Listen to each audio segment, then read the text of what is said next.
You're muted on that. Well, a very good morning to you. Very good morning to you all from Eagles Canyon Raceway in Decatur, Texas, just north and west of the DFW metro area. This is the World Racing League on DriversEye Live. Happy to have everybody's company this morning. My name is Brendan Kazmarek, joined early this morning by JT Tammy. Good morning, JT. Good morning. Ryan West will be on along a little bit later this morning. And may hear from Scott Michaels as we did yesterday afternoon as well. It is Sunday morning, bright and early, just immediately post sunrise here. Very gray, still very low light, and actually very brisk and windy as well. Spin out of turn 2 from the rapscallion, number 135. Was just going to say, it's going to take a minute for things to get up to operating temperature, and that number 135 kind of find that out the hard way.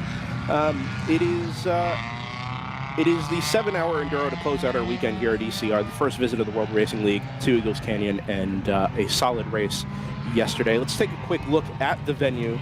2.7-mile layout here at Eagles Canyon. As we said, just about an hour north and west of Dallas-Fort Worth. It's a fairly new surface, a fairly recently revised layout as well, as you see up to the northwest, what they call the Italian Canyon, up through turns 6 and 7 are the fast right and left sweepers, and then plunging all the way downhill onto the long back straightaway, a great braking zone down there at turn number 11. We'll talk a little bit more about the layout here as we get things going for the final 7 hours. Again, checkered flag to come at 3 o'clock Central Time. We will start going through the starting grid for this morning's enduro. 41 cars expected to be on the grid this morning. We thought perhaps we might lose the number 135 from rapscallion yesterday, as well as maybe the number 80 from 3D Racing. As it turns out, the 135 is absolutely back out there. The 80 did not see, but we'll need to take another look at that. Fairly heavy impact down there at turn number 1. Nobody's fault, just sort of a small mistake that led to a bigger issue. But nevertheless, up in GTU on the overall pole position, the Stratus number 58 that won the Saturday 8-hour race. Moorhead Speedworks to start on pole in GTO. JT, when we left yesterday afternoon, the consensus was that generally, it wasn't necessarily the most exciting race in terms of overall action. It was clean, it was respectful, and exactly the right way to start a full season of endurance racing. Yeah, no, absolutely. This is a no contact series, and that's pretty much what we had yesterday. It was clean. The only real things we saw were just minor spins or something like that, little mistakes in the heat of the moment, and that's understandable. So yeah, our main enemy for each of these cars is going to be reliability today, especially on the Sunday portion after doing 8 hours yesterday, 7 hours today. It's going to be interesting to see how these drivers are going to be dealing with their cars as well as their competitors. Yeah, it's interesting. We had a couple of 7-hour enduros on the Sunday last year. The idea is for this to become the standard Sunday race, both to allow those who need to be home on Monday a little extra time to get home, and for everybody to get cleaned up and packed up before the paddock closes on Sunday evening. Also to throw in some different strategy elements. And this year in particular, with the stint length maximum adjustment from 4 hours down to 3 hours, that might throw in some interesting new wrinkles as well. Yesterday's distance, just over 550 miles, and as Ryan rightly pointed out, almost certainly the race distance record for any single race here at Eagles Canyon, being that this is Eagles Canyon's first enduro. There is a small chance we clips that today. We did spend a pretty lengthy amount of time under a full course yellow yesterday, right afternoon, with that incident down there at 1 and 2. And if we can avoid some of that today, and Sunday races do tend to be cleaner and free of lengthy interruptions like that, we might just past that 206 lap number that we had yesterday. Well, I'm willing to try it if you are. Get ourselves set up for live timing here. Thanks for being with us, everybody, this morning. As we said, it is a gray one this morning at Eagles Canyon. Not unlike we started yesterday, but fortunately without the damp track that we had very early on. And ourselves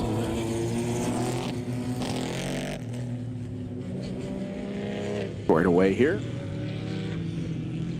GP1 pole position team is going to go to the number 522 of Choice Racing alongside the similar but not identical BMW, the number 44 from PC Racing. Palomar Racing, the number 38, a really strong run yesterday, will start in third. And Flying Apex Racing, the number 787, also a really good run yesterday, at least early on. We'll start there in P4 in GP1. All the production classes will be grouped together for a start. Lone Star Rallycross, yesterday's GP2 winners, alongside the number 150 from ASM, that is Miata, next to Honda S2000. Another S2000 from Quality Time Racing will start in third there in GP2. Look out also for the number 151 of Kerdog Racing. That is the Toyota GR86, a GP3 pole sitter, the number 85 from AOA.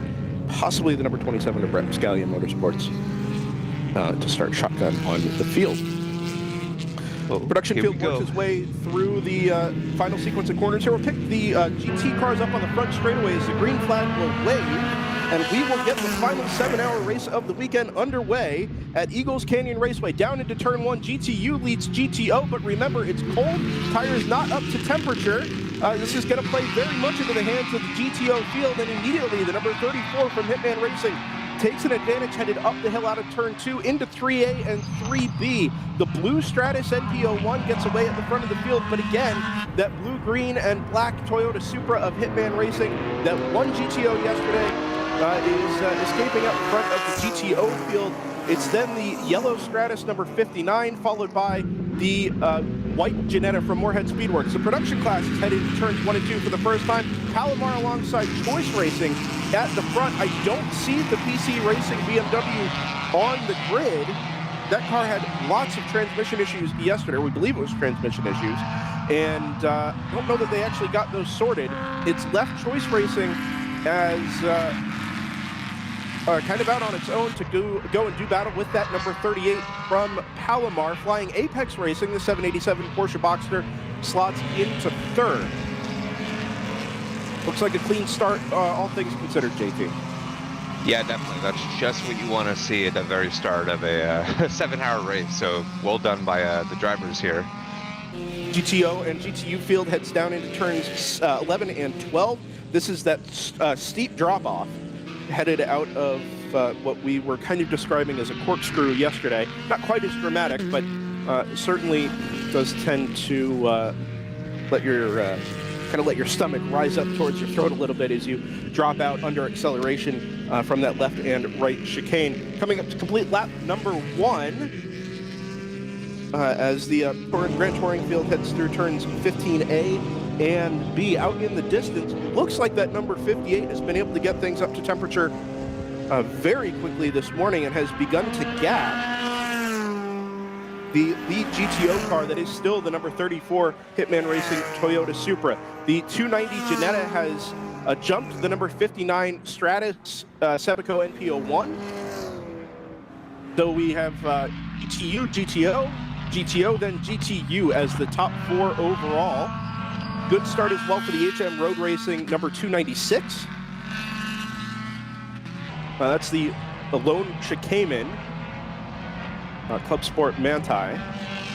And then the number 68 of Syndicate, wearing the familiar Airbnb colors that were on the 147 BMW in GP1 last year. Speaking of GP1, the lead Choice Racing number 522 gaps the second place car in GP1 now by almost 4 seconds after the first lap. We know that car is quick, and it had the reliability and consistency to go with it yesterday.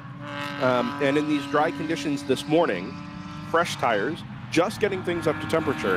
That 522 picking up right where it left off. Great start for the 24 from BMM Montgomery Motorsports, though, up to third in class. That car, unfortunately, showed very, very well at the start yesterday and then kind of fell away with some reliability issues. Actually, I think ended up shotgun on the field in the results from yesterday, down in 41st, which is unfortunate, especially having said such good things about that car's reliability, the way it closed out the season last year at Circuit of the Americas. But today is a new day for everybody. And as you said, kind of making amends for the way things ended yesterday afternoon. Yeah, Kurdok to the lead in GP2, coming back from the third row, I believe. Start. Yeah. Yeah. Over Equality Time Racing and the 469 of Rapscallion. Down in GP3, AOA, as expected, was the lead car in that class and has come across the line with a very healthy margin over the 27 from Rapscallion. Got a battle on for first in GTO, can place overall the number 290 Moorhead Speedworks Ginetta G56. That is the LS3 powered Ginetta, so not the G55s we're familiar with, is now all over the back of the number 34 from Hitman Racing. That's headed down into turn 4 and 5. We can pick that up on camera before they disappear around the back of the circuit. I think that car is being held up just a touch. There it is, the blue from Hitman, the white from Moorhead Speedworks. So head off into the faster corners at turn 6 and 7. That ought to favor that Ginetta being a slightly lighter car than the Toyota Supra. Obviously down on power just a little bit, but especially around this portion of the circuit where the corners are much longer, you have higher sustained loading. You'd think that Ginetta would be able to carry more speed.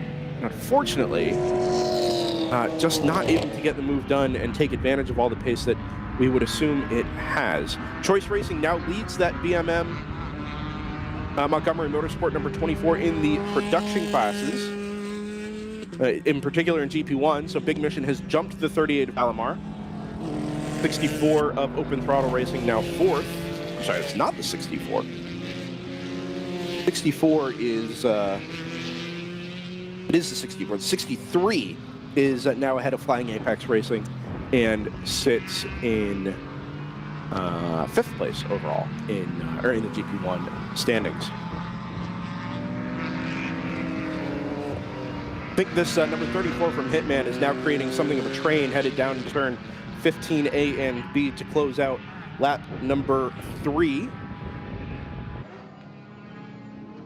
There it is. We've now got the 59 that's stacked up there, the HM Road Racing Porsche, the Speed Syndicate, Aston Martin GT4.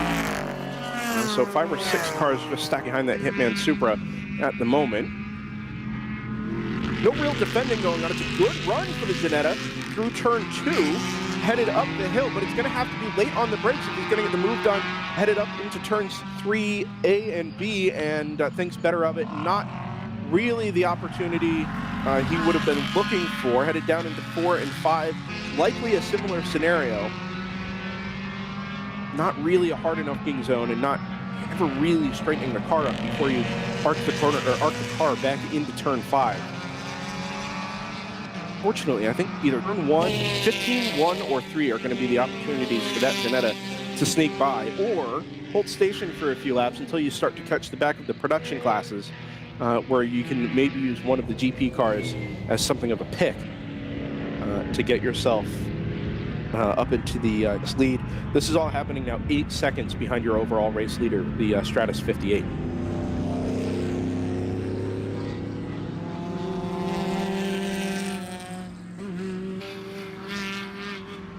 And that is the 58 car you see on screen there, working the first of the lap cars in GP, in the general production classes. I believe that is the 9, that's not the 903, it's the 27. Yeah, Rapscallion. Cars we didn't have on the grid this morning, we thought wouldn't see the number 80 from 3D Racing. That is indeed the case. The 46 from Ginger Racing has not made it out onto the grid. The 53 either made the grid and then pitted, or has joined late. Both of those Ginger Racing cars this morning had the hoods up in the paddock, with crew members arms deep into the engine bay on both of those cars. So I think today's race kind of started well before the grid this morning. for the Ginger Racing crew, which is a little bit unfortunate. Cypri Motorsport, the number 313, started well yesterday, led the race in the very damp opening stanza. Oh, around the outside at turn 1. The Moorhead Speedworks Janetta gets the move done on the 34 from Hitman Racing. Might have been a little bit of traffic there as they headed down into turn 1. That was a really, really good move. Well committed from the number 290. Yeah, and very well done and clean, and around it goes. So they're going to try to now build a gap as they start to hit up more traffic. Yeah, like I said, I think this 290 is a little bit quicker than the Supra overall. So they work past the Camaro of G-Speed and Forsyth Motorsports. And, oh man, the Hitman car, oh sorry, that's up behind the Janetta. So the Hitman cars followed them through. And now just 2 or 3 car lengths headed down the hill. But this is where we think the Janetta is likely quicker. Now, so we'll see what the gap is like when they get up to the braking zone at turn number 11. That long back straightaway will suit the Supra a little bit better, but the long corner suiting the Janetta a touch better. Such is the beauty of GTO racing in the World Racing League. They are in the braking zone at 11. As much as it was, 2 or 3 car lengths is all that separates the Janetta from the Supra. Now it's the number 59 Sepico NP01's turn to try and just that number 34 from Hitman Racing and work through the long right-hander at turn 14. I think one of our cameras is struggling a little bit for reset today.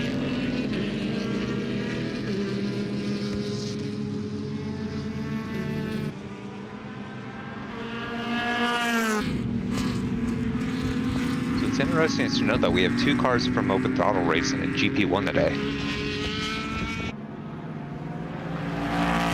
Yes. So we didn't have the 63 yesterday, but we had the 66 in GP2. So I'm wondering if there was an issue on the... You know, I don't know. It's also possible they just bring the fleet, and if one car has an issue, they'll just transfer the entry over to one of the other cars. You're right, though. I didn't think we had 2 open throttle cars in GP1. I knew we had the E92. Yeah, we had that one yesterday, the E64.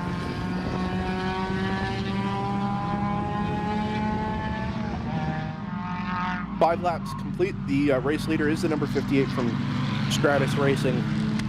Fastest lap of the race also belongs to that car, 159.053. Track conditions substantially better than they were at the equivalent point in the race yesterday. Of course, we started at 9 o'clock yesterday, an hour earlier today. And it is much cooler and much windier today than it was at this time. But you'll take the dry track as a trade-off any day.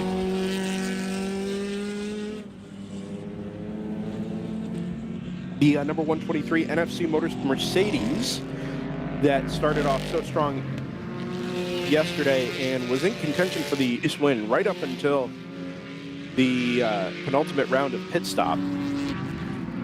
Had to change what we believe were just the 2 front tires on that car, and that extra time in the pit lane cost it the minute or so that ended up being the deciding factor in the GTO race win.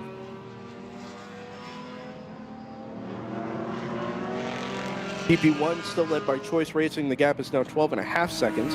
Back to the number 24 of BMM Montgomery Motorsports. Another 7 seconds further back to Palomar Racing. So GP1 settling into a nice even pace this morning. Rather than everybody pacing the car in front, but beginning to stack up just a touch behind the Palomar number 38, the 64 and 63 of Open Throttle Racing that referenced yesterday, just earlier this morning, JT, excuse me. Are tucked in behind within a second of that number 38. So that's your top 5 in GP1.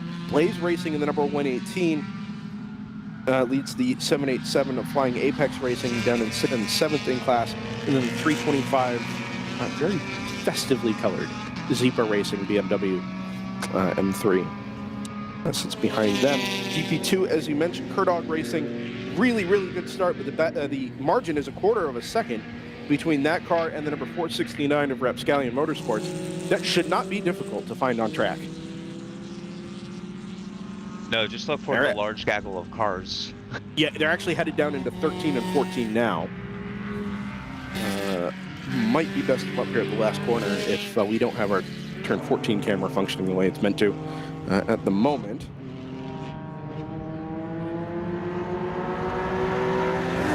Bright green car there. Looks like 2 E90 BMWs from Open Throttle today. Yep, one with a large rear wing at front and a smaller rear wing at back with, I believe, red mirrors. That taller rear wing ran in GTO at various points last year before they settled it down into GP1, and it has been a formidable GP1 contender since they made that decision. Headed down into turn 3 now is that battle in GP2. Kerdog in the black and white Toyota GR86, there it is, followed by Rapscallion Motorsports. That's the second and third car in line. They're tucked up behind the GP1 entry from Fifth Gear Motorsports, number 550.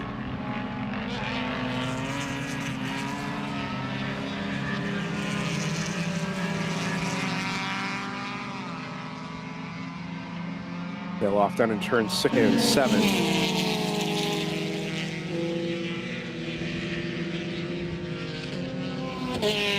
And it's really difficult to get a sense of who is actually quicker, whether it's the 151 or the 469, in particular because I think everybody is being held up by the number 550. And I've got everybody in a gaggle there that'll appear in a couple of seconds' time up over the rise, headed up into turn 11. There they are. 550 now lets the 151 sneak through, but not the 469. So an opportunity here for that Kerdog number 151 Toyota gap. The second place battle that now is changing hands as we speak. The gray Honda S2000 of ASM, that's the number 150, sneaks through up the inside at 13A and B. So it's now Toyota, Honda, Mazda in GP2, and that Mazda isn't done yet because the number 410 Quality Time Racing Honda S2000, that's the red colored one, headed down into turn 15.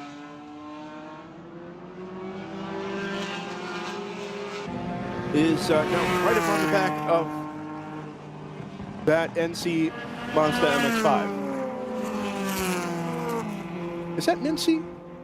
Yes. Yes. Yeah. Oh, how no, as the race leader. Yeah. Yeah, I did look at the taillights. But I'm not really at the right angle for that. Who are asking in the chat, yes, we are in the same location as yesterday.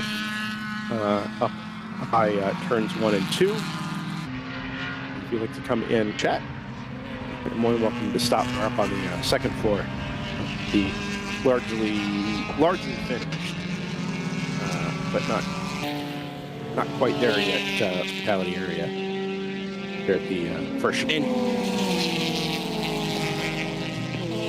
Thanks for joining us this morning, everybody. We are 17 and a half minutes into the Sunday 7-hour enduro that'll wrap up our weekend here at Eagles Canyon Raceway. First trip to this wonderful by the World Racing League. This is DriversEye Live. My name is Brendan Kazmarek. JT Tammy joins me this morning. We'll have Ryan West along a little bit later, and Ryan Bauer is on the 1s and the 2s, as the saying goes.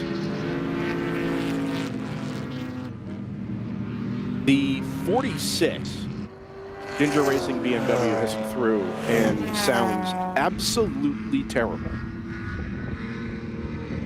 I don't know if it's like a cracked exhaust, or it's missing a cylinder, or what the situation is.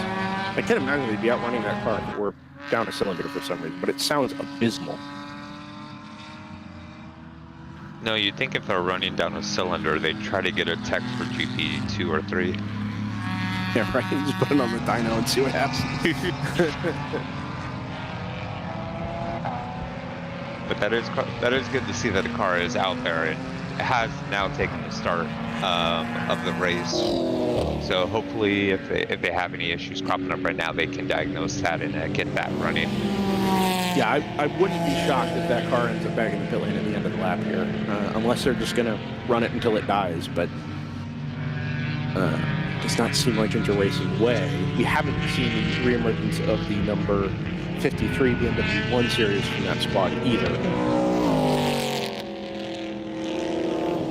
Perhaps an all-hands-on-deck situation to get the 53 sorted.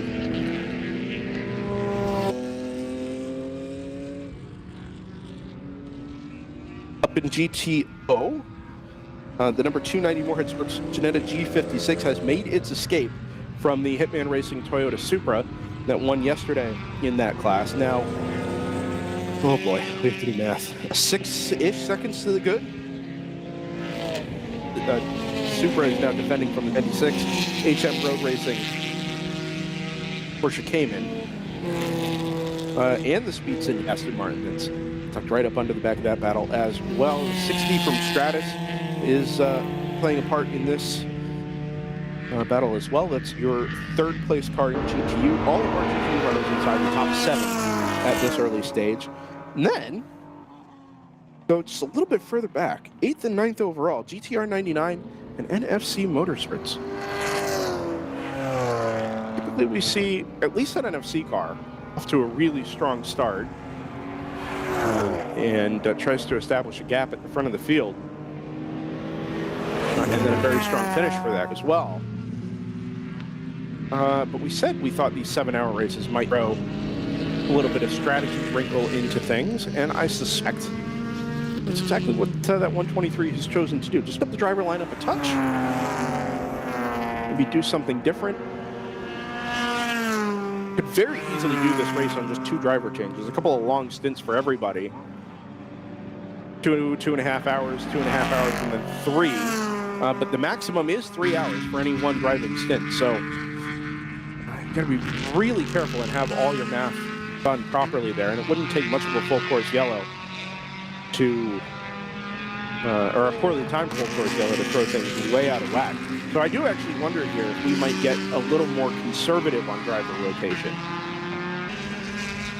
in the hopes of having your fast driver in for the end, for as long as possible. Yeah, I'd assume that would be your goal here, but it's also you also got to keep in mind this is going to be, in terms of track surface, this is going to be the most challenging we'll probably see today. So it's not a bit surprising if we see some of these cars just a bit more conservative at the early stages of the race, just so that they're going to be in the correct position to capitalize later on. Good point, JT. And I'd like to believe that it's true that these are the most challenging conditions we'll have. It's 49 out at the moment. Feels like 44 with the winds whipping across North Texas today.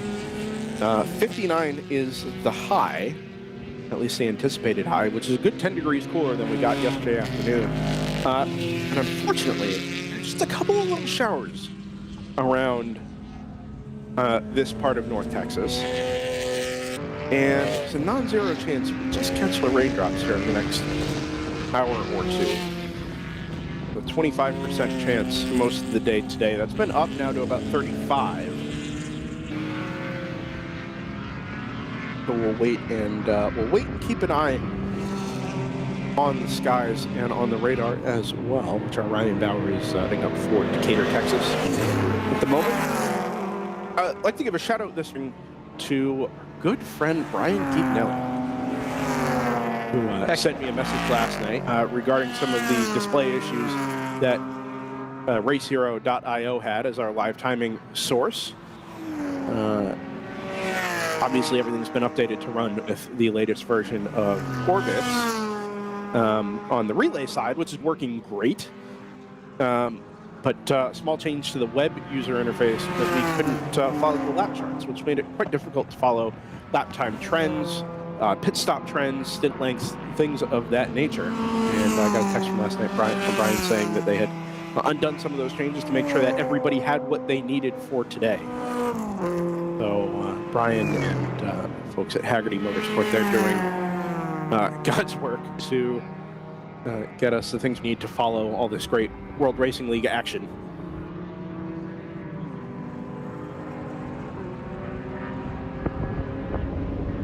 There is the radar we were discussing. There's technically some bands of showers there. Yeah, whatever is falling, or the radar is picking up, is obviously not making it to the ground at the moment. Not even a hint of raindrops out of my window here at turns 1 and 2. But as you filter out some of the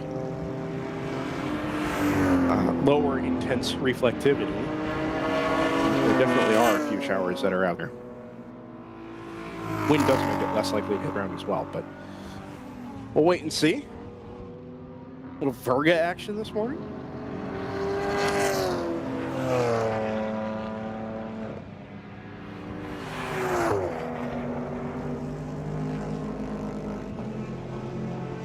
Shouts to Stoic Racing down to 11th. Overall at the moment, that'll be 8th in GTO. Ran into one of the folks Stoic this morning in the elevator, which seems to be the place I run into the garbage most frequently these days. And it was a pretty good day for them yesterday. The pace wasn't necessarily there, but the consistency was. And it was very much the case. Ask for too much more than that. Yeah, they walked away with a well-earned 5th place. Yeah. Yeah, absolutely.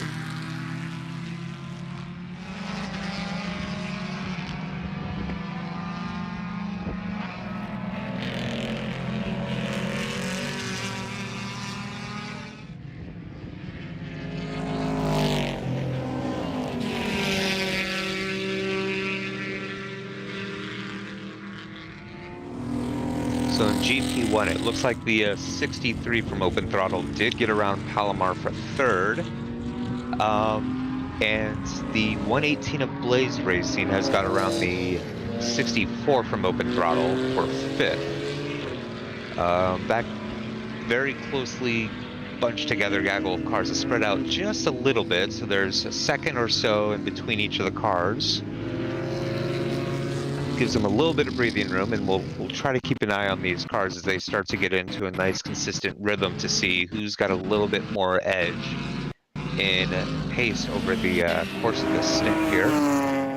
Choice Racing comes across the line, still leading GP1 by a healthy margin over the 24 from BMM Montgomery Motorsports.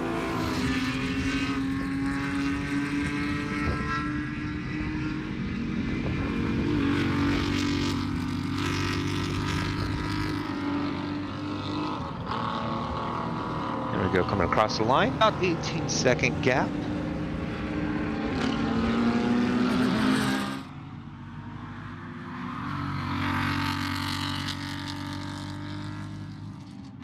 Down in GP2, Cardog still has the lead in the class with a nice healthy 5-second gap over the 150 ASM Honda S2000.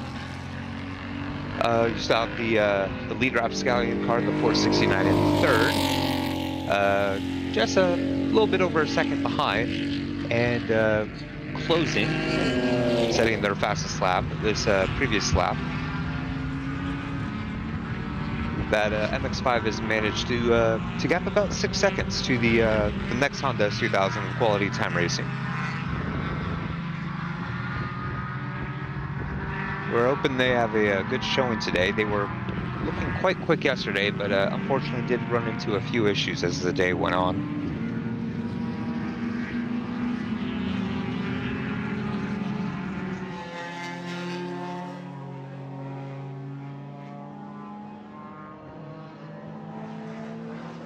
Meanwhile, down in GP3, the 85 of AOA Racing continues to build up very, very good pace for that car. This last time through, a 2:11.8, which, to put it into perspective, would have been the 4th quickest time in GP2. So whoever's in that MX-5 right now, they are hooked up and definitely going quick right now. They've already got a 1.5-minute gap over the 27 of Rapscallion. Both of those cars running into some minor reliability issues yesterday. So while Rapscallion might not have the pace just yet, it would not be unsurprising to see them claw that back as the race goes on. Yeah, more issues down in the GP1 field this morning. The 787 from Flying Apex Racing has gone missing after completing just 8 laps.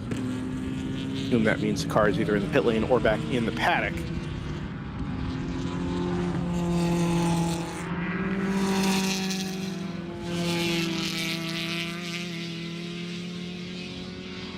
The car had been up in the top 5 or 6 or so first thing this morning.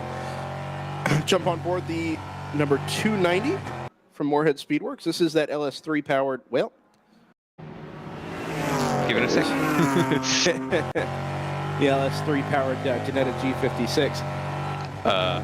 Had that conversation with Chad yesterday about, on Thursday, excuse me, about some of the cell service challenges around here, and then finally got to talk to him on the air yesterday about this new Ginetta.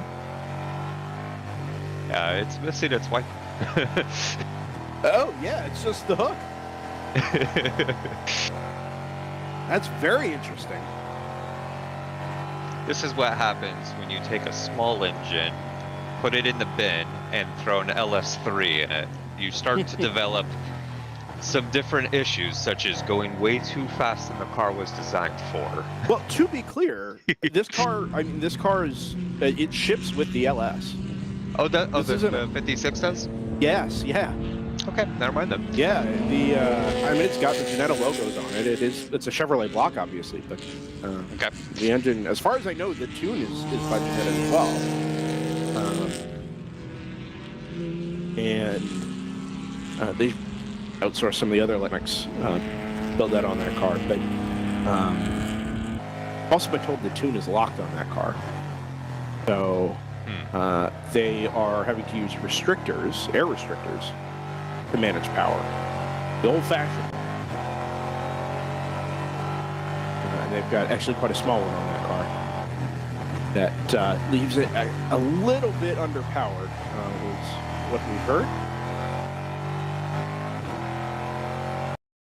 That being said, I don't think you're going to see too many of the GTO cars exactly at 9-to-1. You want to leave a little bit of safety margin there to account for atmospheric conditions, elevation, track elevation, things of that nature.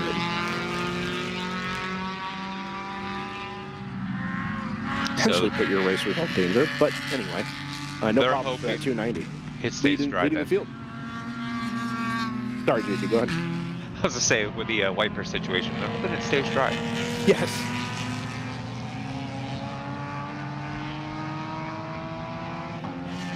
Meanwhile, unfortunately, our pit lane camera can't see it, but the Hitman crew are doing a rain dance.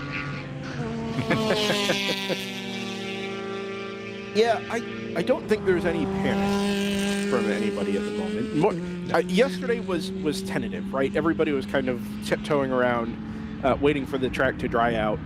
Everybody except Sipri Motorsport, as the case was. That was the 330 that led for a large portion of yesterday. Or the first hour yesterday, anyway.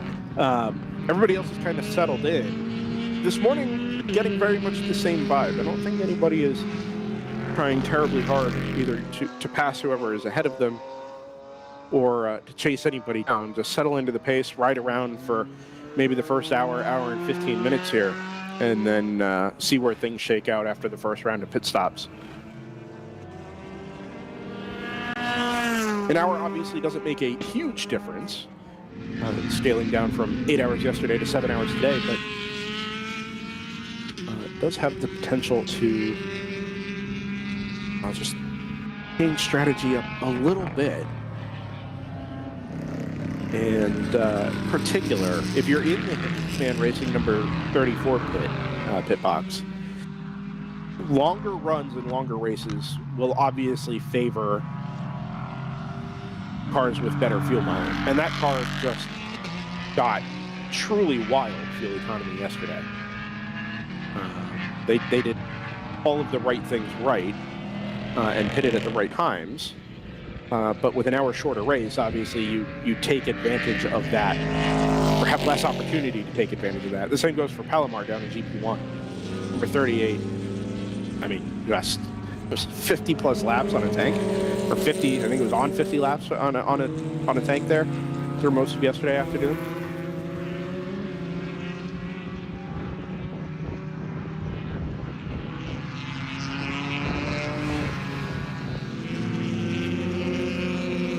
If you just joined us this morning, welcome along. Sit down with a cup of coffee and settle in for a little while. Doesn't look the best out there. Feel the best out there. It's chilly, it's windy, gray. And as we wind our way through rural North Texas, take a quick look at the Eagles Canyon Raceway venue.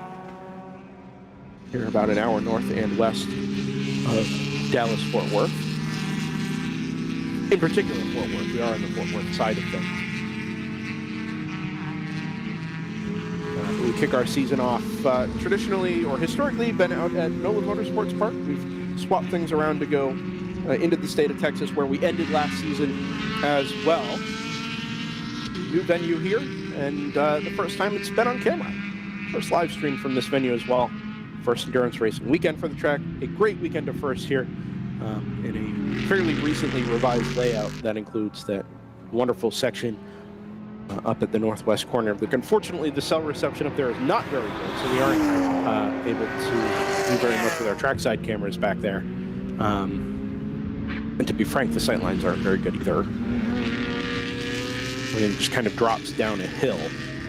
It's difficult to get our cameras in a very useful place.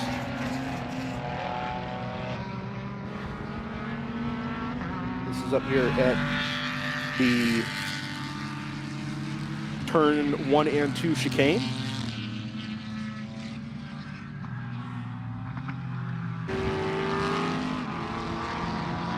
Particularly the exit of turn 2 heads up into the braking zone at turn number 3. I will tell you, it is blind. You are braking before you see the apex there. Even at the 2 board, very, very difficult to see the turn-in point and the apex curve that kind of guides you there.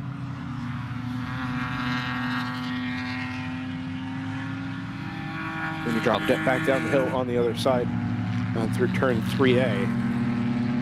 On the bright side, most of our drivers got a lot of laps in yesterday, so the track is becoming more and more familiar for them. So I think we'll start to see a little bit more consistent pace, especially through some of these tricky, almost blind corners. Yeah, I said yesterday, I'd love to get to talk to a race driver that has some time to come up and hang with us to talk about how this track actually races.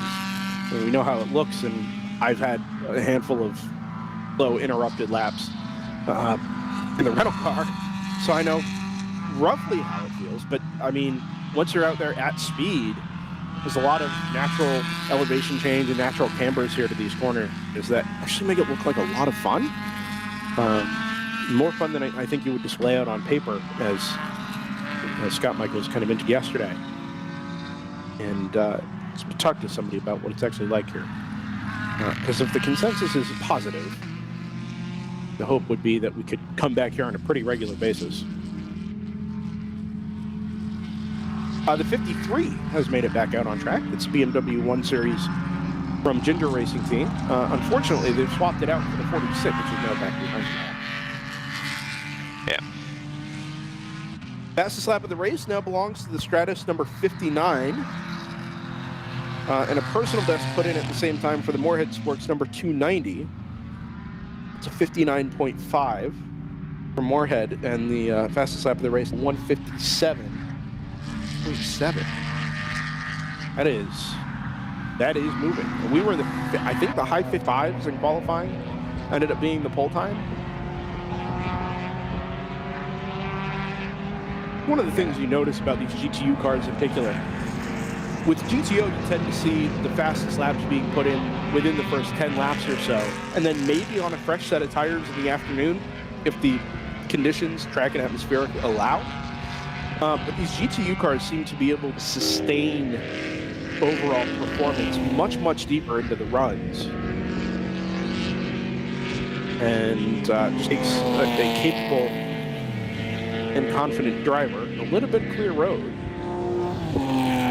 and you can be right back on your ultimate pace. Yeah, I'm wondering if that's just a bit more due to the temperatures we're seeing. Because it's a lightweight car, so it's going to be trying to carry speed through the corner, so it's going to be generating a bit of heat in the tires. These, of course, are not slicks, 200-ish tread wear tires. So it's, I assume with the cooler temperatures, the heat is not so much of a factor of overwhelming the tires, maybe. And so they're able to generate just enough heat so that the cars are relatively in a good window for just dialing in relatively quick laps.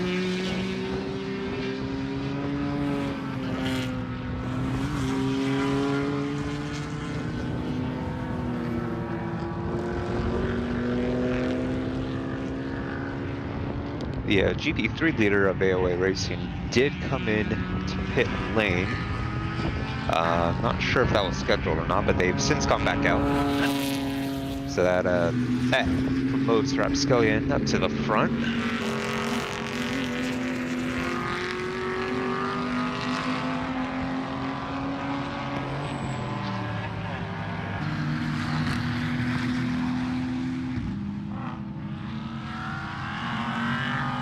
Good battle between the Corvette from AOA Racing, the number 11, and the BMW from Fast Track Racing, battling for 9th in GTO, running together out on track.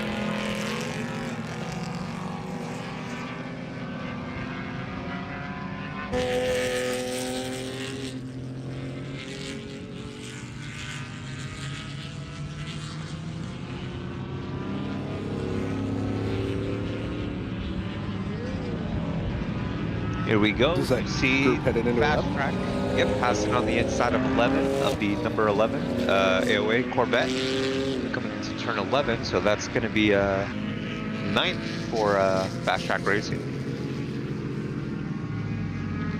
Nice clean pass. That's what we like to see. Shouts to the 150 in ASM from ASM down at GP2, who has not let that Toyota GR86 get away. They were very much nose to tail as part of a larger gaggle earlier on, and even now, margin is under 5 seconds between the class-leading Kurdog Racing number 151 and that gray Honda S2000 number 150.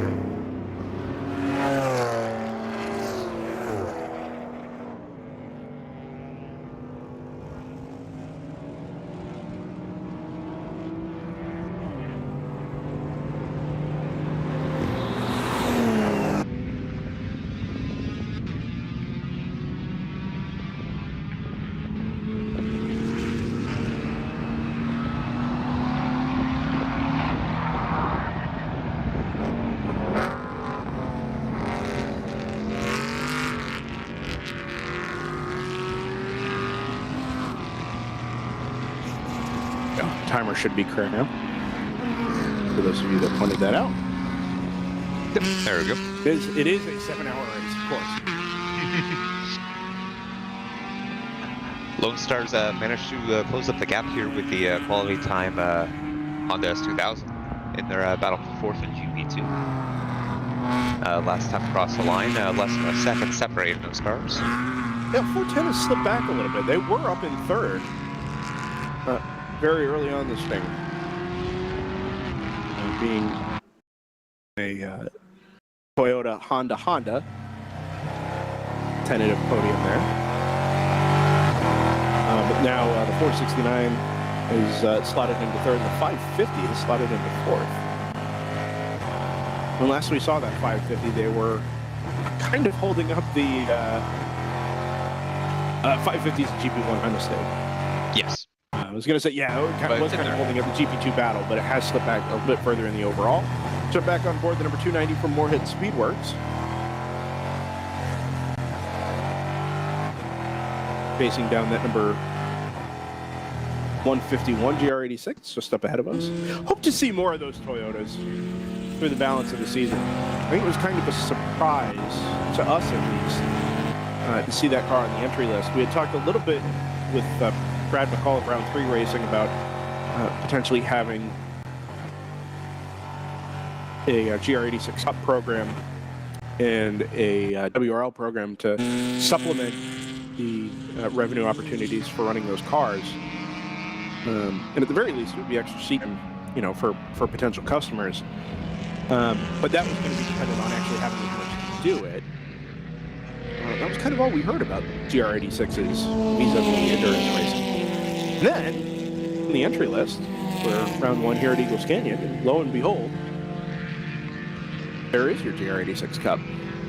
Worth noting, this camera angle you see here at turn 6 and 7, this is level today. Nice. So yesterday, yes, it had slowly kind of tilted its way off to what would be in this case like a low right shoulder, but it was exacerbated by how much camber and elevation change there is headed into turn 6. I made sure it was absolutely correct, and you can see just how much the road falls away down to the right and then climbs up the hill into the braking zone through turn 7 and into turn 8. You can actually see the cars double back before they dip into that canyon at turns 9 and 10 as well. Farther away from where our camera sits. Highest speed portion of the track here, or highest speed corners on the track, excuse me. Likely a fourth gear corner through there. It's interesting to note about the Kurdog entry. I believe I saw in chat yesterday, WRL had mentioned that it's actually not a Cup car. Oh, is that right? Yeah, it's it is in fact a customer built car. I like that. Yeah, definitely. It's good to see, and right out the gate, it's looking pretty competitive. So it definitely doesn't look like a Cup car, but I had kind of assumed that they had just tweaked it to be a little bit more suited to WRL type racing, because the only other examples of those type of cars we've seen, obviously Three Fast Guys, Denny has campaigned an FRS in GP3, but this is obviously a slightly higher performance version of that car. To be fair, the Cup car is not that different to the road car. True. The other thing we had, as Ryan West has joined us this morning. Good morning, Ryan. Hi there. The other thing we had kind of anticipated was that if you were going to run the GR86 in Cup spec, then it wouldn't really hit the target number for GP2.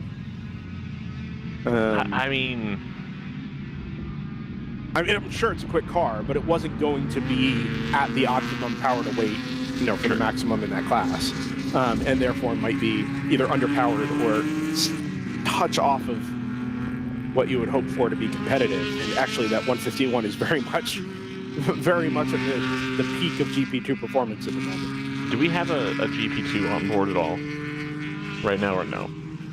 I know we have some. Believe so. Oh, okay. So, if you look at the way, if we could pick up, see this Supra. If you see the way the BMWs that are in the production classes corner, there's a lot of body roll and lean going on. I think that's the fast way to set that car up, given the tire and suspension constraints in the series. This is not a good example because that car is moving a little bit more slowly. But occasionally you'll see the Choice Racing and then that car, effectively, the Zepa, those, you'll have 3 or 4 of these E46s go through the corner, and they all have the same attitude as they turn in, where the back end rolls around a little bit as they go through the corner, like that one right there. You can kind of see the back right picks up a little bit more, and I think it does it a little bit more emphasized than a lot of these other cars. Anyway, all of that's to say, the suspension package on the Cup car is pretty advanced, and I think it's going to corner more flat than the other cars in GP2 will, which at certain tracks will not be helpful, and I think at others it'll be extremely helpful. The other problem with that is that suspension set up with a slick tire in mind, and we're not going to be using that, so maybe they can dial some of that out if they need it. The point being, I would anticipate that Cup car is probably right where it would need to be at, say, Coda, perhaps. It's down on power, but you have a pretty smooth racing surface, all things considered. It's pretty wide, so you can take advantage of a lot more lines. And then with the racing gearbox that's in it, you're not going to lose as much time shifting. You're going to be able to shift it a lot faster, and you're not going to have that disadvantage in having to let up to change gears. So I don't think it's going to be as behind the eight ball on a pure power to weight sense as a lot of people might think, just because it does have a lot of that advanced stuff designed by Toyota Motorsports North America put into it to make sure that it's a fast car.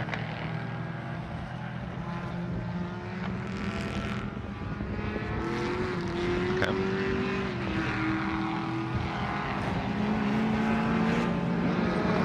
Plus Sorry, I had to mute myself. the splitter is a pretty easy thing to take off, it looks like. I was looking for the Cup car package yesterday, and if you can get the wing off and get the splitter off, it looks like those just bolt on. The rest of the car's not that exotic. Has that Cup car run in endurance races anywhere else? I don't think so. Yeah, it doesn't immediately come to mind. It wouldn't surprise me if there was like an Nürburgring.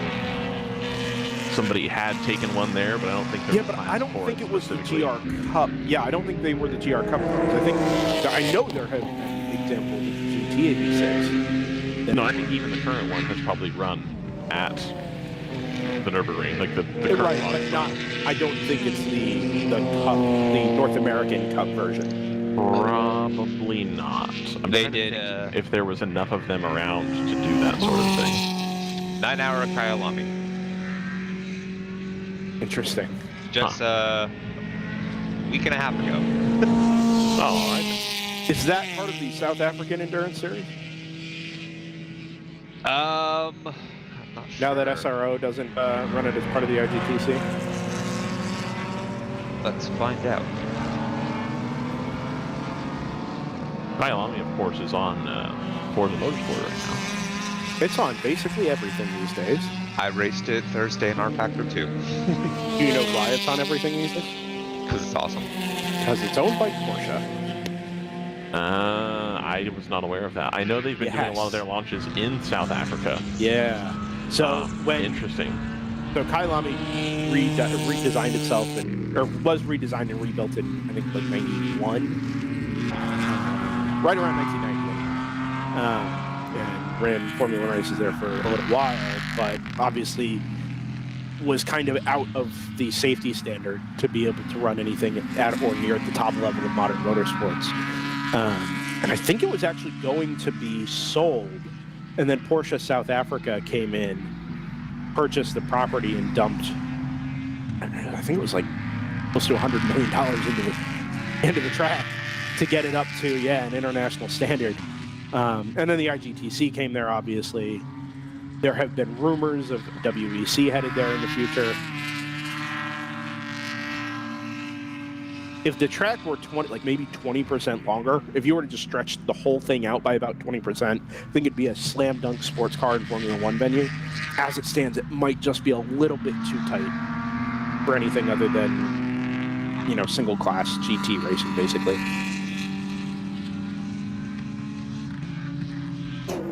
So the age of the monster WRL to Kyalami. yesteryear could go. With all 8 of their cars. Arguably, yes. So this was the South African Endurance Series. Yeah. They had 2 Cup cars entered, finishing 2nd and 3rd in class. It describes how they're basically a standard 86 car. The only difference between that and a Cup car, few minor things. Only one seat.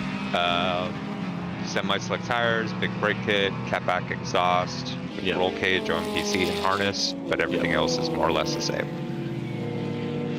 Oh, so that's not the Cup car then? Oh, it mentions fuel cell. Let's see, race pads. The important things with the Cup car are the JRI suspension, that's like really expensive, and then the expensive gearbox. Because it has the same gearbox that they switched the MX-5 Cup to. The Sadev. Yeah. What a time to be an owner or investor in Sadev. Yeah, no kidding. Change for second overall, the number 59 of Stratus Racing has continued its charge. Another fastest lap of the race of 157.55. Has it now up into second overall. Again, not a position change of consequence, but it does mean that now the lead margin is just 5.5 seconds between the 58 that won Saturday's 8-hour enduro and the 59 that would have finished second in class. Could have been in contention if not for a penalty that was picked up yesterday by that 59. Didn't fall their way after that.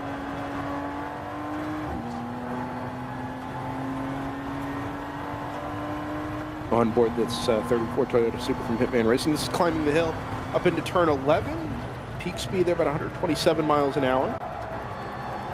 Right up over that apex curb. Middle of the track, set yourself up for the right-hander that falls away. As does the coverage. Coverage struggling there, yeah. That'll be down at turn 13.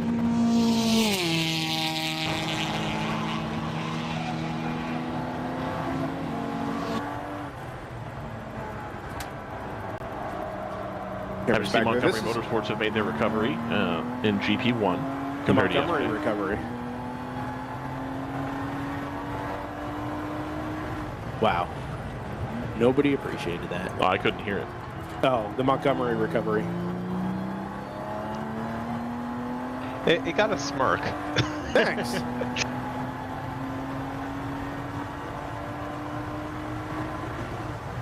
Right on board this 34 for the balance of a lap here if we can. I know we're going to lose coverage at some points, but we'll try and stick with it.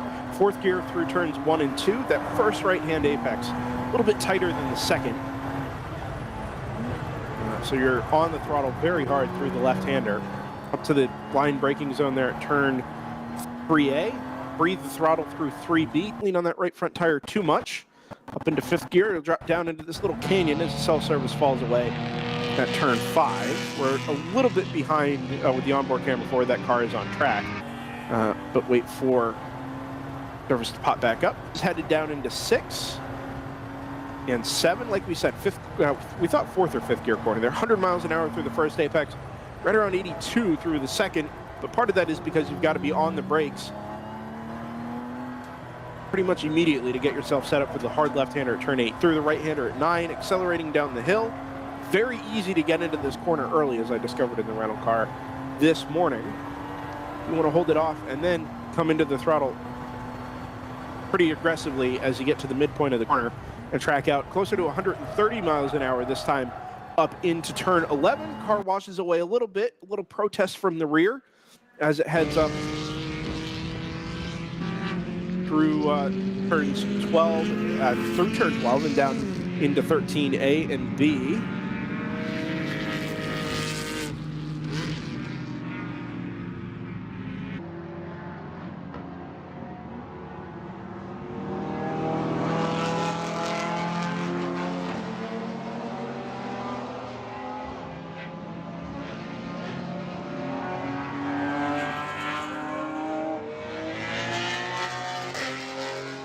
There we go.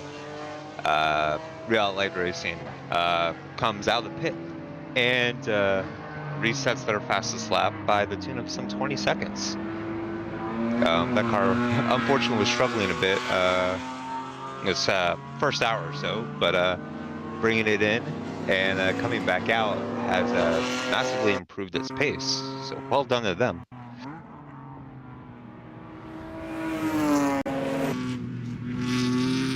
Personal best for the 296 of HM Road Racing, 2 minutes 9. Still a little bit off of the 2 minutes .8 from the number 34 up ahead of it, but in general, these GTO cars starting to find their footing this morning a little. Maybe the temperature coming up a touch. I'm told Tyler Hoffman and Koloff's card in the 296. Tyler Hoffman is not a name I recognize immediately. Which is it's not entirely fair. Tyler Hoffman, renowned North American Lamborghini Super Trofeo driver. Oh, is that right? As well as GT4. Yeah, he's pretty good. Yeah, I wasn't rejecting Tyler Hoffman no. as a talent. I just didn't recognize the name. Long-time WRL driver as well. Oh, very nice. I obviously spent some time WRL at the end of last season, but was heard another couple of hundred names through the beginning part of the season. Some of our other DriversEye live coverage, so missed a few there. Cole Offgard is a name I recognize, though. I've heard that before. Also goes by another name, as I recall. He also ran a Trans Am and an Audi. Oh. Yes. In SGT? I believe so. Yeah. They've ruined Driver DB, so. How's my family at home? Yes. My lovely wife, Layla, watching this morning. I was also told that my father joined in the broadcast yesterday when he got home from his Saturday adventures. So we've had just about everybody from the Kaczmarek family join in at point or another. Nice.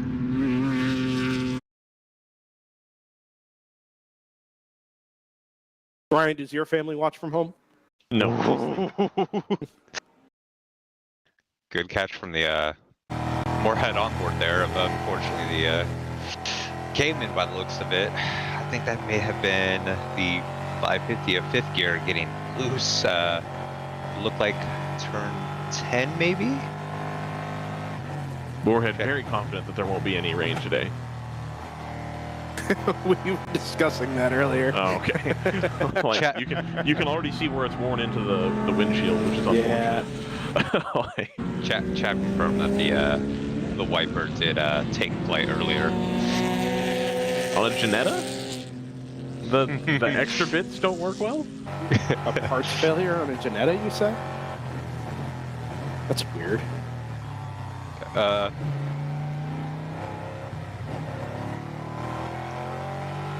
The window net of that MX-5 is unfortunately hanging down. Yeah, you know, I noticed that too yesterday, E.T. And I can't imagine that it would be allowed to just ride around like that. So either we're seeing it wrong, or it's designed that way. Like, is it flapping? It did not look like it was flapping, no. So it's probably got magnetic connectors. Maybe. That, as well as like a clip that actually, clips in. Not sure. When it comes back around, I'm going to take this a look. I can kind of see it on the switch back out my window here, coming up out of turn 14. I want to take a closer look at it. Take you inside. Because you're right, it looks open. It looks like the window net is hanging down, but it was like that all day yesterday. I can't imagine they would just let it be. And even if you would put it up on a pit stop or a driver change or whatever, if it failed again, there's no way they would let that car go by. Right? I mean, if it's a hazard, no. Yeah, well, I mean, it's a safety risk, right? The car is meant to be run with a window net, and you can't keep the window net up, then gotta fix it. That would be my thought anyway. I don't know if a window net is strictly part of the regulations. It is.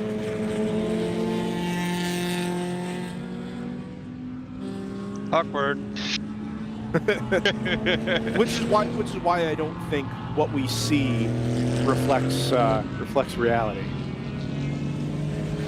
I think it's actually possible they've cut out the top, like 20% of the door, and the window net runs deep into the door, or like further down than the top of the door. If that makes sense. Right, so if the door would go up to 3 feet on it, the door is actually only 2.5 feet tall, and the extra 6 inches is window net. And what that looks like is window net hanging down over the top of the door, but actually there's just no door there. Am I describing that in a way that makes sense? No, that does. Yeah, okay. That's what it looks like from here, but again, I think it might take a little closer look, or somebody to verify in the chat that is that car is designed. But it looks secure. It doesn't look like there's anything flapping around there. Pit stop for the... Go ahead. I was just saying, maybe it's not actually window net, it's just camouflage to look like that to make their competitors pause and throw themselves off balance. That could be. Kind of like that window net down? in World War II, you know. You go past, you think, oh, that car's window net is down. Next thing you know, you're out in the weeds. Pit stop for the 296 from Road Racing. Makes you think. It's HM, I'm pretty sure. It is. Yeah, I assume so. 59. Yeah, from the number 290 from Moorhead Works. We were told that that car had been into the 150s in testing on clear track.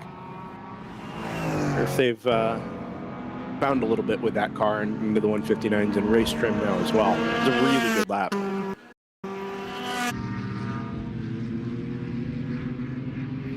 Kind of exciting to see this next development step in GTO. Ryan, we talked quite a bit at the end of last season about how the Toyota Super GT4 was kind of the easy button for WRL racing at the top level up in GTO, and a number of teams had obviously decided to go that route. But Moorhead said they were going to do something different. By golly, they did something different, and actually going more quickly on ultimate pace than the car that we had kind of otherwise believed was the class of the field in GTO. Absolutely. Yesterday's winner of the 123 of NFC Motorsports. Looks like a... Well, I don't know if timing's doing the weird thing today or not, so I don't want to say the gap and be wrong. No, we Timings should be good. Timing should be correct. So NFC is indeed 8 seconds behind the GTR 99. Also, Hitman won yesterday, but we'll put that to one side. True, absolutely. But the NFC led for a lot of it. Yeah. And they sure did. But so they're a minute 54 behind. So they're already almost 2 minutes out. We're going to be making pit stops here. But the GTR 99, Hitman, of course, back up front. GTR 99 in third. So the Supra still a dominant force, I would say, in WRL. Probably still the option you want to go with. I think so, but if you're willing to spend 250 grand at least. Is that what that car costs? That's what I was seeing them for sale in quote WRL spec yesterday. It is wild to me that is what a GT4 car costs these. I appreciate that this is the cycle of racing.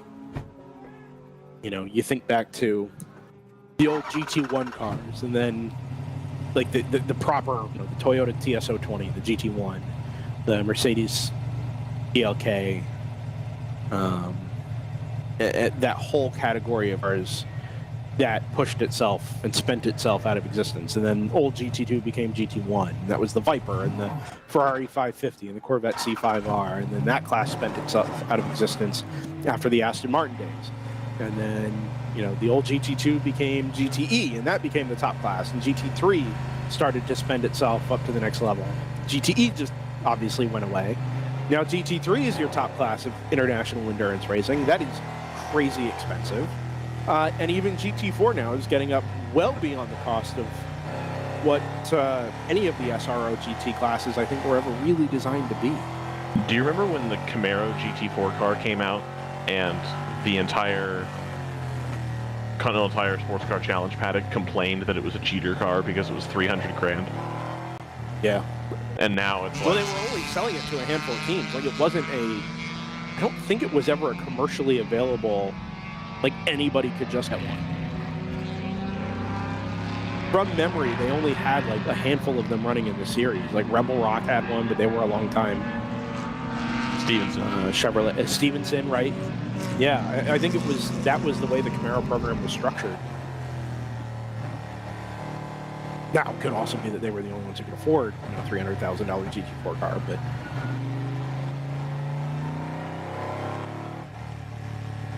Yeah, it's out of hand, and I think it's out of hand because they can charge what they want. Like I go back and forth on if the FIA mandated or the SRO mandated that there was a cost cap on these cars, would we see the development reel itself in a little bit? I don't know. Wasn't there Like, a I don't cost want them to cap start on selling the cars at a GT3 loss cars? and make it not sustainable, but at the same time, Wasn't there a cost cap on GT3 cars years ago? Like it was like 400, maybe it was GTE cars. It was like 440,000 or something like that. No, that 440 was I thought that was LMP2 cars that had that. Just Maybe it was P2. That might have been it. In the 2011 revamp class. You might be right. Because that was the complaint there's about no way a modern about the Russian cars was that like they claimed they adhered to the cost cap, but then they wouldn't sell one to anybody. So it was like, well, it's not really cost cap then. They kind of killed that class. Well, and then they went to the tender system where only 4 manufacturers could build the cars. They all had to sell them commercially. There's no way a modern GT3 car doesn't cost 400 to 500 grand, right? Oh, I'm pretty confident it's more than that. Yeah. Yes. That said, the last time I looked at classifieds, you could get a Maserati, almost GT4 spec, or a used one under, 60. So Such a terrible car. I disagree. NAI ran that, or continues to run that type of car, or no, end of last season, I think they quit. But NAI Racing, former WRL competitor, NAI Racing. Yep. Ran that Maserati in Trans Am, I want to say. See, this GT3R purports to have been sold for $390. So that's the 991 chassis. With an engine? Yeah, no, like running, but it's the old one. So the old one's 400 grand, then the new one.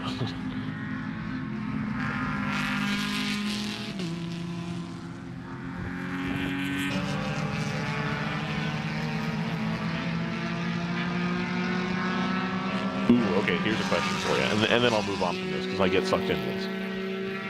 Brendan, would you rather have, for $190,000, a used and in need of refresh without the Evo kit Toyota Supra GT4, or a 2012 Ferrari 430 GT3? The Ferrari. Yeah, I think that's a easy grab for me there. Yeah, and I would just go do fun, fast things with it. Give me a second. Or a day or two. Go to HSR, it'll be fun. Macro.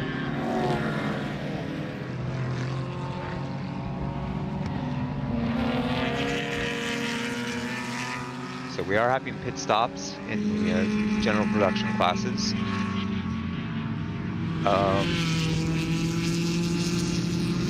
Our leader from GT2, Curdog, did pit. They've come back out in 6th. Doesn't look like anybody else in GP2 just yet has. Quality Time and Lone Star coming across the line in their fight for 3rd. Both cars setting their fastest laps at a 2:10.6.5. So 0.02 of a second separating those two cars in terms of their lap times there. So that is, you love to see that.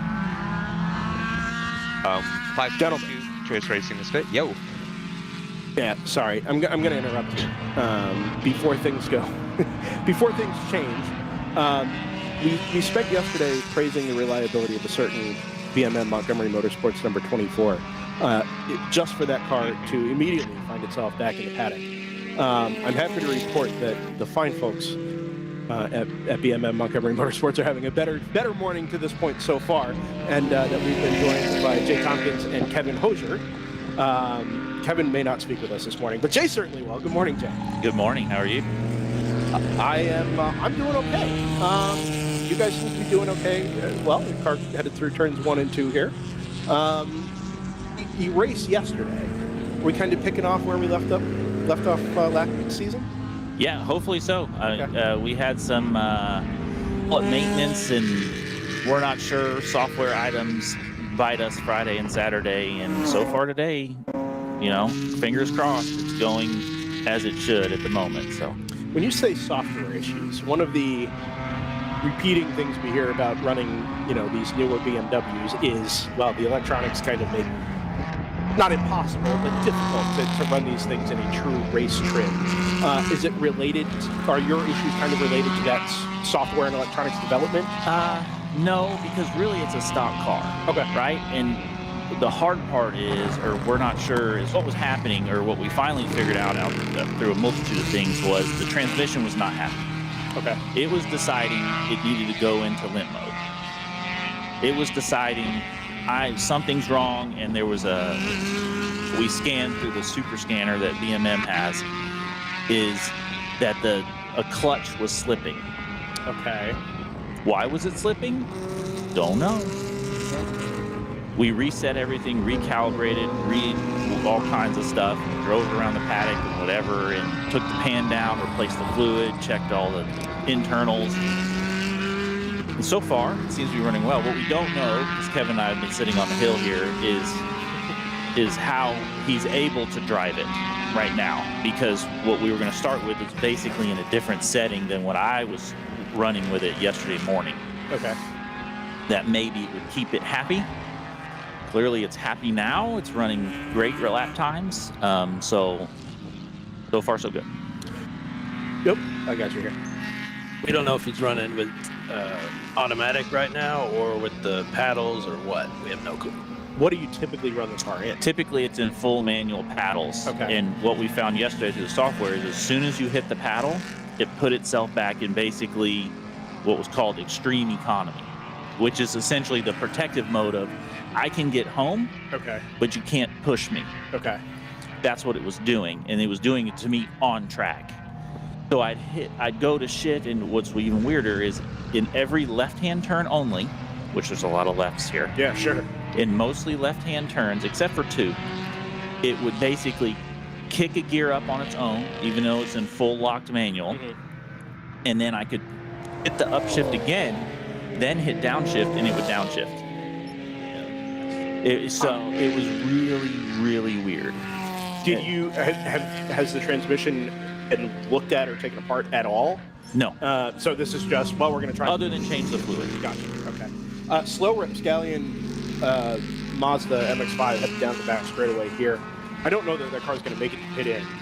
It does look like the 135 head into the braking zone at turn 15. So we'll keep an eye on that.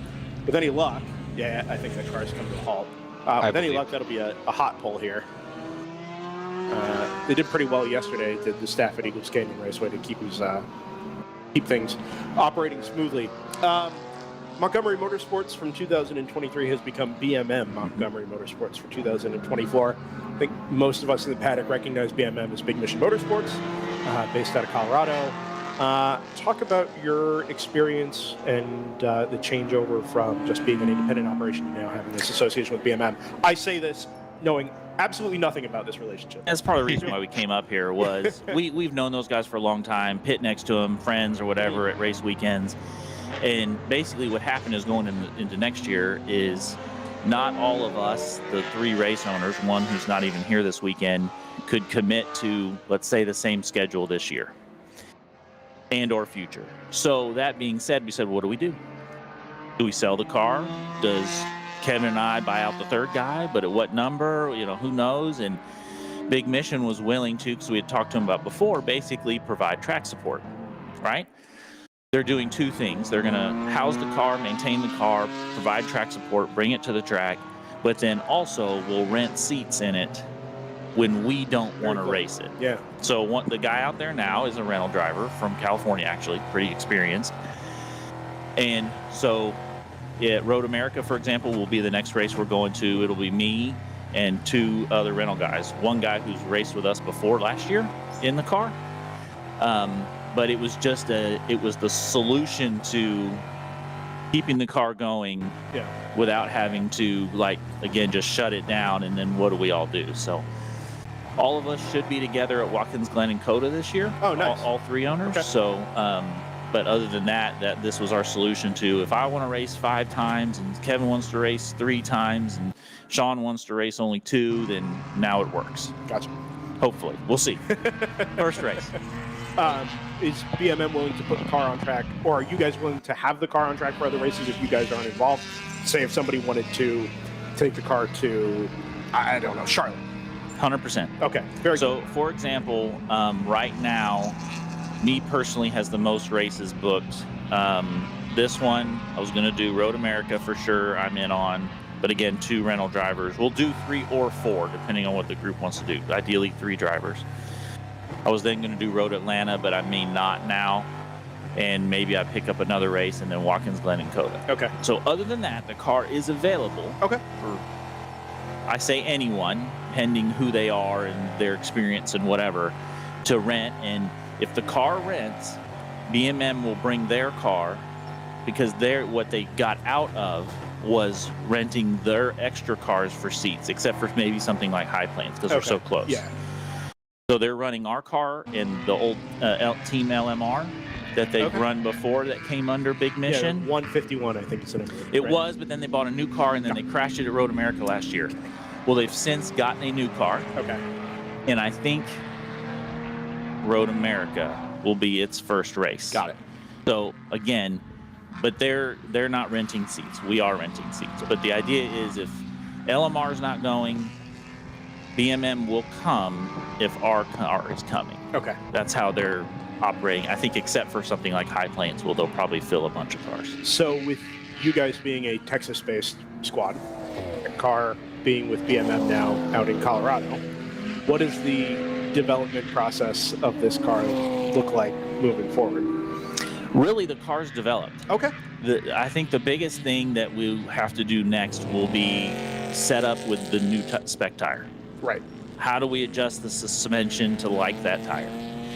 And we will spend that time, hopefully Friday at Road America, dialing that in a little bit. Okay. Make this change. Is that better? Is that worse? That sort of thing. Okay.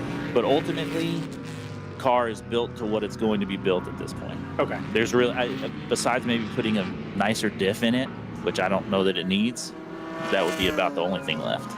Out of curiosity, you guys kind of pioneering the pathway with this newer generation of BMW road cars being turned into club racing cars. Has there been any discussions or exchange of information with Ginger Racing with the new 135? There has. Actually, the guy who owns that car and has been building it he started building that car before we built our car. Okay. He's been talking to us quite a bit. Oh, very cool. And I think he lives in Austin, but Ginger is out of Houston. Mm-hmm. Actually, the Cool Shirt system we bought from them recently to put in our car came from Ginger, which actually came from PC Racing. Oh my gosh. It's very incestuous. There's actually quite a few Houston teams, and we all talk and share information and help each other and so forth. So Very cool. although right now I wish Choice Racing was a little slower so we could catch them and battle them a little bit more, but that's okay. That car, initially that car was supposed to be a GTO car, I think, a couple of years ago, and then kind of detuned backwards to run in GP1. Well, I thought it was the ZF8 car, and I walked by it yesterday, and it's not. It's a 5-speed. So didn't PC have that car for a while, or was that the older Choice car? I don't know. Yeah, because I think it's between PC and Choice, and in many cases they've been sharing a garage. Okay. I don't know which car is which and which number was which, and this was Peter's car, but it was a real Choice car, and then Peter had it, and then it went back to Choice, and you just talk to Will about that. Gotcha. I don't know which one this is or was at some point. Peter had the same transmission problem we did. Oh, really? This morning. He left. Yeah, he's done. He actually came and stole the shifter out of our car to put it in his car to see if his shifter was because what was happening is in left-hand turns. Yeah. That was the weird part. His was popping into neutral. Okay. That's what put him out yesterday. So he's running the same box that you guys are. Yeah. I didn't know that. Yeah. His is just obviously Frankenstein to the S54 Right. versus coming from the car originally. Interesting. So has they had to upgrade all of the electronics on that car to run the box, or is it just? Yeah. Oh, it's a whole separate. And it's a standalone unit, but in the stock car, it's a standalone transmission controller, engine, and then they talk to each other. So that's what they figured out, is how to make it all talk to each other, or at least Kind of. Until yesterday. Yeah. Yeah, and I don't know. It could be a mechanical thing. And Oh, spinner here on the exit of turn 2. ooh, he's way out there. Fast Track That is- Racing BMW. Yes, it is. 926. Lost that car early. You can see the tire tracks all the way basically back to the apex curve there at 2. That was a little too much steering angle with throttle. You know, I'm glad that happened. And only because I was getting so kind of sucked in on the BMM and the car development discussion that I almost failed to talk about the track. And you guys are Texans, right? Texas-based. Have you been here before? It was, what, Kevin, 7 years ago? Something like that. So We were old doing surface, old lemons. layout. Old service, old layout, and that was with Lemons and a Honda Accord. Oh, wow. A little So, different. and then we got 6 laps of practice time, and Sean, who's in the car, funny, his name is also Sean, but different, not owner Sean, Yeah. different Sean. He got those laps, and of course they were a mess. The car was acting weird. I had no laps in the car and started in the wet during the race on Saturday, and seemingly did okay. But yeah, so I like the track a lot because the elevation change. Yeah. It's a technical track, but not super technical like Hallett. But you basically have about a total of 10 seconds during the lap to do anything with the radio, because it is always brake, turn, you're doing something. Does it suit multi-class racing well? Yeah, I honestly, you really didn't get hung up too much in certain areas. A little bit, maybe in the back, where the back section is the faster section, and so there's not great passing zones except for basically the back straight. So you can get hung up essentially right through here, all the way back through there. It is where you can get a little hung up with the faster cars, but it's not a narrow track. Yeah. You can fit 3-4 cars wide if you really wanted to get aggressive. It is. It's not out of place, but typically you come to these tighter, quote-unquote, club racing venues, like a Hallett, let's say, and you've got maybe 30, 35 feet to work with. This feels substantially wider, and therefore, like you said, helps it flow a little bit better for a layout that is otherwise pretty technical. Yep. No, it's a nice track. The surface was very, very slick yesterday morning for an hour. It did not dry out quickly. No, it really didn't. And it didn't even look wet, but it was like ice. Yeah. It was slick, and so it must hold the moisture or something in it, maybe because it's newer. I'm not an asphalt guy, but it it was very slick for a long time yesterday. Jay and Kevin, I appreciate you guys coming up here. I'm sure the heat is a welcome change. You said you were up on the hill most of the morning, so hopefully you guys can go find some warmth and some comfort. Thanks for coming up and chatting with us here on DriversEye Live. Really appreciate it, and fingers crossed things stay the way that they are. We'll Hopefully it'll run a little longer. I got to get in the thing. Yeah, Kevin's in the car next. So. Very cool. Keep an eye out for you guys. Thank you. Jay Tompkins, Kevin Hosier from BMM Montgomery Motorsports. Thanks, guys. Yeah, always great to have them come up for an interview. It should be noted, Jay Tompkins is reckoned to be the second fastest accountant in the world. And Kevin, a recent entry to WRL. He's only been running with us since 2016. So great to have both of those guys in the booth.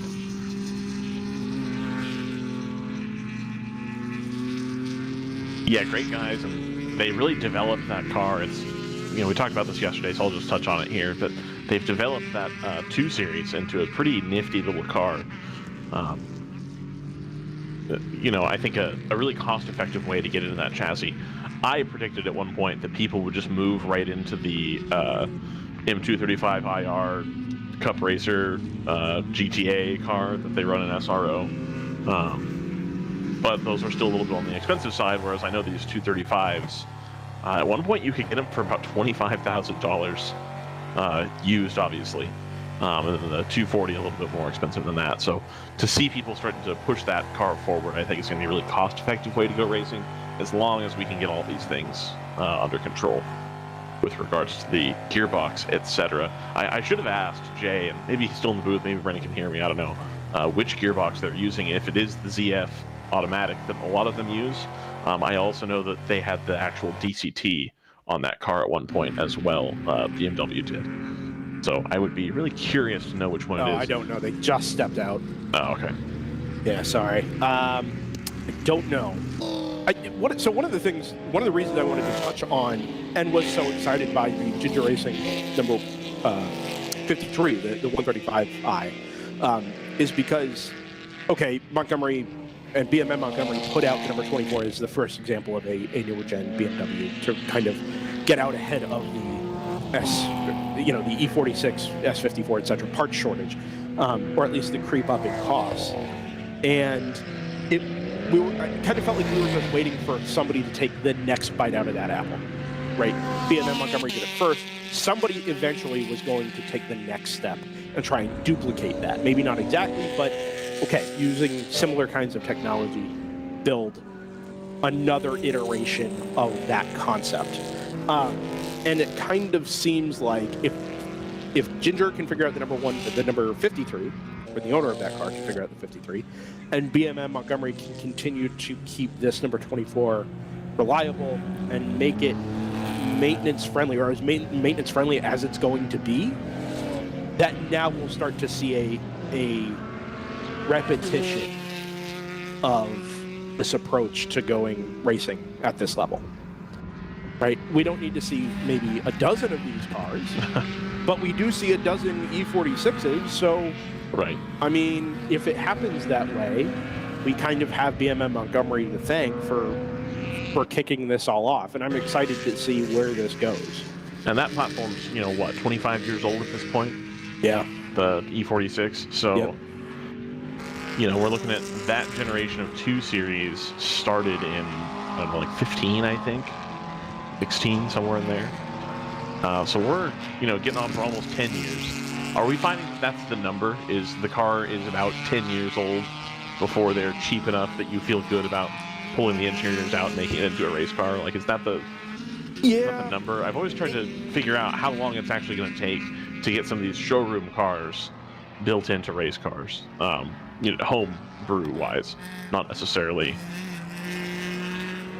So it sure feels like, and I realize this isn't exactly equivalent to the Mazda ladder, but it does kind of feel like is more down to the age of the previous generation than it is being too value old, of the new generation. Right, so somebody's hand was not quite forced, but was headed in the direction where eventually somebody was going to take a stab at this. And it was, well, why not?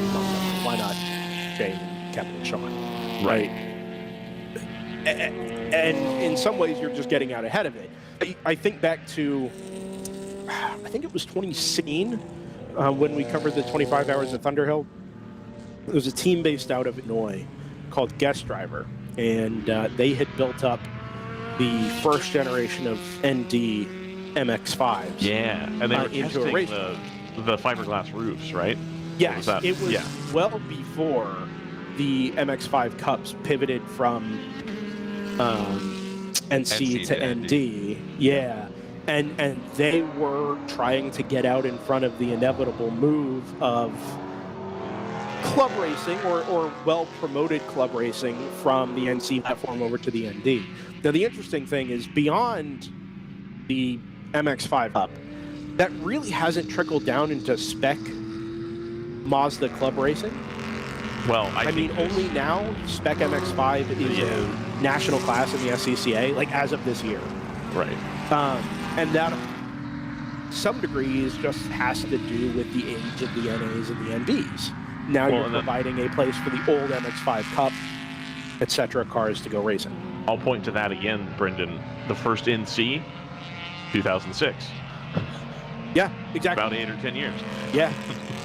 So I don't, but again, I don't know that like that ND platform that Guest Driver built, you know, now 8 years ago, never really took off in club racing because it wasn't replacing anything. It was just, oh, new car, should figure it out, right? Try and do it before anybody else does, and then we can be the supplier or the builder or whatever. We can define the spec. It obviously didn't happen that way.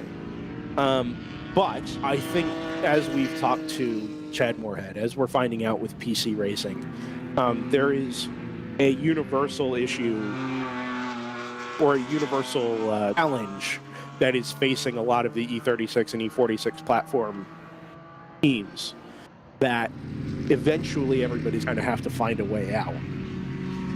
And I think that's the difference between the Mazda situation and the BMW situation here, is that everybody kind of knows that time is limited. Not permanently, like we're not going to never see these cars on track again, but it's only going to get more expensive to run the 36 and the 46.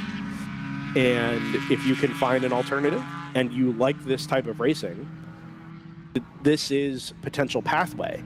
And it only takes a couple of more teams to bite off on building a similar car and identify to what that number 24 is, for us to have an actual, almost like a, I don't know what the identifier for that platform is. Not a BMW guy, but a spec, whatever. So here's my, what I think of immediately. I don't know, excuse me. I don't know how to fit this in perfectly with what's going on right now, but do you remember when Continental Tire Sports Car Challenge was cool and they were still shop-built cars as opposed to off-the-shelf GT4 cars? Yeah. Do you remember how many BMW shops were partaking in that? You had Fault Line, you had Bimmer World, you had Turner, I think there was another one. And there was just a huge, huge opportunity there to show off, hey, this is what we can do with this platform. This is why you should buy this as a street car and then buy our parts, or make it into a track car, or what have you. Spec E46 wasn't a thing back then, but you still saw a huge uptick in the number of people running that chassis across the country at racetracks, particularly the M3 at that point. The 330 less so, but definitely the M3. I think having lost that is a big driver of these newer cars aren't getting out there as much. And I would love for somebody like Chad Moorhead to weigh in on this. How much of what people determine they want to run at a track is based on competitiveness in the market for aftermarket parts for that particular chassis? Like, if tomorrow I waved my wand and there were 6 really high quality specialty shops that specialized in, I don't know, pick a car, the Toyota 86. Well, I'll just use that one. There's like 6 Toyota 86 shops. They all bring their own car to WRL or anywhere else you can run that type of thing, which is part of the problem. And they all have their big logo across the front, and they compete using their own parts and their own setups and stuff. How much of that is a driver into which vehicles we use? Because on the flip side of what we talked about, hey, as soon as the old thing becomes too old, it's hard to run. With the BMWs, we skipped a whole generation for the most part. I know Open Throttle is running these E90 series BMWs, and they're really cool. But had the V8 E90 there for a while as well. What was that? I think Bimmer World had an edition of the E90 V8 as well. Yeah, they did, but there wasn't as many, right? It didn't, you don't go to an SCCA race and see thousands of them just like sitting around waiting to be raced, or NASA, or, you know, wherever, the same way that you see an E46. So, I guess my question is, did nobody develop parts for that chassis? Was it genuinely too difficult to develop for, and now we've realized, well, it's not going to get any better, so let's start on this one that we have available to us now? You know, where do those things play in? And genuinely, has the rule change at the top of IMSA production car racing resulted in there being fewer options for everybody else? I'm sure we could do a deep dive on this. Sure. If we wanted to. I hadn't really thought about it, but you're right. There was a natural transition away from, you know, the very specific car build opportunity in, you know, realistically, it wasn't just Continental Carrier. It was World Challenge. Well, yeah. Which was essentially just, you know, nationally promoted SCCA classes. Right. I think it was the STO for touring car and T1 for GT. I think so. Maybe GT2. I don't remember. I had this discussion with somebody recently, and somebody's, I'm sure, yelling at their speakers. Yeah, you know, that went the way of, oh, we got to go run GT3 cars now because they're the hot new thing and they're affordable and they're really cool and this is what people want to see. And you know what? It was what spectators and people wanted to see.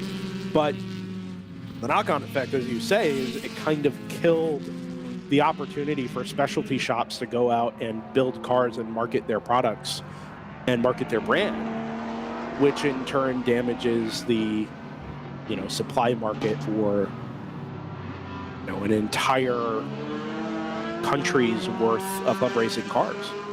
Okay, so Chad says in the chat there's plenty of parts for the E90. I believe that, but why did that car not take off the same way the E46 did? I mean, because the E46 was still economical to run, more economical to run than the E90, which, I mean, it was going to be that way until the funds started to run out for the E46. He says they changed the suspension and you can't get the camber right without making huge changes versus from the E36 the and E90. 46. Oh, from the E90 on. Okay. That makes Well, sense. no. So it's just the E90 specifically.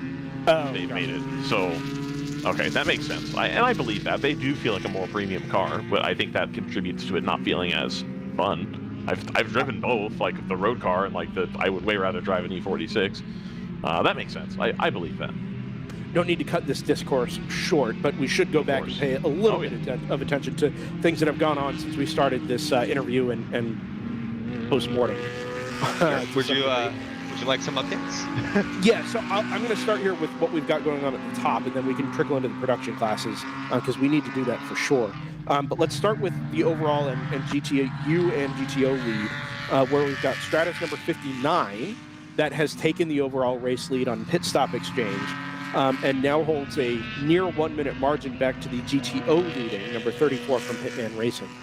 So that car has jumped into the class lead at the expense of the number 290 from Moorhead Speedworks, who has lost a little bit of time since the first pit stop. Now slips back 7th overall, which has promoted the 296 and the 99 onto the GTO podium for the moment. So that's happening in 2nd, 5th, and 6th overall, if you're following along with live timing. And in particular, that GTR 99 is going fairly rapidly at the moment. Remember, this is the debut weekend for that team with the Toyota Supra GT4. It was a decent day yesterday, but I think starting to get a little bit more confident. That car is actually a full lap down to the overall race leading number 59. In GTU, likewise, it's a good internecine battle between the 58, your erstwhile race leader, and the number 60. Now, this is very interesting because the 58's lost a minute, having been in the race lead.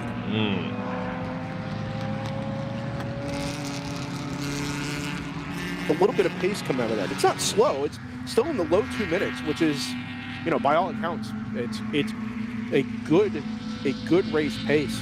But the 59 has just been going so quickly all morning that I guess it was inevitable that to some degree it was going to go this way.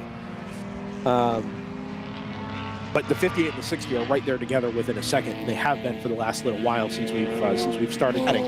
I will let you guys take it away with the general production field, because admittedly I've lost the plot there a little bit. I'd also add in GTO, we were on board with Moorhead for their pit stop with the 290 Ginetta. It was slightly slow towards the end of their stop. That did shuffle them back into the field a little bit further behind. So that has played a role in why they were losing a noticeable amount of time initially to the 34 and the 296. The 123 has received a 1-lap penalty for passing under yellow when we had the 135 MX5 Rapscallion come to a halt in turn 15. As did the number 11 AOA Corvette. So that's put the 123 lap down, whereas they had been battling GTR a bit earlier. That's not the case. They're going to have to be making up for that. GP1 pit stops have been completed. Palomar going the longest, as we kind of expected, at 1.5 hours long for their opening stint. Same with the GP2 Porsche from, sorry, not Porsche, but Honda S2000 from ASM, also going the distance there. GP1, you still have Choice Racing leading, a comfortable 40-second gap over that 24 BMM Montgomery Motorsports BMW. The 63 Open Throttle Racing M3, that's one of the E90s, sitting third. Palomar just 24 seconds behind them after doing their 1.5 hour stint. Blaze Racing, Big Mission, each roughly 18 seconds each back from each other, doing 5th and 6th in class. So the 4:10 for quality time in GP2 is pitting right now from the lead in the class. They had a very long stint, because that's what, an hour 45 minutes. That's going to promote ASM back to the front. ASM had a quicker pit stop than Kurdog Racing, who had been in the lead. What team is that, JT? Kurdog Racing. You like them? They've got the GR86. No, what's the team name? Kurdog Racing. They had a slower pit stop, so they had actually come back out into 6th. They are cycling their way back forward. Rapscallion had a quicker pit stop, so they're only a second behind Kurdog at the moment. I believe that was actually a change for position, Kurdog taking 4th place in class.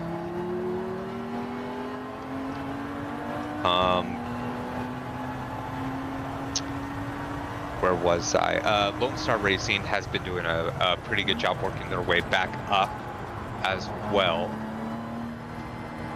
Operation has been having a relatively good duel with a split 5 and the Forsyth Camaro. In terms of the strategy playing out for that 6th place position. So we'll keep an eye on that. GP3,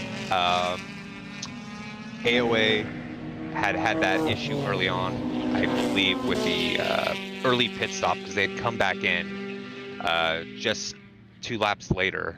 Since then, they've gone back to having a very consistent pace at 212 to 214. That allowed them to reel in the Rapscallion number 27 MX5 and retake the lead there. And it is currently pulling the gap to the tune of 18 seconds so far. So as long as they're able to stay out of trouble there, that is definitely an upper hand to the 85 going forward. So yeah, so lots of movement going on in the general production class, which is pretty good to see. I'm a little bit disappointed we didn't see more GP3 entries for this track.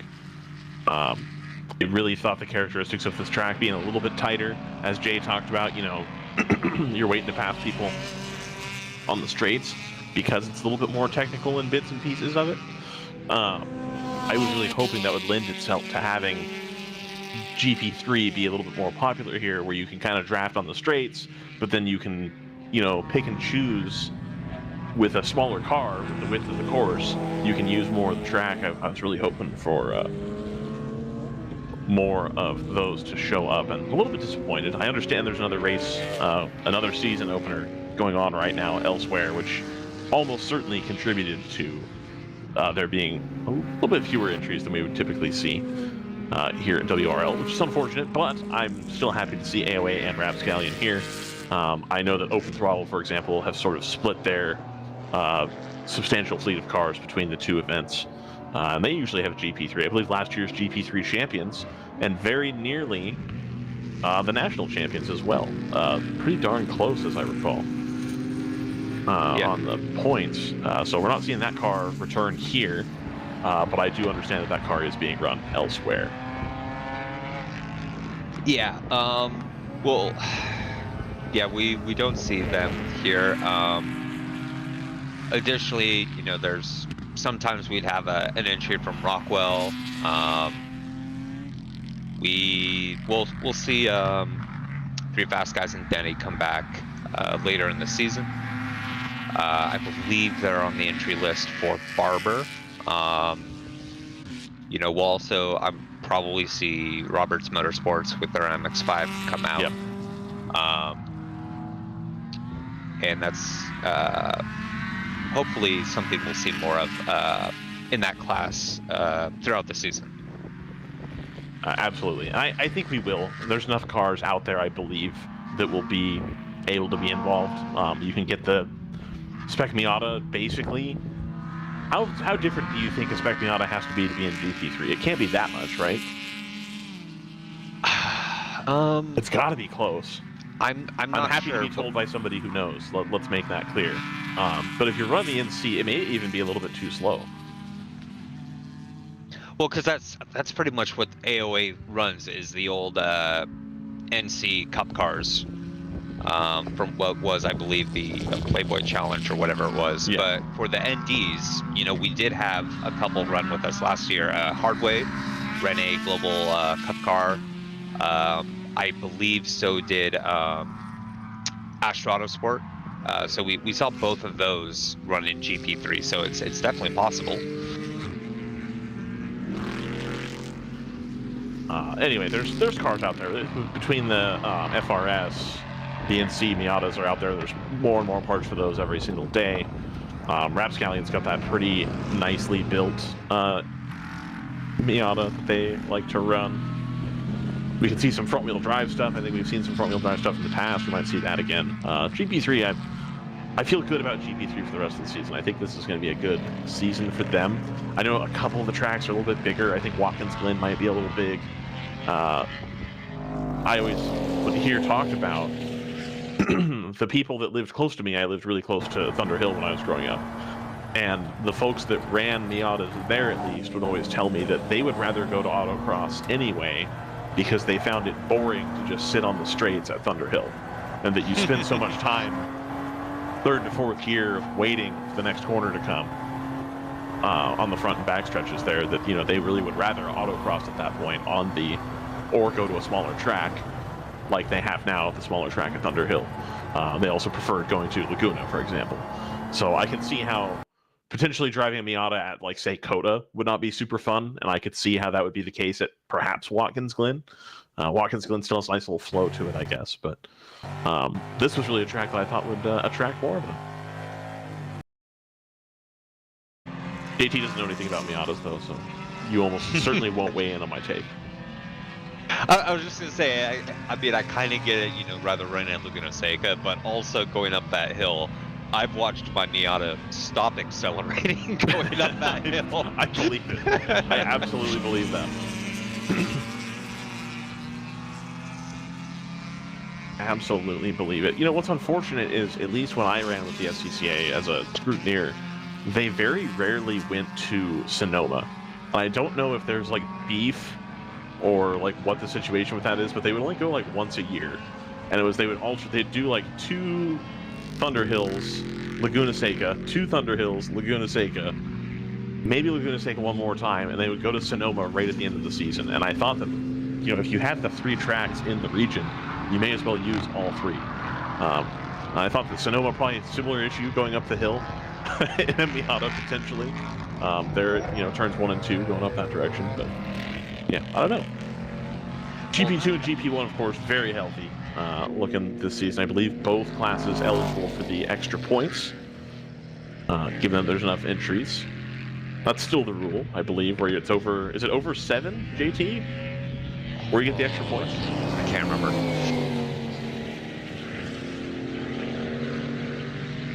Anyway, both of them almost certainly have cleared the threshold because they're both over 10. We've had some issues for a couple of the cars, which brings us down to 9, but I believe it's the number of cars that start. So we'll be good to go there. 5 hours and 6 minutes remaining here at Eagles Canyon Raceway. Clouds have returned, which is unfortunate because it looked really nice yesterday when it was clear. Back on board the Moorhead Speedworks Janetta. They opted not to replace the windshield wiper on their last pit stop, which makes sense.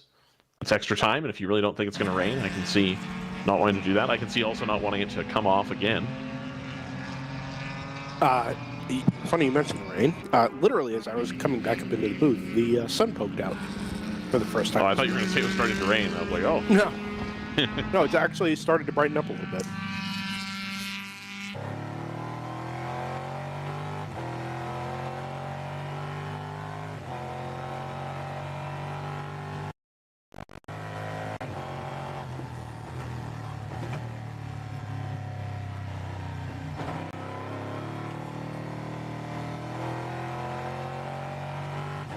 Kind of wild to realize we're coming up on 5 hours to go.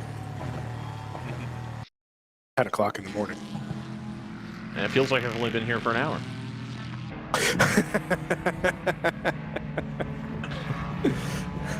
Time flies when you're talking about BMW racing platforms. Yeah, absolutely. Hey man, I got up right at like 5:45 or 6, had some coffee, made breakfast, the whole nine. I was. Oh, so you were up. Yeah, that's why I was like, "What? Why didn't somebody tell me? I had to come on."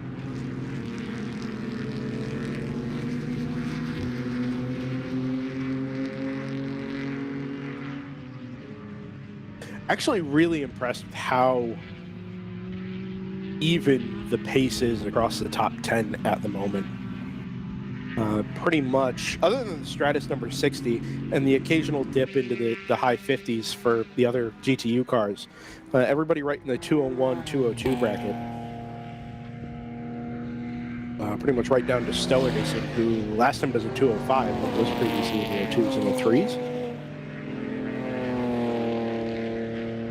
Interesting also to see NFC Motorsports, the number 123, down to the bottom of the top 10. We mentioned very early on that is, potentially a driver strategy shakeup on that car, and that car will probably come into its own a little bit later on. But we're just so used to seeing it up front. Yeah, you should listen to the broadcast more, dude. Was I not paying attention? Apparently not. They got a 1-lap penalty for passing under Yeah, yellow. Definitely didn't pay attention to that.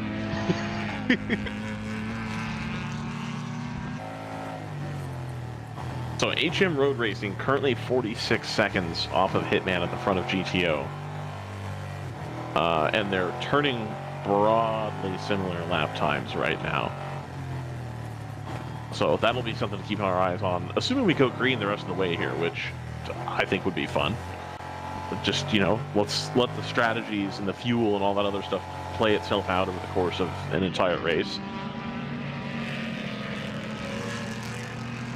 Unfortunately, I think the 1 hour shorter may potentially negate the advantage that Palomar would have in GP1 as far as being able to save fuel.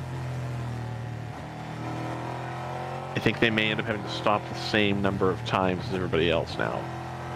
I'm happy to be proven wrong on that.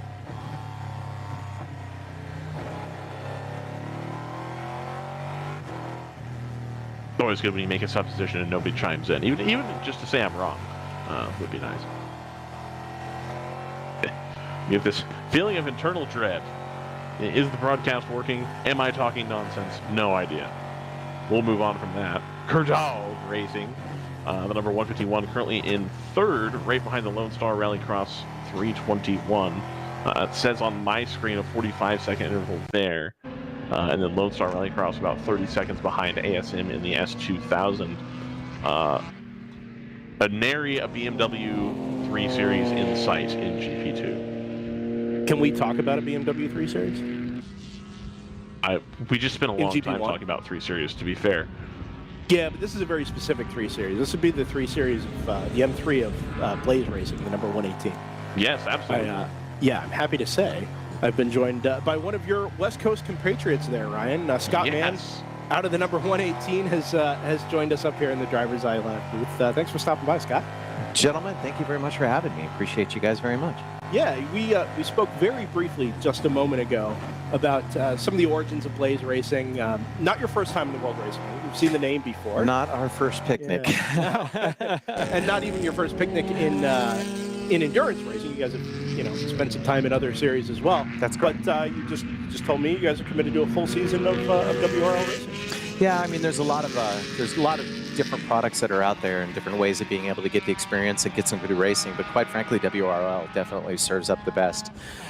Professional organization, but still focused on having fun. There's little room for wiggling and screwing up and messing around and so on and so forth, and a lot more with regards to gentleman racing, as I believe that it should always be focused. And last but not least, you guys, because of the fact that you go to some really, really great tracks and because you are class racing, it allows us to be able to be competitive. Let's say if we're more of a technical car versus a horsepower car or vice versa, you have a very, very good selection of different tracks that will favor one car versus another. And so we're excited about the series. I just wish that you guys had a little bit more of a presence on the West Coast, but that's okay. It just means we got a lot more windshield time driving back and forth. I'm excited about this because between you guys, and I don't know where in California you're based, or if you're even in California, but between you guys, Palomar's in San Diego, Big Mission's in Colorado, which is closer than a lot of the teams.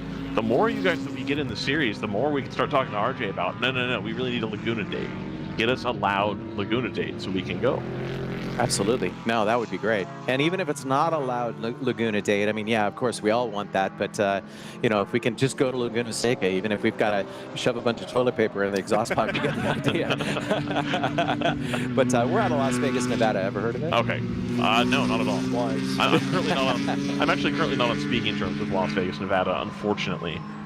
Being a you're the guy. I heard about you. Yeah.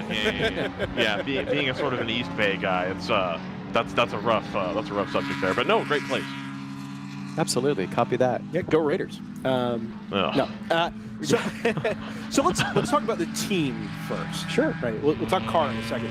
But Blaze Racing, you guys run the number 118, as you said, West Coast, committed to the full season this time. Not your first go in endurance racing, full stop. You've run some other series around various parts of the country. Was this an opportunity for you guys the car to go this type of racing, or did you have something in mind that, okay, well, we have this car, we want to, as a team and as a group of drivers, want to go find a place to race it? Okay, excellent question. So first of all, the name Scott Mann has probably been around in racing now for a little while. The bottom line is because of the fact that I've done all sorts of different series and been parts of other organizations. Two ends on man. I'm getting a little pullback from the production department. Yeah. This is great. Didn't know you guys were so sophisticated. But anyway, the bottom line is with all of the different racing that I've done over the past 20 some odd years, the experience that we've had with organized racing and the evolution of, oh my God, some of these series have just turned either really to the good or really to the bad.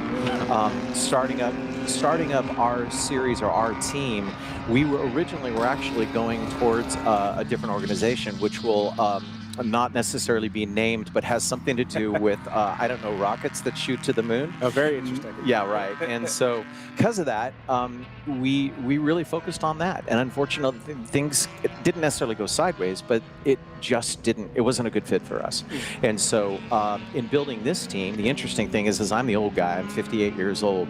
And my other two co-drivers are exactly 40 years my junior. Oh, wow. So I've got two 18-year-olds that are, they're just naturals. They're amazing. And so what I did is I first of all was introduced a couple years ago to Zach, which is one of the two drivers, and his father, Jason. And Jason hired me to pro coach Zach, and I got out of the car car one of the first times I pro coached him, went to his dad and I said, this is a natural. This right here is a very, very unusual natural. And he has no fear because he's so young. So please, please, please hire me. And of course I was put onto the team at that point right there. And one of his best friends, Jonas, is also exactly the same.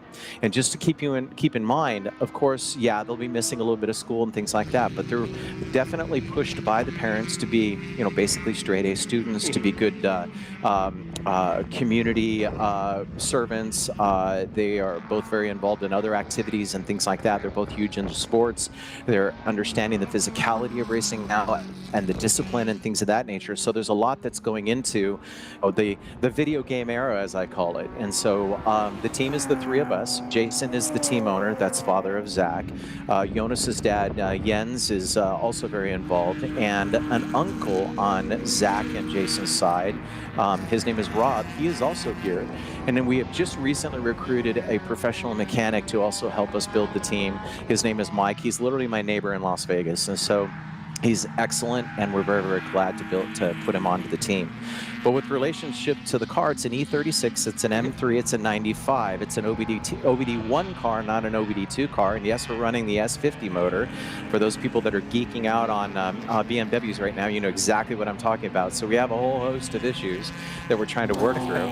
We are running a standalone for those people that are out there going, oh my God, are you running the same ECU? No, don't worry, we're running a standalone as far as that goes. But we are down on ABS this weekend for some unknown reason, and we tried to figure it out, but it's just not that big of a deal. Although yesterday morning would have been nice with the damp pavement, and maybe this afternoon that could once again become a factor. But the other big thing is we have had power steering issues. We were coaxed out of using an aftermarket power steering system by another group of BMW enthusiasts a little while back, and I knew that that was the wrong choice, but I kind of went along with it at the point of arguing ad nauseum, and I lost that argument. And so I went ahead and said, okay, we'll go back to factory power steering. About the dumbest thing we could ever possibly have done. So we now no longer have power steering half of yesterday and all day today. So we're switching drivers out each and every time to literally let our muscles rest, because we are running a lot of caster, so it makes a lot of heavy steering, especially with the downforce in a couple of the areas on this track. So now you kind of know the whole complete kit and caboodle. How's that? Hey, that was one of the most efficient rundowns I've ever heard. I was a broadcaster for 30 years, so you don't have to keep feeding me questions. I'll just keep going until you turn the switch off. So I do have a question as it relates to the car. So one of the great features of endurance racing is it never really stands still, right? It's not like you're putting a car together to go do a half-hour race or 10 laps or whatever, and you just put it back together and then you go do another half hour, right? The car is constantly evolving through the phase of a race. You might have a little failure here or a little hiccup there that needs to be fixed. But the more races you run and the more that issue recurs, the more time it's going to cost you and the less competitive you be. So now you need to find a solution for some small thing, some big thing, some recurrent thing. Was this car built, and is it continuing to be built to run endurance racing specifically, or was this a car that, okay, we took it from sprint racing, we took it from other portions of motorsport, now we're trying to expand it to go run 15 hours in a weekend trouble free? It's actually a great question, because the story behind it is hysterical. When I was introduced to this car, I was looking at this car going, what, did a NASCAR team build this car?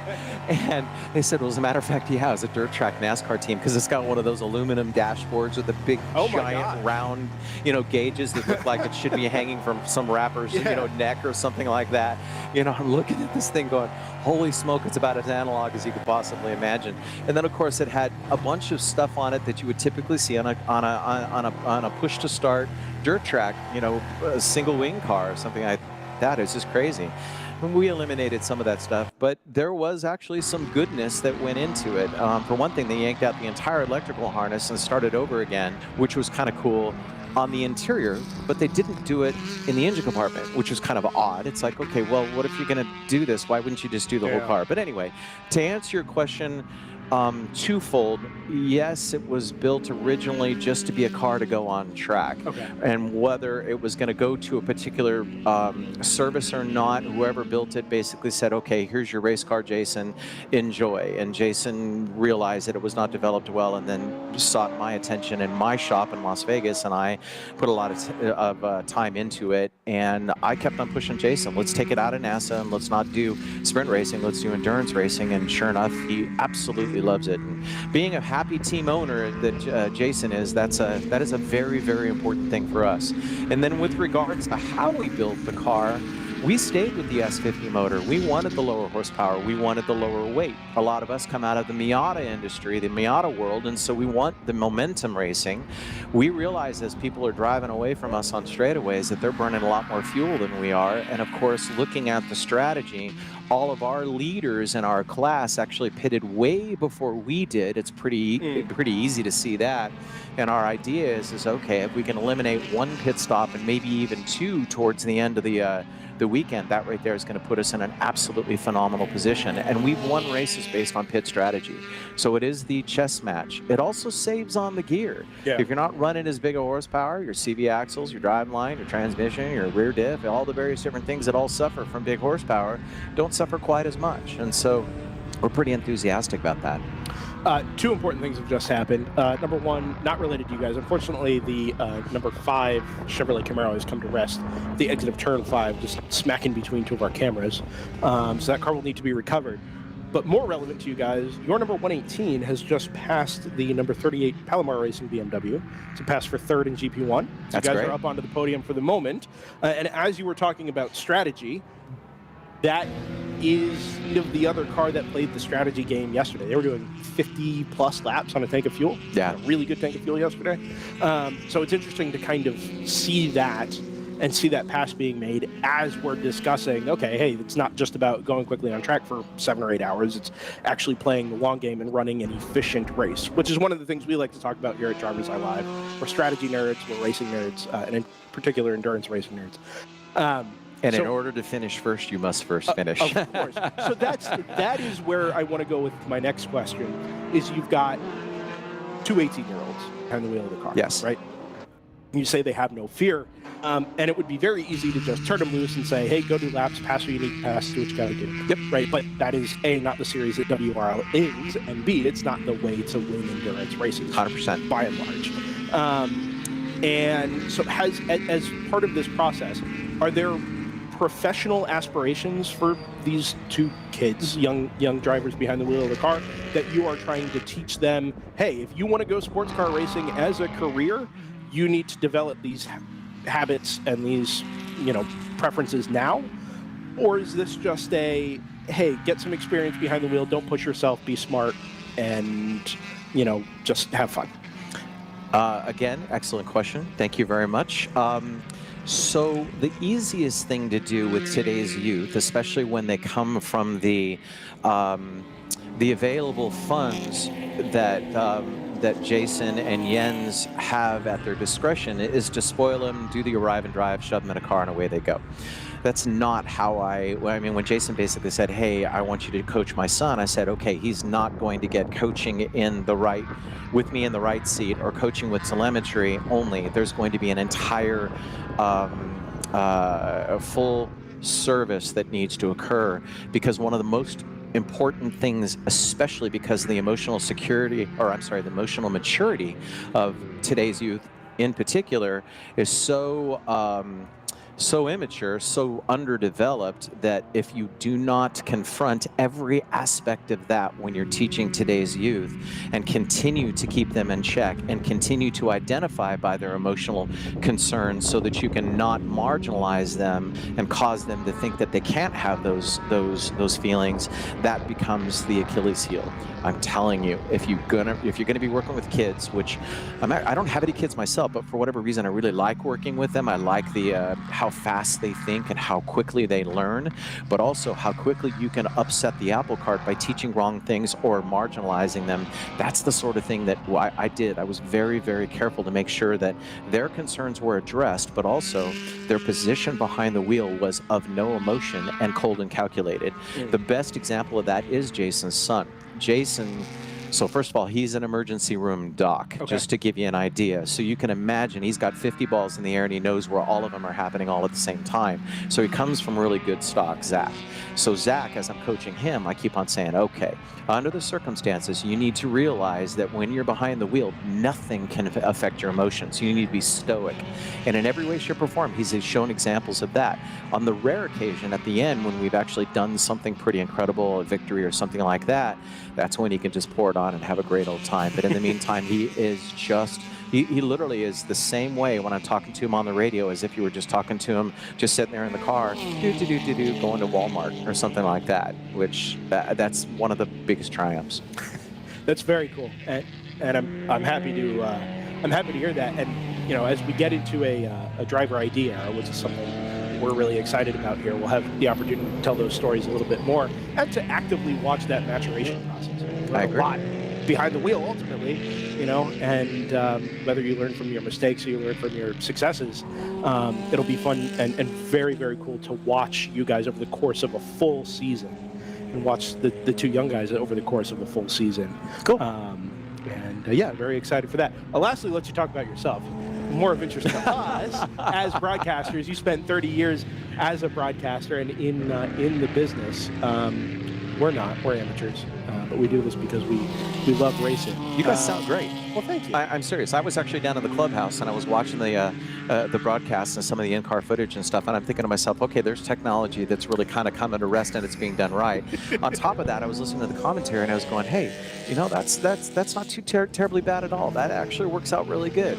And so I even said, I looked around and I said, I don't even know where they're broadcasting from, but I'm going to find it because I'd love to go out there and say hello. But I was in the greater LA market for the majority of my broadcasting career.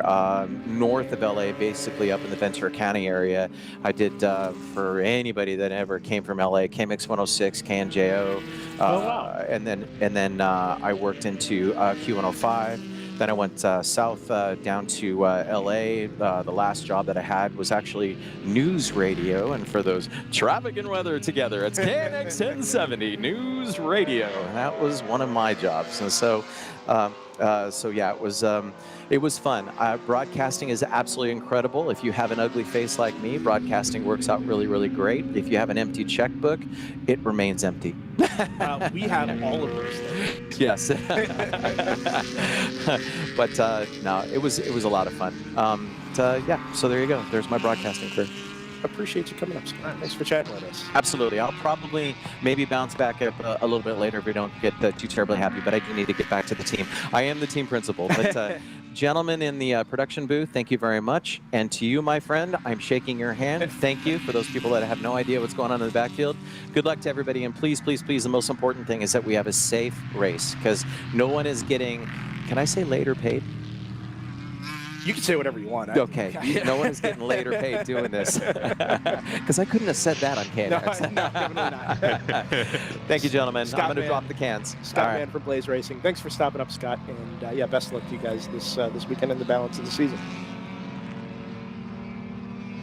As I look out my window towards the northwest corner of the circuit, we've got the waving yellow up there at turn 3A and 3B. The standing yellow down here at turn 1. Tried to find exactly why that might be the case, and it turns out the Camaro, has not made itself, or not made it all the way around. Like maybe they tried to flat tow that car, and then realized it wasn't going to work, and now are loading it up onto a flatbed right at the entry to turn number 6, which is that's a quick old place to be doing a hot pull and loading something up on a flatbed, but everybody's pretty respectful, especially when you consider that the whole course is neutralized from 1 all the way around to 6.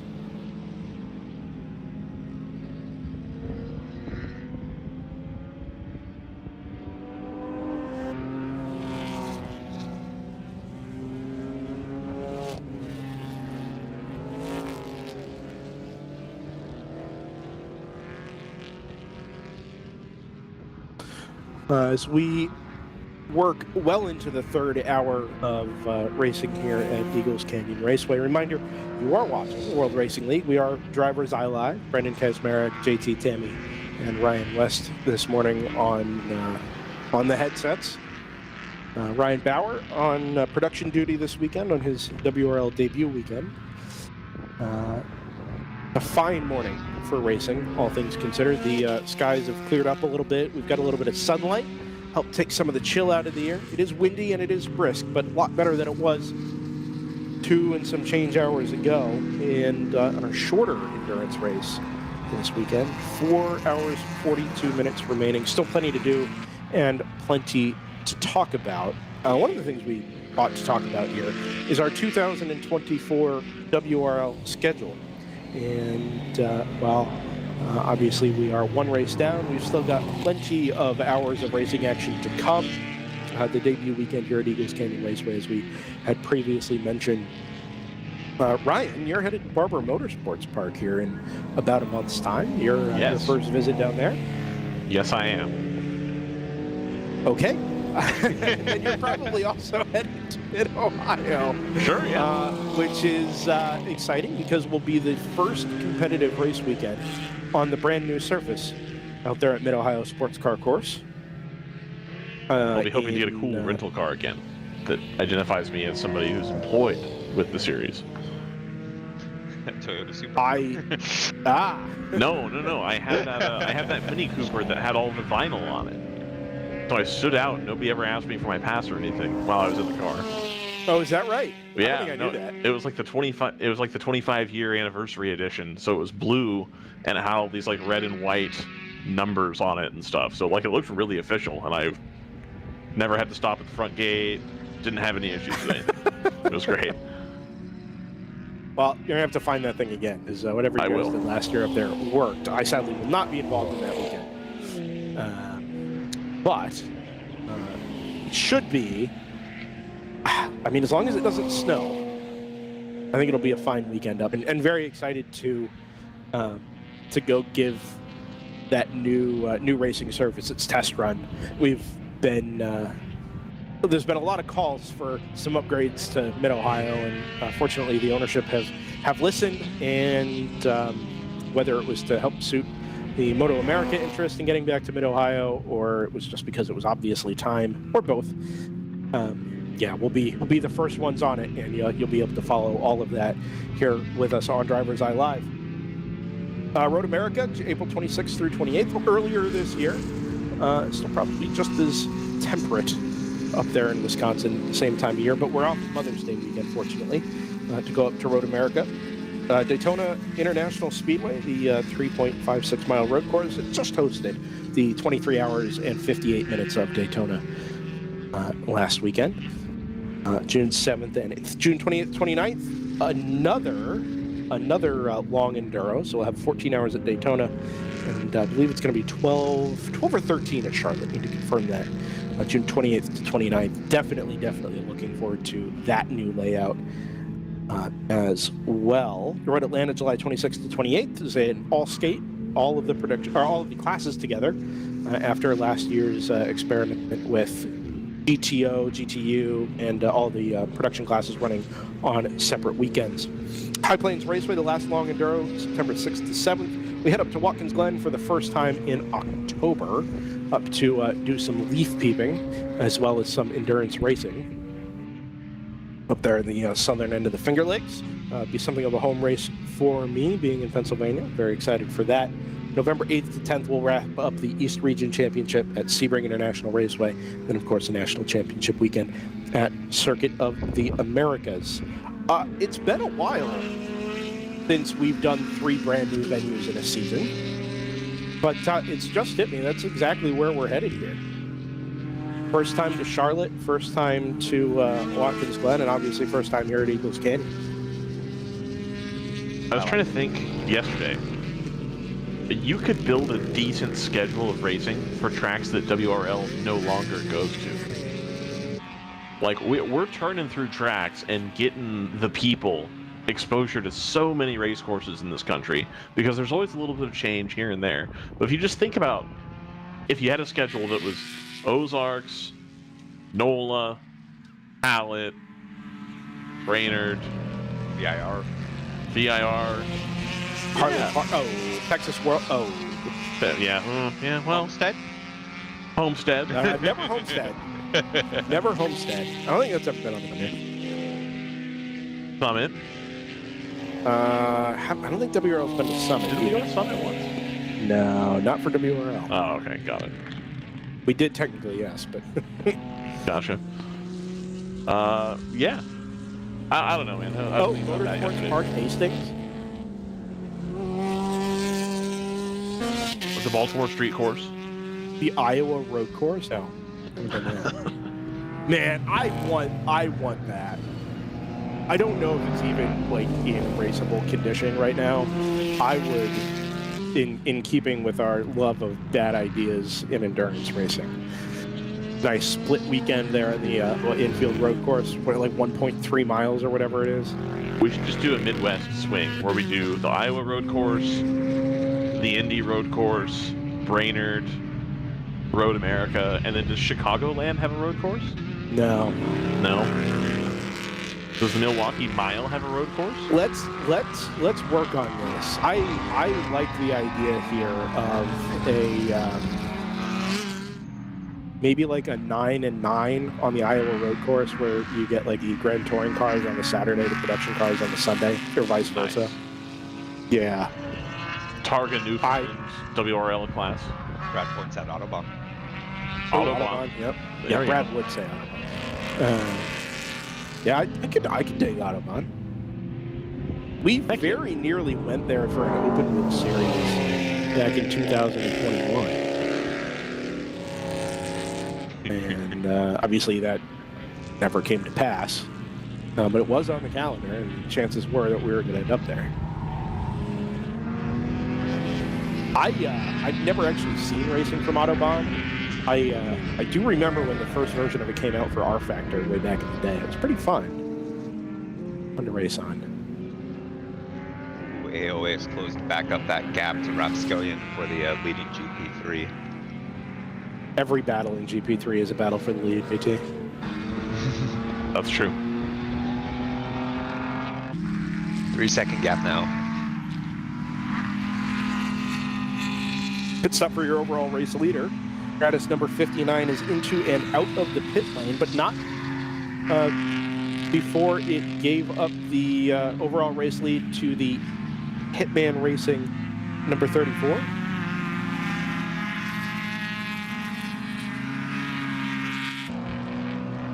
Obviously, I've been looking at this timing screen for,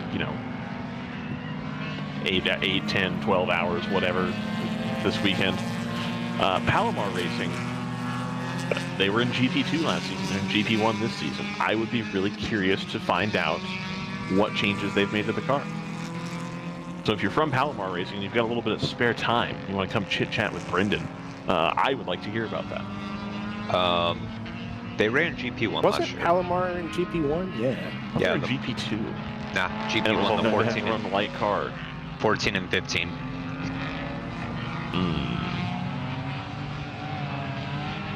You sure? I am 100% positive because I'm looking at my 2023 notes in terms of who served penalties and stuff like that. Yeah. Do you notate not only the car number but also the class on your penalties? Yes. Wow. Yeah. So I'll take count of there was at least 32 GP1 entries last year. Interesting. I could tell you the 14 had at least 3 infractions and the 15 had at least 2, but to my knowledge, never lost a lap. All right. Then again, my data was incomplete because I did miss a few races where I didn't have access to the race log. Gotcha.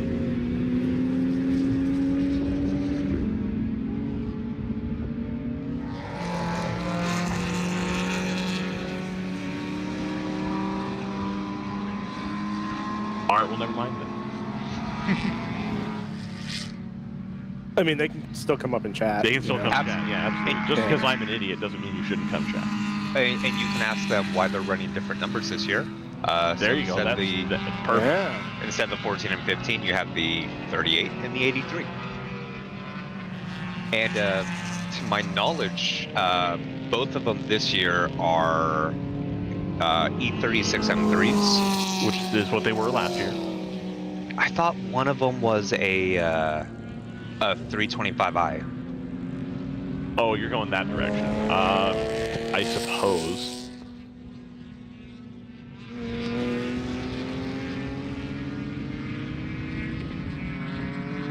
That must be. I mean, they've changed the motor almost certainly, but I thought they had the upgraded motor on both cars last season.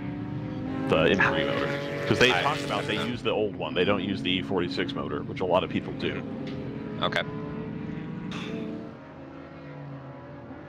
Yeah, not sure. All right. Great.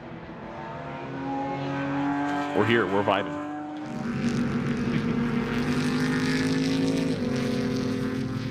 Yeah, this is a vibe. It's a vibe. It's one of the vibes of all time. It is. It is truly.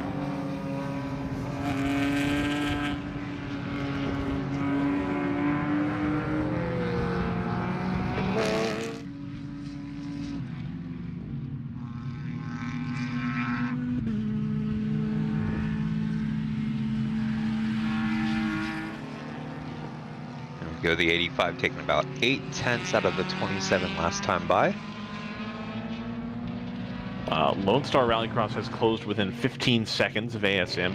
They're at the front of GP2. That's going to be the Rallycross MX-5 closing in on the S2000.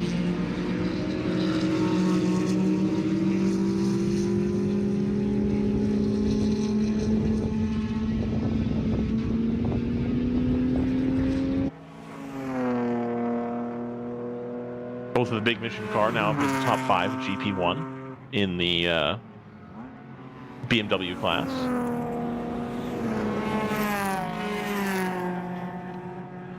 Looks like one of the Supras on pit road by the looks of it.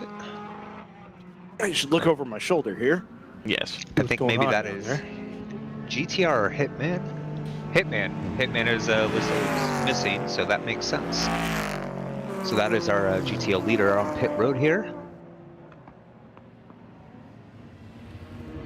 Looks like a relatively quick stop.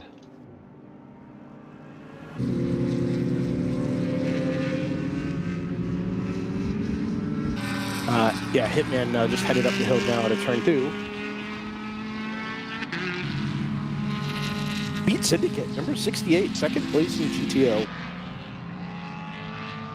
On debut. Third place for 89X as well. Well, it's kind of pit cycle. No, I understand that. Yeah. The 68 did have to pit early. I like context. Context matters. In fairness, I mean, we're at 2.5 hours in, so we're clearing an hour and 15 minutes on fuel for those cars. Yes. So, I mean, that can still be a role. Oh, I get that, you know, you kind of need the back time to understand whether or not it's even on pit stops to the end or not, but yeah, we'll wait to see there. A car has just ground to a halt, headed into turn 13. Now, I think it's before our camera can pick it up. It's a blue BMW. Dark blue, light It's not blue. the 1.8. Cerulean. I'm sorry. Cerulean. I would call it like an ocean blue almost. You know? It's the same one we were having a hard time identifying yesterday. So is this a light blue or a dark blue? Help me out here. Middle. It's like the same shade of blue as the NFC Mercedes. That's a 24 Hitman then? 34 as well. There's a couple of things happening here, guys. The Hitman Supra is crawling way down the hill at turn 13. That is the car you see there. The stopped BMW is to the right of this camera shot, up on top of the hill. Now that car didn't even coast. That BMW parked itself where it's at. That and watching the Supra come through right there, it is chugging. I mean, that it's is the almost only way like it's on the pit limit. It looks like it's on the pit limiter. Yeah. I'm sure it's not, but that's about the speed it's doing. It does have power because it's got itself up that steep climb out of turn number 14. Now brake lights tab on. Car slows again. think this Super is going to get home, but he's staying well to driver's left. Everything looks up in terms of pressures and sustain.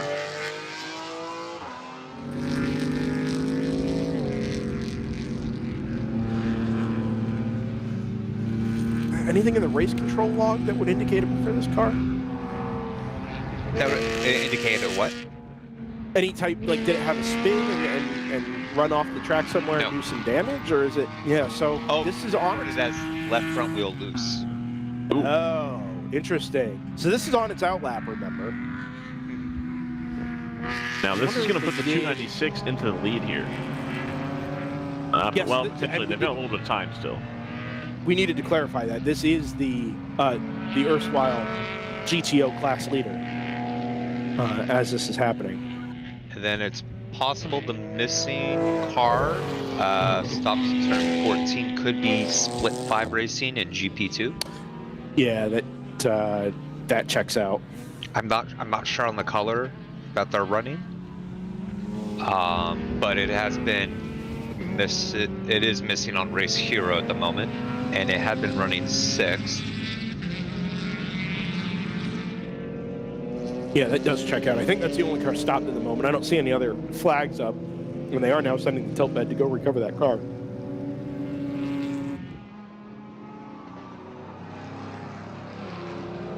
Be interesting to see whether this is just a quick tighten the wheel up and send Hitman back on its way, or if there's something broader going on here. Like a hub failure or something. Yeah, some type of hub issue would be the concern. Beat Syndicate in and out of the lane. Remember that car was just up in second in GTO. It will almost certainly take up the position from, well, it depends on how quick the Hitman stop is, actually. It'll take the position from Hitman, but it would be at the end of this lap that would be the case.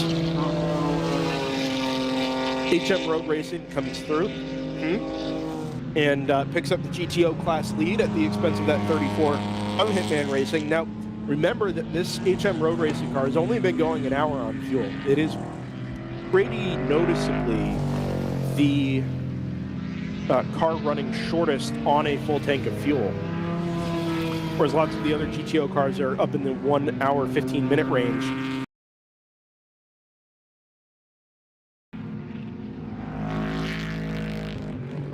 GTR 99 comes through and now will inherit second,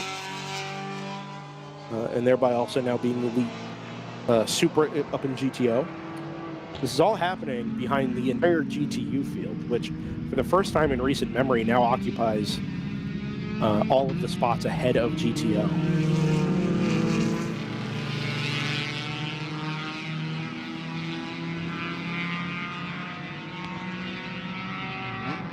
You know, we hadn't really mentioned this yesterday as part of the Stratus number 58's overall race win.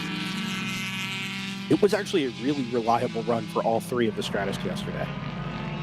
And in a class where, you know, reliability is such a major part of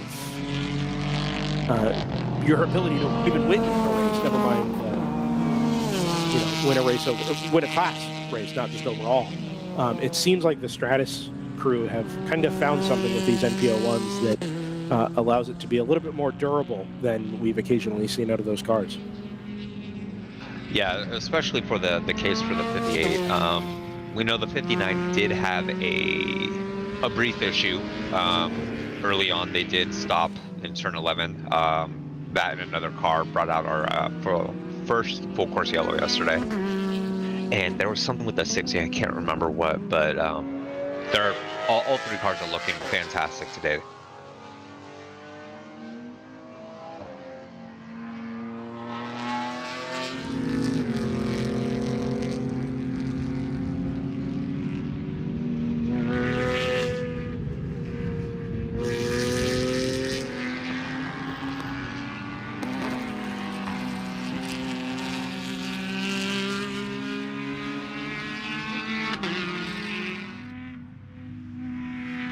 AOA is within a second of Rapscallion in GP3.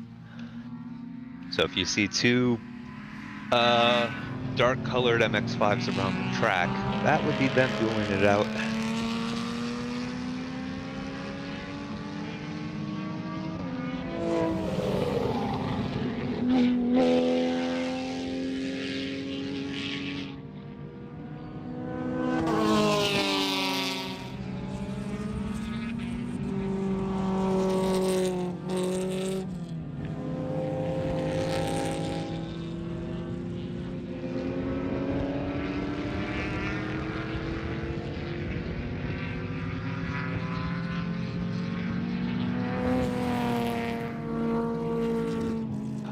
Good lap from Palomar last time by, getting the gap down the Blaze Racing at 5 seconds. Running a 2:11.5 last time through. A lot of this stint from Palomar has been consistently in the 2:11s. Great to see.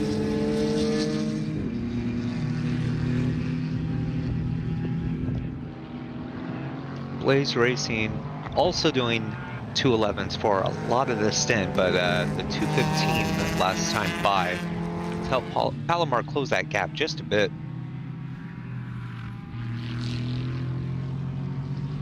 And then it's a further 17 seconds back to the 777 from Big Mission Motorsports, which is having a great run today.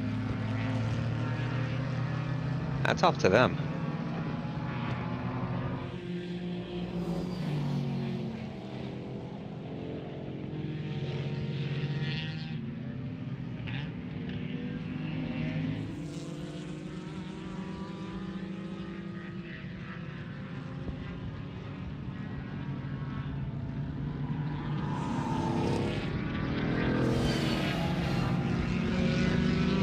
And it was confirmed that it was indeed the Split 5 Racing BMW that had come to a halt in turn 14.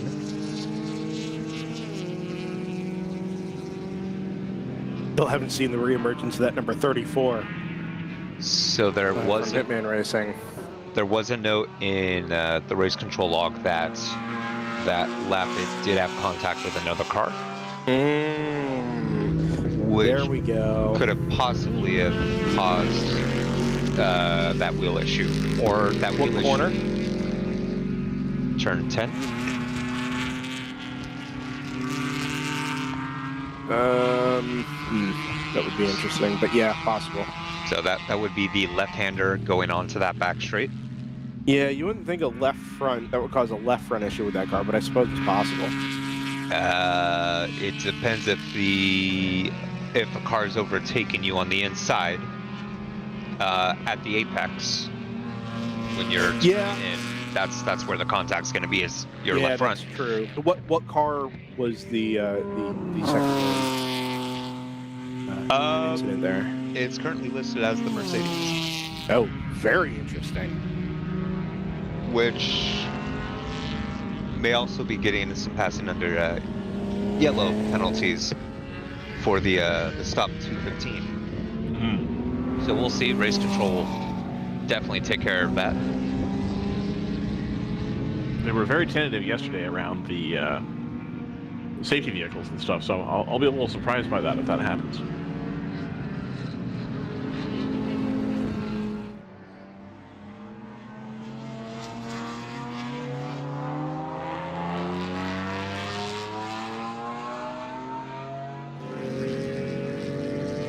If you look at the GTO projections here, which, as everybody will tell me, are completely meaningless, even though we've done a couple stints. No, it's better today because we haven't had any full course yelling.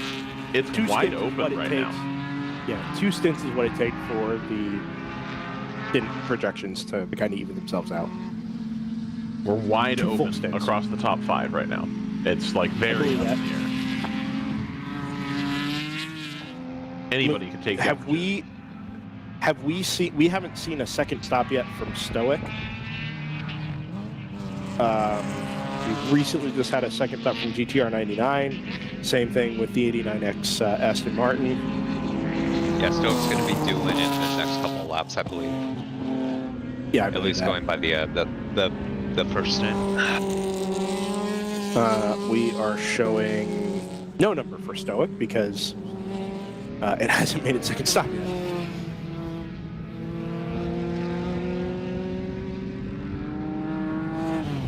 Actively learning how to add hot data here.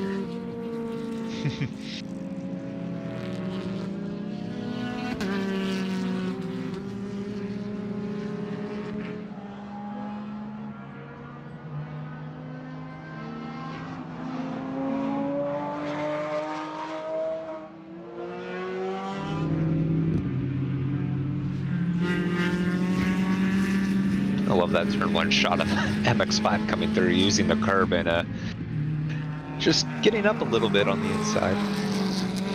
So Scott kind of made mention of this yesterday. You know, the curbs here have some dimensionality to them, right? They're not just, you know, flat serrated curb that you can run out over. There is a...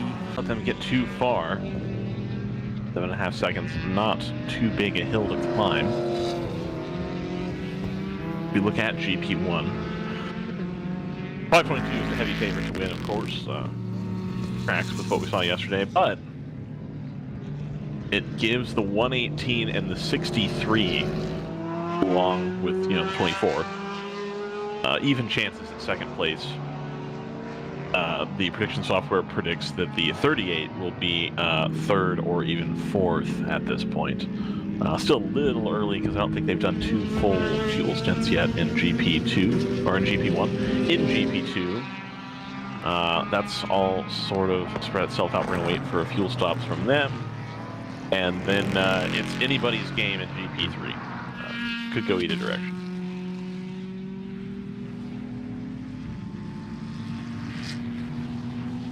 Yeah, unfortunately, something has happened to the 27. They had a off track recently, about 8 minutes ago or so, and they are not showing on timing at the moment as circulating. I can't see if they're on the pit road or not. The 85 also had a 4 off in turn 11 just a few minutes ago as well.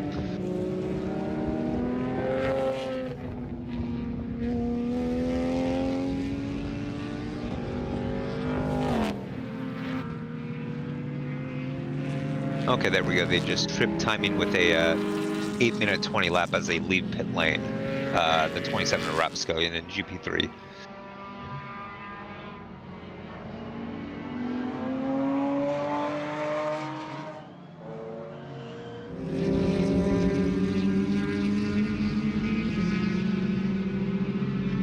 ASM also doing their second pit stop.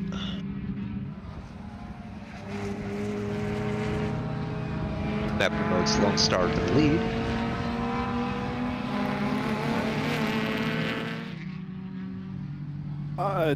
Did NFC make their pit stop?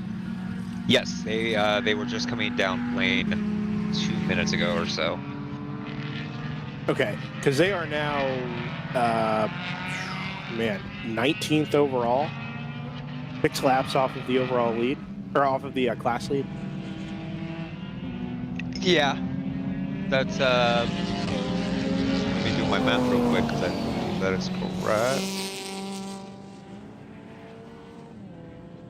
Have those penalties been applied? I believe so, yes. Oh, okay. Because I previously had them in front of Fast Track Racing, and they are now behind them. So yeah, that so they had a is 2-lap penalty early for contact, a 1-lap penalty for pass under yellow, another 3-lap penalty for passing under yellow. yes. So that would be 6 laps there. And you never excuse a pass under yellow, right? You should be heads up about it. However, we talked about this yesterday. It really hadn't become an issue, but it was always possible that it would. We have such a long distance here between flag stations because of the sight lines and where the flag stations themselves are structured or are placed. You know, when that Camaro stopped at turn 6 about half an hour, 45 minutes ago, the course was neutralized from turn 1 through turn 6 because the waving yellow was backed up with a standing yellow. And so you'll come through a corner, see a standing yellow, and think, oh, well, there's nothing here. And you'll come up to the next station and see another yellow. And you don't see anything. Why is it yellow? And you think, well, I must have passed a green flag somewhere, but you didn't. The incident you're waiting for is actually 5 or 6 corners ahead. It's not anybody's fault. It's just the nature of the track layout and the way the corner marshal stations are placed. And I suspect stuff like that has caught out the driver of the 1-3 in particular. It is a unique feature of us here and this venue in particular that I don't expect to repeat itself in the future. But unfortunately, it's caught out one of the main contenders for a team that has really, I mean, over the second half of last season, had really found a way to minimize mistakes. Absolutely. I mean, that was kind of what we heralded them for the time we got to Hallett and Sebring and Circuit of the Americas. Was, hey, this is a team that isn't going to shoot it to the foot. If you're going to beat them, you've got to do it completely on merit, not count on them to beat themselves, because they're just not going to anymore. Seems like this morning maybe just a bit of an outlier. Yeah, no, I mean, we'd made note that they were by far one of the quickest teams in GTO last year, but they lost at least 10 laps going into Coda, I believe, on non-contact penalties, which it just adds up. And I think there was at least 1 or 2 races where, you know, had there not been, you know, a pit stop issue or a passenger yellow, they would have won. And we saw as the later half of the 2023 season come into fruition that they were definitely significantly reducing that aspect, and it's unfortunate to see that play a role in today's story.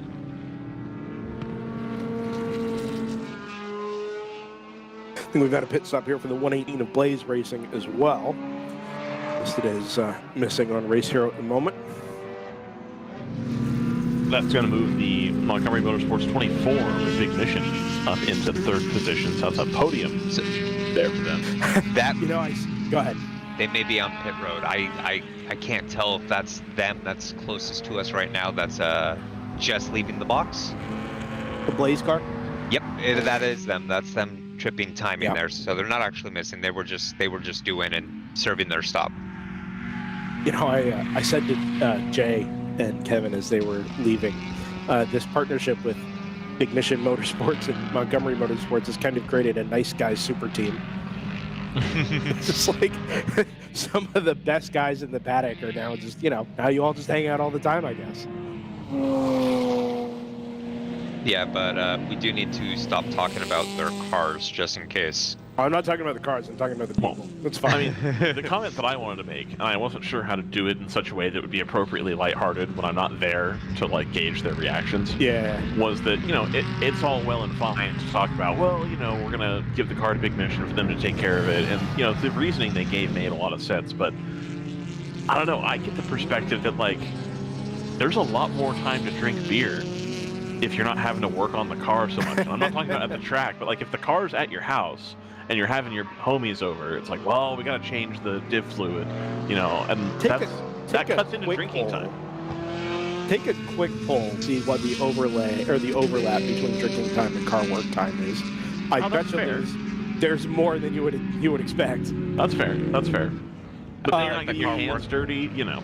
The car work time is an excuse to bring it. I was just going to say, all you've really done is eliminated the excuse to drink beer. That's exactly it, JT. I was going to say, hey, come over, let's work on the car, bring beer, bring pizza. It's our excuse for the day. JT has nailed it.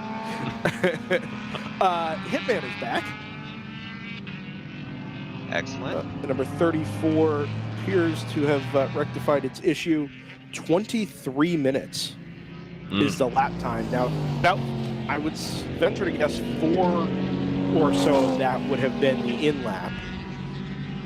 Because it wasn't at race, obviously. So let's call it somewhere between 18 and 20 minutes lost to this left front issue. It doesn't feel like we've gone through 18 minutes since then, but here we are. So we've taken the 123 out of contention for a day, as though it seems. We've taken the 34 out of contention for today. So now we can get back to the 99. Or works the 290, and then the 296 of Hitman Road Racing, right? Is that what the HM stands for? Is that the sister car, you think? Or Road Racing. Makes you think.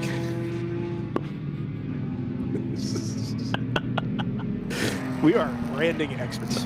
Well, we are. We absolutely are. Well, see, one thing they could do is they could fill out that survey we've started passing around. That would give us excellent information on the team, what HM stands for.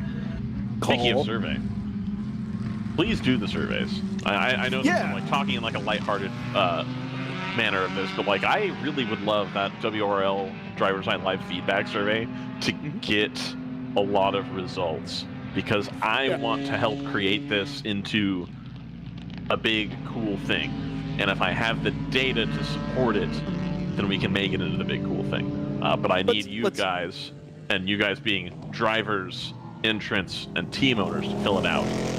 I have not checked it since this weekend began, but last I checked we were at 35 responses. I was hoping to get more than that. In an ideal world I'd get 100, but I would even take like 75 or 50 at this point to have a nice round data set. It is anonymous. Let's add some depth this discussion here. Yeah. So early before this race, an email went out to, I believe it was specifically the Eagles Canyon competitors. The other one may have been sent to everybody. Need to double check that. But an email was sent out to competitors regarding providing a generalized feedback survey to us at DriverSeye Live, but also a biographical and team information survey, so that we can speak a little bit more intelligently about who is who and what is what, especially as we move into an era where we have driver ID. We've had decent uptake for both, like Ryan said, in the 30s for each of those surveys, and we do continue to trickle in a few more responses.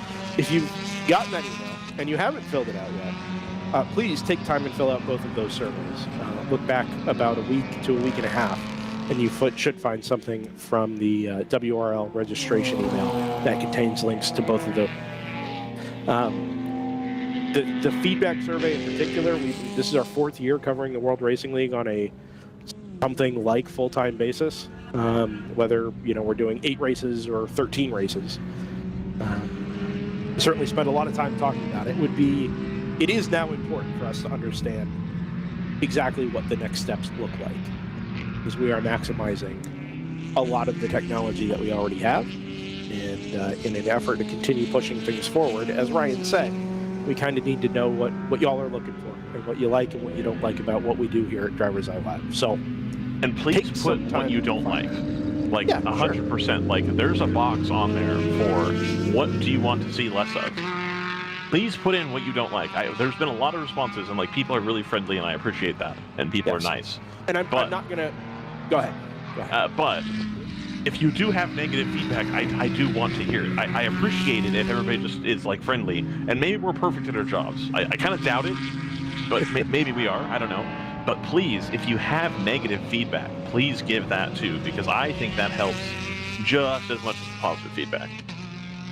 It does, and I think it helps us, justify where we turn next as, people providing to some degree at least, a return on investment. We obviously, as a group, act as a representative of the World Racing League as part of live promotion, and if money is going to be spent to do these things, then we should be getting it as close to right as we can, bearing in mind what our resource limitations are. And the more we can do to make these enjoyable and entertaining and watchable, bearing in mind it's still amateur endurance racing. Now is the time to to speak your opinions and maybe speak some new features and changes into existence as well. Yeah, and it's nice. I can think of at least one or two that might be on the way. It gives us, factual information instead of us having to make up stuff, which Yes. I definitely will do. So, like, right now, because I don't know any better, HM Road Racing stands for Helen Mirren Road Racing. Is that right? I'm 98% sure that is factually correct. But because I that feels right. I'll need full information to know for 100%, but that's just how it is. I could go through things that I do know. I could tell you, like, for example, Brad McCall, big Miami Dolphins fan. I could tell you, Chad Moorhead used to be a test pilot in Apache helicopters. Fun stuff like that. I could also tell you, more relevant stuff like race wins and championships and all that, but... Is that true? Yeah. That is. He my did God. two I combines. can't think of a vehicle I would less want to be a test pilot of than a helicopter. Like, that's for me. That's like, like The a only plane thing I want to do less test fly an Apache is test fly an Apache with Chad Moorhead. I disagree. That sounds. I feel like Chad Moorhead probably has it hooked up. I feel like he's got. I'm terrified of that. I love planes, but I like certified ones. But I mean, there's a lot of really cool stuff that we can find out. I mean, like, Dennis Neal is Brendan's biggest fan on Instagram, or I could tell you. I don't even use Instagram. Well, you have a massive fan there. I mean, your media company has one, and by your media company, I mean your wife. That's true. That's correct. All sorts of stuff.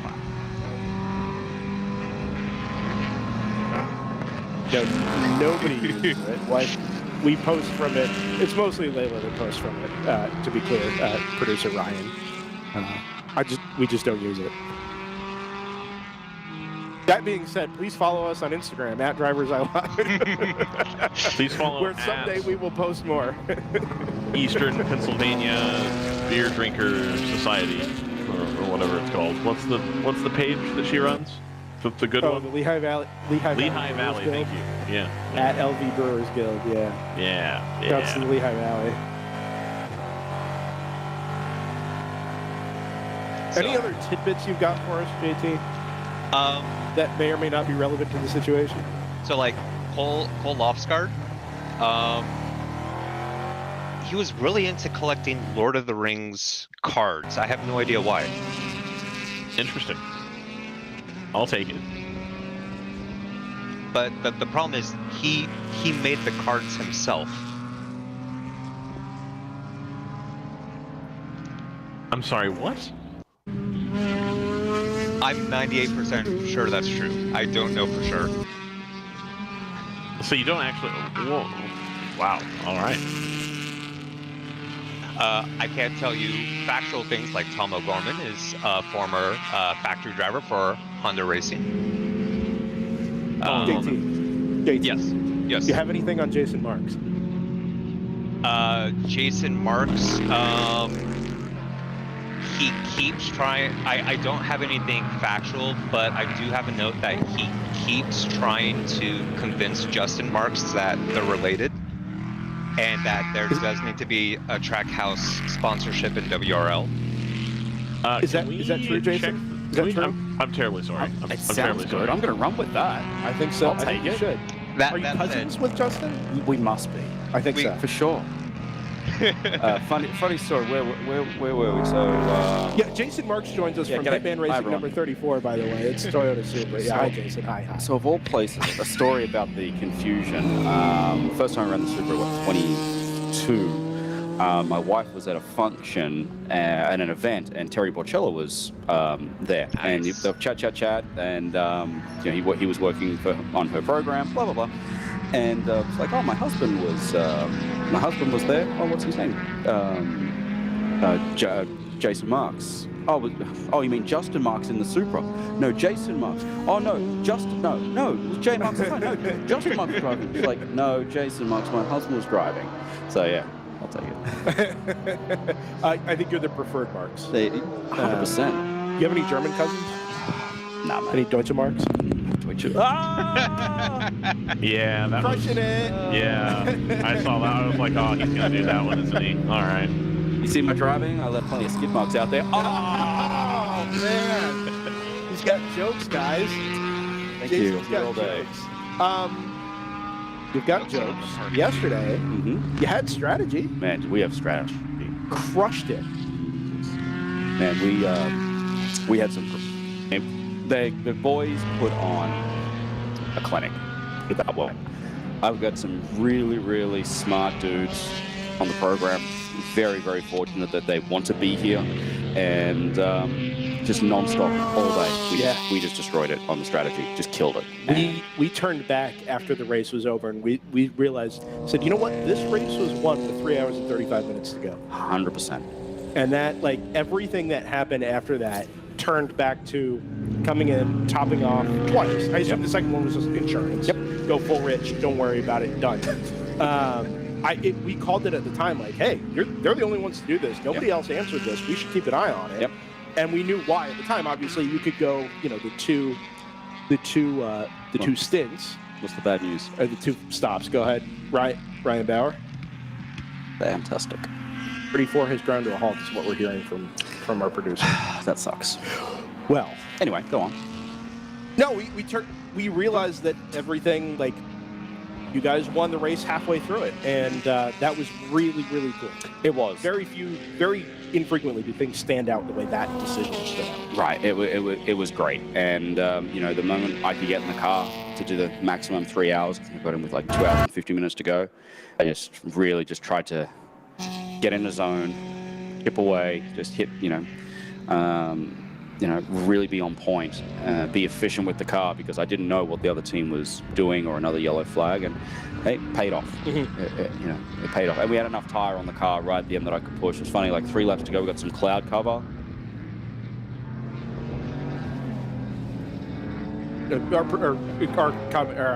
Broadcast can't hear our reserve. Oh, okay. Your car's all good. Okay, great.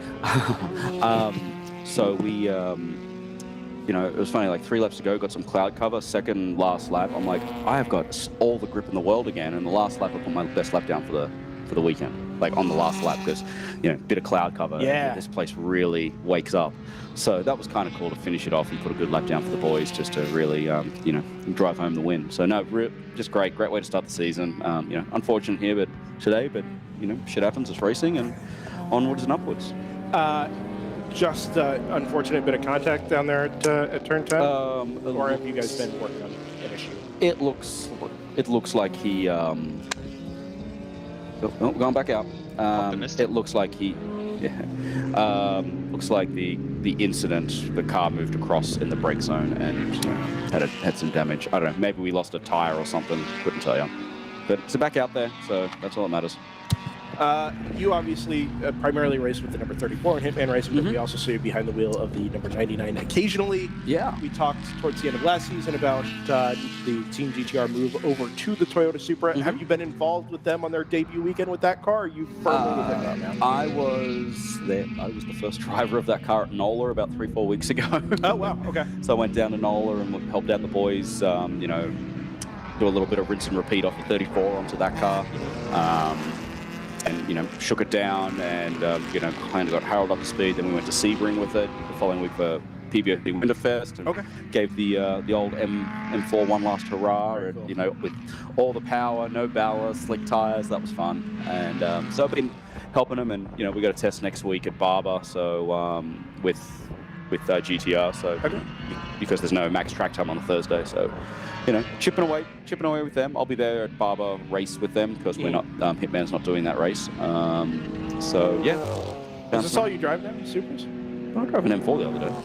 I do. What else do I drive? M2 and an Oldie 46 in BMW Club. And, oh, is that right? Yeah, just a couple of coaching customers there. Gotcha. But, it was kind of rad to go to NOLA and just like get in it, and it's just like it feels like I made sure they put the radio in the same spot, the cameras and all the shit in the same spot.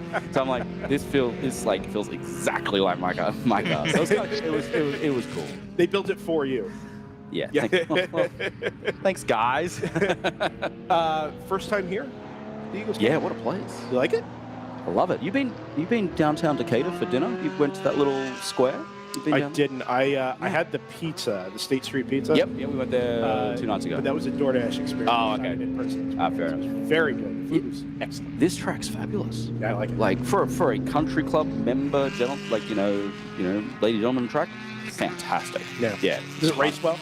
It does. It races well, and you just on my stint just now. I was still picking up stuff. Like this 4 days in, and just little tiny nuances. Are they mostly related to the elevation changes in the cameras? Because Not on always. paper, it's not obvious that this is a very interesting Yeah, layout. paper doesn't do a lot. But it is very interesting. Yeah, like the compression everywhere. There's not a lot of grip change, but there's definitely compression. Like the grip changes purely through compression and release. But like from the track surface is very consistent across the entire place, and lovely facility. The staff were friendly. Hotels and good food. 15 minutes down the road. Hour from the airport. Like, can we come? I've already told RJ, can we come back? This is a good one. Well, and this time next year, all this that we're sitting in right now, and all the extra buildings that are being put up, will be done. Yeah, I heard is this a hotel supposed to be the hotels, or are the hotels already built? I think the hotels are built. I think this is just supposed to be a hospitality. Yeah, so people who can't see, we are literally squatting in like a half-built condo. I mean, the dust situation here is not good. My throat is killing me because they were cutting these countertops yesterday. Oh, fantastic. Not ideal. The other change to Hitman was we're acquired, but the 87 team Stoic. Yep. They're under our tent for the year. Oh, cool. Yeah, so they reached out last year and we had a chat, and welcomed them to the family, and hopefully we can give them a competitive car and bring them along for the ride. They build that one for Jason Marks too. Put all the cameras in the right spot. No, it does not have a V-Box system in it yet, but it does have the rinse and repeat bits under the car that make it go quick. But no, super dudes. They're having a good time. They're trying to elevate their racing experience and came along. So yeah, it's cool. great to have 2 Supras under the tent. Plus we had you see the Tiger car on Friday. Arga. The Tiger. Tiger. Yeah, you didn't see it? No. My old. No. Well, the car we retubbed after last year, it had like a retro livery. So we had 3 Supras under the tent the other day. It was pretty cool. No, I missed that one. That's cool. So that'll be probably racing at Road America. So yeah, Nice. jamming. Very cool, man. Thanks for coming up and Thank stopping you. by. It's Death, Taxes, and interviewing Jason Marks on the WRL weekend. It is a nice content. I was worried that maybe I had upset you or something because I hadn't seen it yet. But no, thanks for stopping by and chatting Thanks, with us. man. And, always good to get a little behind the scenes on what's going on, particularly now with 99 making the big leap. So very cool. Thanks, mate. Jason Marks out of the Hitman Racing number 34 camp joins us on DriversEye Live. So just as we started to get Jason Marks there, the 290 of Moorhead Speedworks had gone into the lead. They'd been making some pretty big strides up the timesheet after having been, I think, as low as 4th at one point. Definitely 3rd. So they've moved up, along with the GTR 99 now in 2nd position. GTR 99 doing the same thing they do every single race, is staying right there and picking up points where they need to pick them up. So on a new car, Jason Marks just talking about, helping them get that car sorted and squared away. So I think they're going to be learning every time they take that car out on track. They're only going to get faster. So the 290, the Ginetta with the Chevrolet motor, followed by the number 99 Supra of GTR 99, and then the 89X Motorsports Aston Martin holding up 3rd position, and then in 4th place right now the number 296 HM Road Racing Porsche. That rounds out your top 4, and then the number 68 of Speed Syndicate, about a minute behind HM Road Racing, and then behind them Stoic Racing, which we now understand to be part of the Hitman Racing tent. All of them hanging out together. So a little bit of movement here in GTO, especially at the front and the kind of the top 5 area. Made some changes here. GTU still led by the number 59 of Stratus Racing, only 10 seconds ahead of the sister car, the number 58, and then the 60 about a minute behind them. GP1, still Choice Racing at the lead in the 522 BMW, followed by the number 38 of Palomar Racing. We're going to see this GP1 standing here continue to shuffle throughout the race, because I think everybody's on a little bit different pit strategy. Everybody's choosing to stop at a little bit different time, so as we wait to see how those things cycle, this is going to be in constant flux. At one point, the number 118 of Blaze Racing was ahead of Palomar Racing, with Palomar holding on right there, between 7 and 15 seconds behind them. Montgomery Motorsports has been in the top 3. They've been down in 7th, 8th. Big Mission Motorsports, number 777, was ahead of the 24 at one point, so that's all kind of shuffled around some in the last hour or so. I think we will continue to see that as the Montgomery Motorsports number 24 goes through for second. I believe it shows Palomar losing some time there, but Palomar's expected on pit lane. I'm wondering if maybe that is the case. that's kind of what I'm thinking too. Because we think Palomar is on pit lane. I think so. Yeah, I think it's about time. Yeah. Yeah, because it's just on Salmon, and because the 24 had already done its pit stop. Yep. I was expecting them to cycle back into second from that. So Blaze now is going to see if they can leapfrog Palomar Racing on this pit cycle. Again, Blaze was ahead of Palomar by between 7 and 15 seconds in the 118. So with Palomar making their stop here, they were 1 minute and 44 ahead. It's going to be close either way. We'll have to take a look by the time they're finished with their pit stop and see where they come out.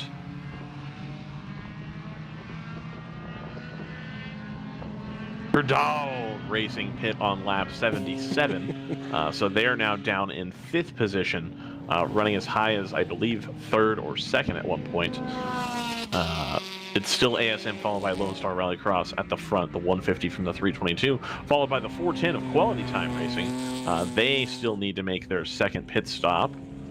And the Rapscallion 469, having just stopped, will cycle through into 3rd here shortly when the 410 makes their stop. So right now, your effective running order in GP2 should be the 150, followed by the 321, followed by the 469. The 321 made 2 stops. They stopped around lap 75 and then also around lap 82. Although it registers that as a pit stop in the system, but it is not. A 222 is I mean, that might be just a real quick drive-through. I'm not sure because. Interesting. No, I don't think so, because that would assume a 12-second. Yeah, that seems kind of fast, don't you think? Yeah. I think it just might have been an accidental error and maybe buzzing the pit wall or something due to going 3 wide on a straight. Indeed. So that's your GP2 standings. GP3, Rapscallion has gone red on my timing screen, which I believe typically means they've made a pit stop. Followed by AOA, who are still a full lap behind, or they were. We'll have to wait for that timing to update as well. So the 2-car battle still duking it out in GP3 there. That's going to be your rundown, as it were.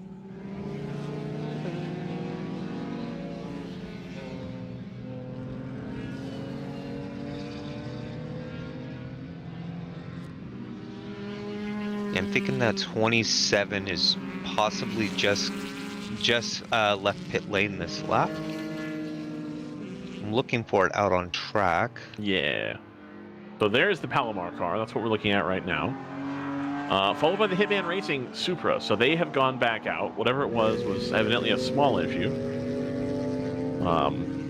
Regardless, they are now firmly at the back of the runners in GTO today. So that's going to be a getting mileage situation. I've just been told that HM stands for Henry Marshall in the HM Road Racing name. Ah. who is the third driver of the HM Road Racing between Tyler Hoffman and Cole Lofsgaard.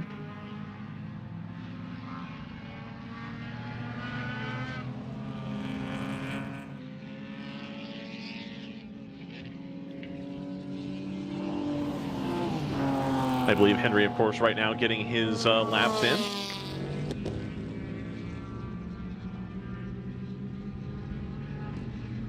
So I'm going to assume Helen Murin is not involved with that program. I then. think that's accurate.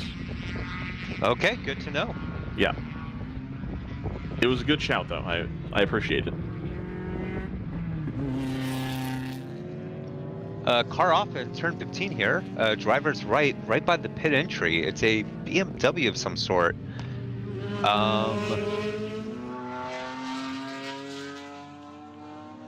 Let's see. That is, I believe, our GP2 entry from Real Allied Racing. The 24 has just gone missing. But they are also probably due for... Yeah, they were due for a pit stop, so that's almost certainly a stop for the number 24. Choice Racing, the 522, is also going to be coming due for a trip to pit lane shortly. System says they're expected in 5 laps. Palomar has made their stop and maintained an 11-second lead over the 118. So that's going to be for third right now, but they're probably going to slot in ahead of the number 24. So that'll be the battle for second, I believe. They should go ahead of Montgomery and Blaze. It'll be close on whether or not Montgomery comes back out ahead of Blaze. But that kind of pack there, the battle for second, is going to be, I think, the battle to watch going forward for the rest of the race here. Yeah, and it looks like, I think that's the 63 on pit lane doing tires right now. And indeed, the number 24 goes down into 4th position as the 38 and the 118 click past the pit lane. 24 should still be comfortably ahead of the 777 in 5th, so I do believe the 24 is going to slot into 4th position here. Blaze Racing has closed the gap, though, to Palomar. Only 2.3 seconds separate the 38 from the 118.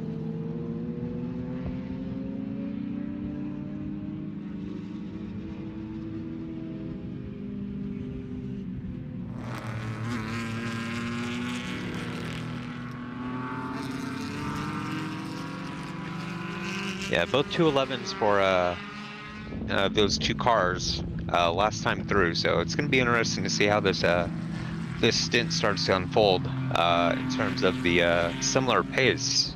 Who's going to really hold an advantage here?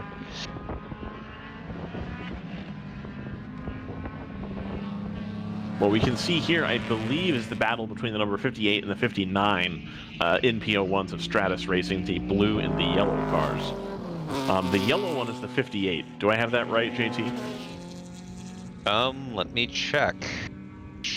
The 58 should be blue. Blue, okay, cool. So The it does... 59 is yellow. Yellow, okay, awesome. So the 50... Well, they were on screen, and now I've lost them. Anyway, they were nose to tail, trying to dice through some traffic. So that pretty competitive race at the front of the field there in GTU.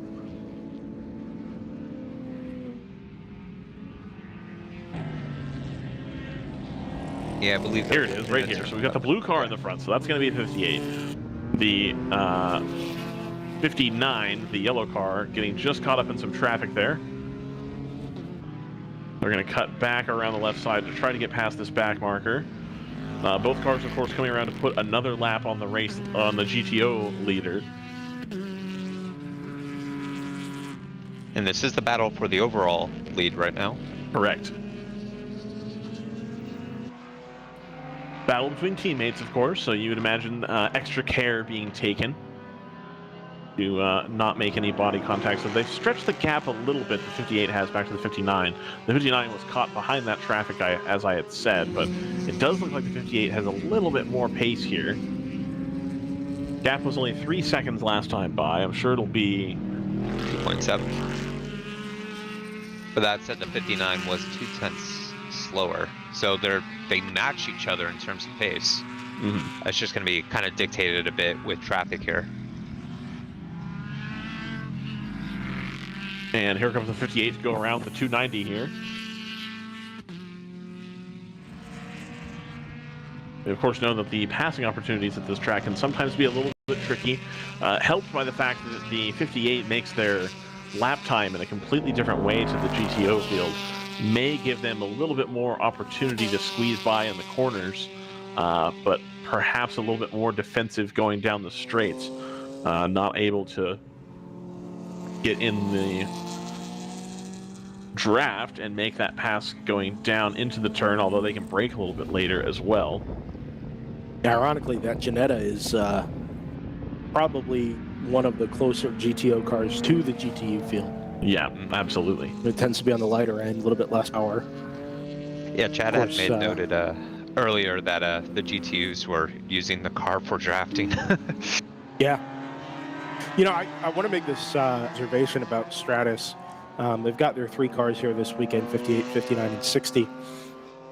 We had seen over the last couple of years, I mean, in those Stratus cars, you know, there was a lot of variation in pace over the course of a race, right? One stint, you know, be the quickest thing on track. The next stint, you know, maybe a less confident driver, you know, a couple of seconds off of that, and it would lead to, you know, potential variation in the results of being, you know, overall winner, overall podium, or, you know, down below the top 10.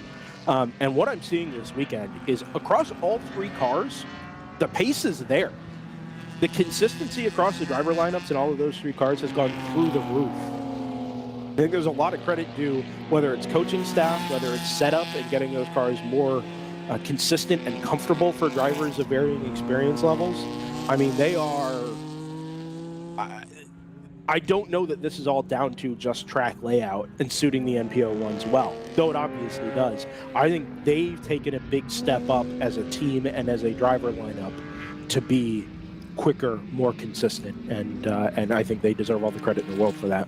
Well, not only have they taken a step up, but we've also had, I think, a mild rule change as well that's allowed the GTU car to have a little bit more pace than they had last year. I think it's a combination of both. But that's my point, is it's not just about pace, it's about consistency. Right. And I think they have found the balance across all of their driver lineups to where you're not doing, you know, for here, you know, quickest driver might do 157s, next guy gets in, does 203s, 202s, 201s. That's not really the case. Everybody's right around 2 minutes or just under that. And I think that has allowed, as much as the ramp up in pace has allowed those cars to be more consistently competitive this week, starting with this weekend.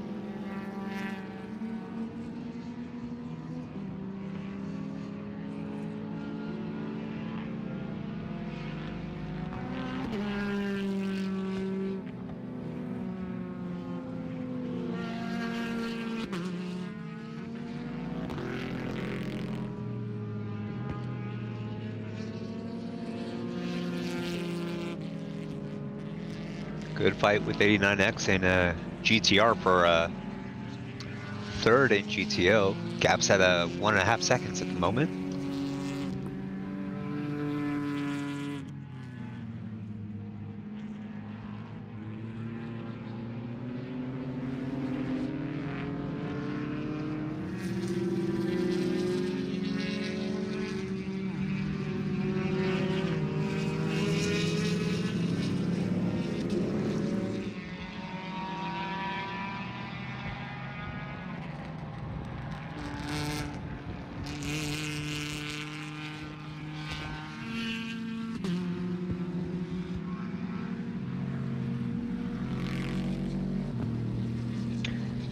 Still relatively consistent times between Palomar and Blaze in that battle for second in GP1. Both doing mid 210s last time by. And the 24 did not get back out ahead of the 777. No. And they are firmly on different strategies pit-wise. Pretty long stop from the 24, actually. Yeah. Unfortunately, they all are. It's the same as the last time they were in when they had the double stop. Well, it sounds like they have to, I don't know if it was in the chat or if they told us that they have to turn the dynamic stability control off every time they get in the car. So if they've turned the car off for fueling, I believe you have to hit and hold down that button for like 5 or 10 whole seconds. And it has to be while the car is on, but in park or neutral. So you have to wait until the fueling is done, then turn it on, and then push it. If it's the same as every other DSC that I've ever used, you have to hold it down to actually get everything fully turned off. Presumably with the car still stationary. Correct. So you can't do it while you're going down pit lane. It has to be not moving. They did mention in the chat that they have to turn it off every time. It could be that it's an instant turn off, but like that's... I would be willing to bet money they have to hold it down.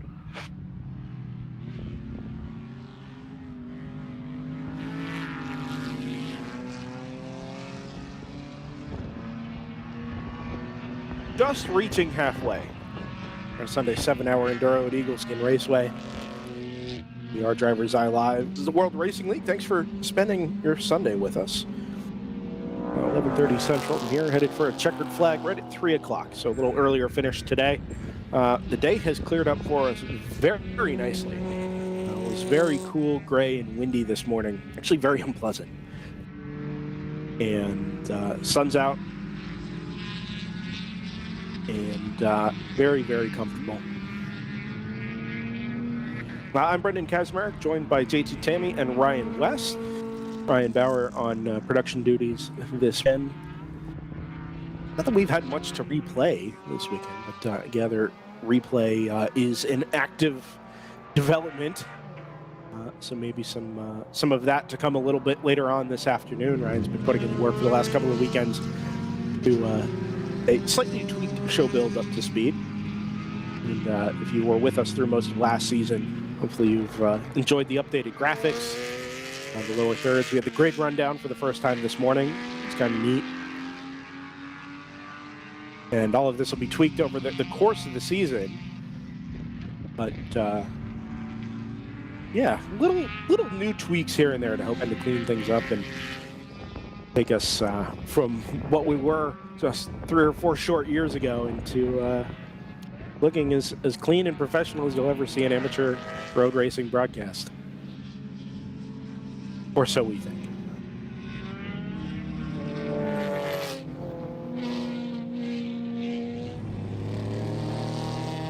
It is a good-looking car. Look at that 86 as it went through the shot. It was just stunning.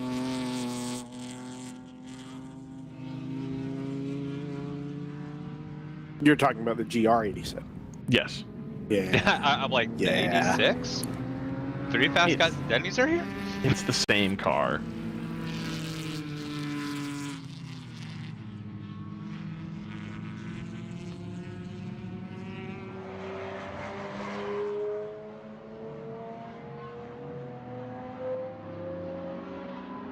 And now with ND Miatas costing over $30,000, especially if you want a club, I think the natural choice for the up-and-coming track day driver. Third pit stop for HM Road Racing. On lap number 98. Are down to 9th overall, 6th in GTO at the moment.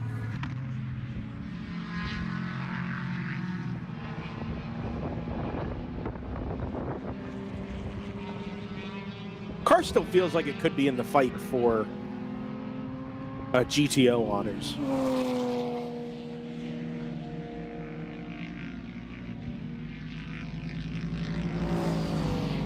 That one's great. The car just came through turns 1 and 2 in isolation, hard on the throttle, late braking going down into 1. And I mean, hearing that thing at the top end of the rev range and then downshifting through 1 and 2 was really nice.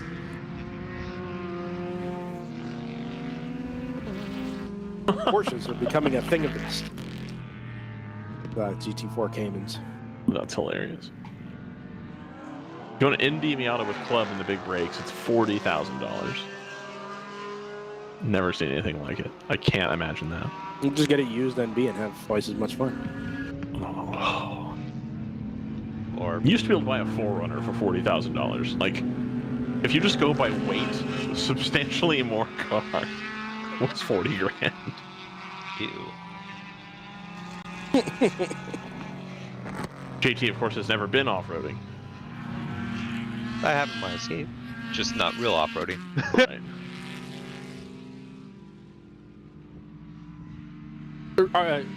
JT, have you been off-roading at racetracks? Yes. I bet you have. The old Laguna Seca off-road experience. I've done that in a Miata and You should get paddle tires for the Miata. Sebring in the rental car.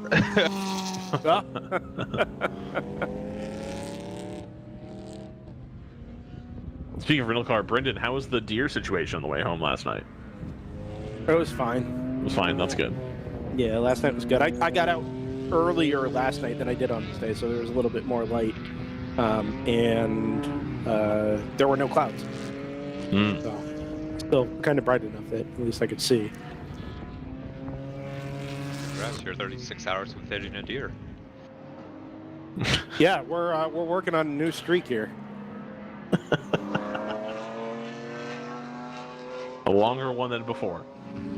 So say we all. Well, hopefully. Hopefully. Pit stop for Stratus number 58. It is out of the overall and GTU race lead. Blaze Racing back to within 5 seconds of the Palomar car. That's the battle for second. That gap, of course, ebbs and flows.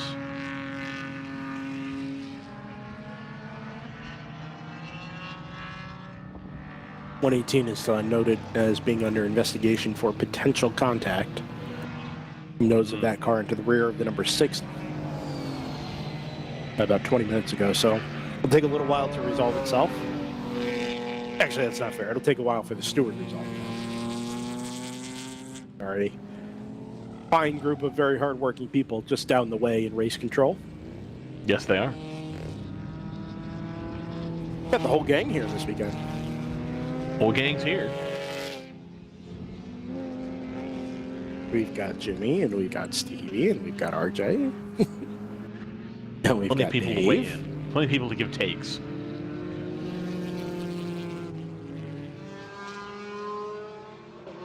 Ooh, coming across the line, stoic within a half second of the 68 Aston Martin. Yeah, they are nose to tail headed up through turn 2. We can pick them up going up the hill there. Very, very much. It'll be the, coming up. There they are, headed up the hill. Into The 3. left side of your shot. Airbnb colors on the Aston for Speed Syndicate. And the Stoic Racing Toyota Supra. As we now learn under the same tent as the 34 from Hitman Racing. Interesting. I think the Aston just kind of let the Stoic Supra go there, headed into turn 6. Yeah. Just breathed right out of the throttle. Stoic went past them, and a lap. I mean, Do you think they were excited by that? Do you think they were pretty animated as they went by? Lots of hand waving. As opposed to being very stoic about it. Yes. Yeah. I think that was pretty heads-up driving there. You know, there's still over 3 hours left to go. The driver in the car most likely is not going to be the one finishing, just because of the time rules. You can only do up to 3 hours in a stint. So right now it's just, you know, stay out of trouble, keep the car on track, minimize any mistakes, and just be in the place to be a contender at the end. So it's. I think there's that's the key, DT. Yeah. Minimizing mistakes in particular. The more you find yourself defending for position, whether or not you believe it's actually of any consequence, the more likely you are to look in your mirror and maybe you miss a braking point by 20 feet, miss a turn-in point by, you know, way less than that, a foot, 2 feet. And now all of a sudden you're offline, you're making mistakes, and you're costing yourself, you know, tenths at a time, and all of that is going to add up. Especially if you're new to a car, new to a series or new in a multi-class environment. I'm not saying that they are, but whatever the case might be, sometimes it really does pay to just let the quicker car go, concede the position, and allow yourself to keep your eyes forward and, really stay in tune with your car and your race as opposed to getting sucked into something else.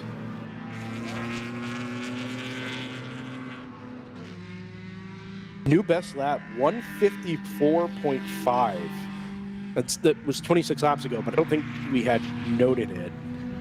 No. Certainly while I was involved anyway. That's the first lap we've seen in the Fifth Wars this weekend. That is a really good lap. But it's cool to see all three of the cars together within 5 seconds. I bet this track is a blast in one of those GTU cars. And the 58's looking pretty quick at the moment. He's going to try to get around the 60 here for the lead. You know what else would be fun to drive around this track? Anything. I was muted, so you didn't hear me go, oh. VW Fun Car. Oh. GTO leader hits pit entry.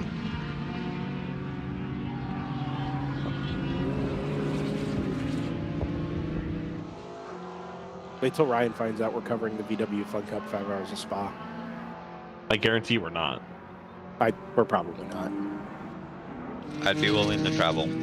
So what, is there a connection between the Speed Syndicate and the Moorhead Speedworks situation, or no? I had this, kind of offline yesterday. It's the same driver lineup as was in the 160 164. No. What was the second Moorhead car last year? The 160. Yeah. Yeah. So it's the same collection of drivers in both the Ginetta and the Aston as were in the GP1 and GP2 BMWs last year. Moorhead Speedworks obviously has taken the G5600 their belt. And the second car, they had decided they were going to run this Aston Martin. But Moorhead did not have the capability to run an additional different car Got it. out of the same stable for these races this year. I don't know how many races we're going to see that Aston Martin in. Gotcha. It would be great to see it in more. It's a great looking car, and again, you take the variety in GTO any day. Right. But we'll wait and see there. It is not a Moorhead fielded car. It's just looks like one. But it's still in the Ari Ballo sphere of influence. Yes, of Sort course. of. Yes. Okay. Got it. The name is. I haven't seen a driver's list this weekend, so I really hate that I'm about to say this, but Ari's wife is the primary driver on that car. Ari is primarily in the Ginetta. And that was the one that was like contending in GP2. Which race was that? Where they were like in contention, and then it was like, yeah, but we have to catch a flight, and they just like parked it. Oh, I remember what you're talking about, but I don't remember where that was. The Hallett, maybe? Either Hallett or like Sunday Sebring. at Hallett? Maybe Sebring. It was late in the year. Yeah. Definitely wasn't Coda. But so it's that driver lineup. Okay. Sounds good. Yes. What you would have found in the 160 last season, you would find in the 68 at this juncture. Wait. The 290 being serviced by the team here. It looks like they're probably scrubbing stuff off the grill, potentially. They're looking at the front of the car. Oh, it's tire change. Okay, cool.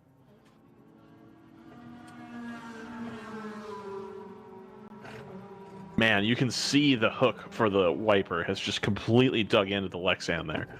I assume it's Lexan on a race car. Yeah, that's not from use of the hook. That's just from it moving around under pressure. Yeah. Just like the... Speaking of air pressure, let's talk to Multimatic and Ford about air pressure and how things tend to wiggle around when they're being driven. Hey, you learn things every time you go out to the track. What surprised me was that it didn't appear that there was any latching mechanism whatsoever on the front half of that trunk. it looked like it just attached at the back, and like that was it. And there's wood involved. Ugh. There's wood involved? Yeah. Is that what you said? Was that the solution, or was that like the problem? No, it's my understanding is part of the frame or the inside of the trunk lid was wood. It's unbelievable. At least going by a picture someone had posted from their garage bay. Wait, are we talking about the trunk latch failure or the rear wing failure? The trunk latch. Okay. Yeah. Because it looked like the back half, like where the trunk would usually attach to a road car, it's usually like riveted or bolted very heavily onto the hinge. And it looked like there was no hinge at all. It was only attached at the back of the car with your sort of standard hood pin style like connectors. And so it looked like the back just rested. And I see why they would have thought that, because that back still rests below where the rear window would be. So like it makes sense that you would think that would be enough to hold it on, but I just remember looking at it going like, how could it possibly lift up like that if it's attached to a hinge? But it sounds like there's no hinge at all, which makes sense because you couldn't have it on a hinge because it would hit the wing if you tried to open it. So like, Yeah, right? I get it. Why would you have it open? Very bizarre. Exactly. The issue they were having was because cars were moving around them, and the airflow from other cars was disrupting it. Isn't that crazy that on a racetrack cars move around you? Weird. It's one of those things that you can't really, get the solution for when you're designing it by itself, or doing like a wind tunnel test, or a private track event, that sort of thing. It's going to be a very good question for Larry Holm. Yeah. Good luck to him.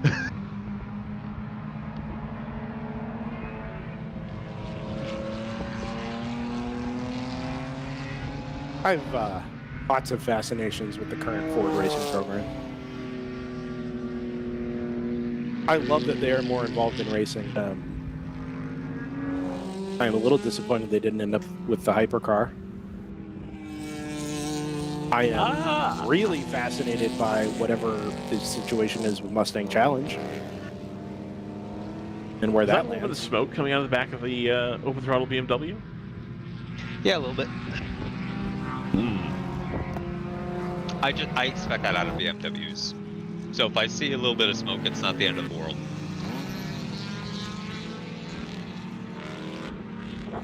Seems to have gone away. We go back to looking at the 2 liters. Yeah, Brendan, I get the feeling that the Mustang GT3 program is a little bit easier sell to a board, given that you can feasibly turn a profit from it.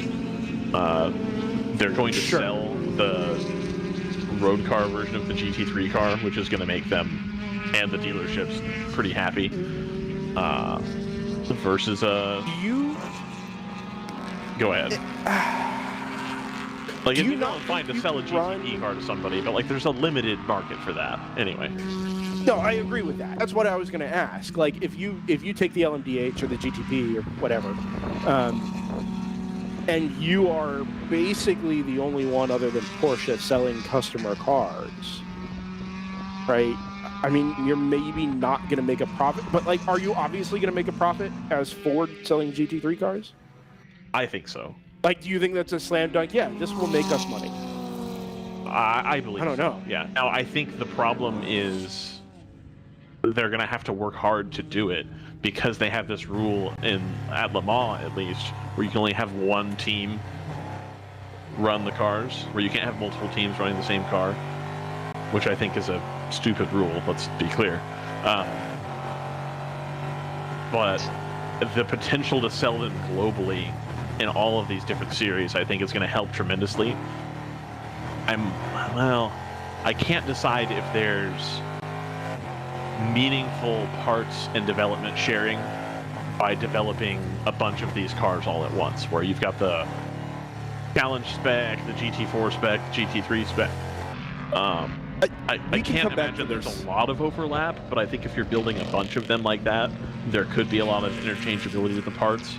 Maybe. I have thoughts and opinions on this. We'll come back to this in a second. But we just had a guest join us up here in the booth, Nick Romano, out of Palomar Racing. I don't want to lose the opportunity to talk to you because you said you've got a few minutes here. But first, thank you for stopping by and coming up and saying hello. There we go. Now we got you. You guys had been kind of carrying the flag for the West Coast. We talked to one of your local other competitors out there in Blaze Racing earlier. You guys kind of paved the pathway last year for somebody coming out and making the haul across the Rockies to come run with us in WRL. Year one is up. You're into year two. How'd things go in retrospect? Well, year one was tough. Yeah. We ran into a lot of teething, I guess you could say, teething to run in this series. Way more competitive class GP1 than what we've been running in before, which is awesome. I mean, it makes us really push ourselves a whole bunch. And our teething manifested as mostly engine failures, which when you're running an S52 that's like almost stock, you got to really mess something up to blow up. I think it was 8 engines. By the end of the oh yeah, no, it was even a hard across time. 2 cars. It's a lot. Yeah. Who's your engine builder? Our new engine builder, Beamer Speed, know what they're doing. Go to Beamer Speed. Ryan Lindsley, he's a cool dude, and he knows how to make an S52 and many other engines work. As evidenced by the fact that the car is awesome now. Yeah. I heard a rumor that we got brought up a couple of times yesterday. You did. Because it seems things are working now. It's not just pace, but fuel economy on that car yesterday. It's unbelievable. We had actually, so this morning, we were having breakfast at our hotel, and we're our little group, and we're just talking about whatever we're going to do today and what happened yesterday, etc. And there's one gentleman sitting by himself in the breakfast area. I mean, he's not saying anything, and we finally start getting up to leave, and he stands up and he says, "Hey, you guys were looking great yesterday. Congratulations." I said, "Oh, thanks so much. Yeah, we had pretty good luck yesterday. Hopefully we have just a little bit better luck today. We got second yesterday. Hopefully we have just a little bit better luck today." And he's like, "Well, I hope not too much more because I'm with Choice." Yeah. But and the next thing he said was, "You guys get ridiculous mileage out of that car." We couldn't believe it. 50 laps, I think, towards the end of the race. It may have been some yellow in there. It may have, yeah, there was some yellow, but a lot of lift and ghost. Oh my God, a lot of lift and ghost. But we also have probably the least powerful engine in GP1 because we're also probably the lightest car in GP1. Okay. Yeah. So we give up something, with some pace, with the straight line speed, especially the second half of the straights. We're about 4 miles an hour down on some of the fast guys here, and these are not long straightaways, but we make up for that with fuel economy. We can just go for so long. Yeah. So sometimes when you're in the car, it's just like looking at the watch, like, okay, are we done? Can I go to the bathroom, please? I would like to go in. And the fuel light just doesn't come on. We've had a couple of conversations with other teams and drivers about, kind of picking up where they left off last season.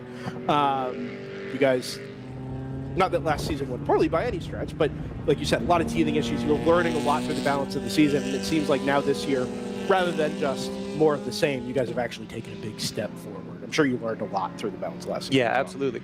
And part of the problem with having mechanical problems like that is you're thrashing just to get the car running for the next race, barely get it back together the way it was. So you lose the opportunity to develop and make improvements. Like for a long time, we've known that we had a pretty rudimentary front aero setup, and the wing was very basic. And it's like, okay, these are things that we really want to work on. We just haven't had the chance. So finally, so we got it, let's say, I'm doing air quotes, sorted right before COTA, which is another story because we had less than 1 month to rebuild the totaled car after brake failure at Hallett. Oh, that's right. Yeah. Well, lap 1 on Sunday. Lap right? 1 on Sunday. Yeah, we had a right. master cylinder go out, and yeah, sorry to everybody who was involved with that because we really did not want to do that thing that happened. Yeah. But yeah, so the car was basically totaled, and we had less than 1 month to get it turned around, rebuilt for COTA, for nationals, and also hey, let's see if we can get an engine package that works. And we did all of that and got the car. We got third at COTA at nationals. So I mean, it was like, oh my God, we finally figured something out, and we're taking that momentum now into the season, hopefully, and we're off to a good start. Second place yesterday, and we're looking good so far today.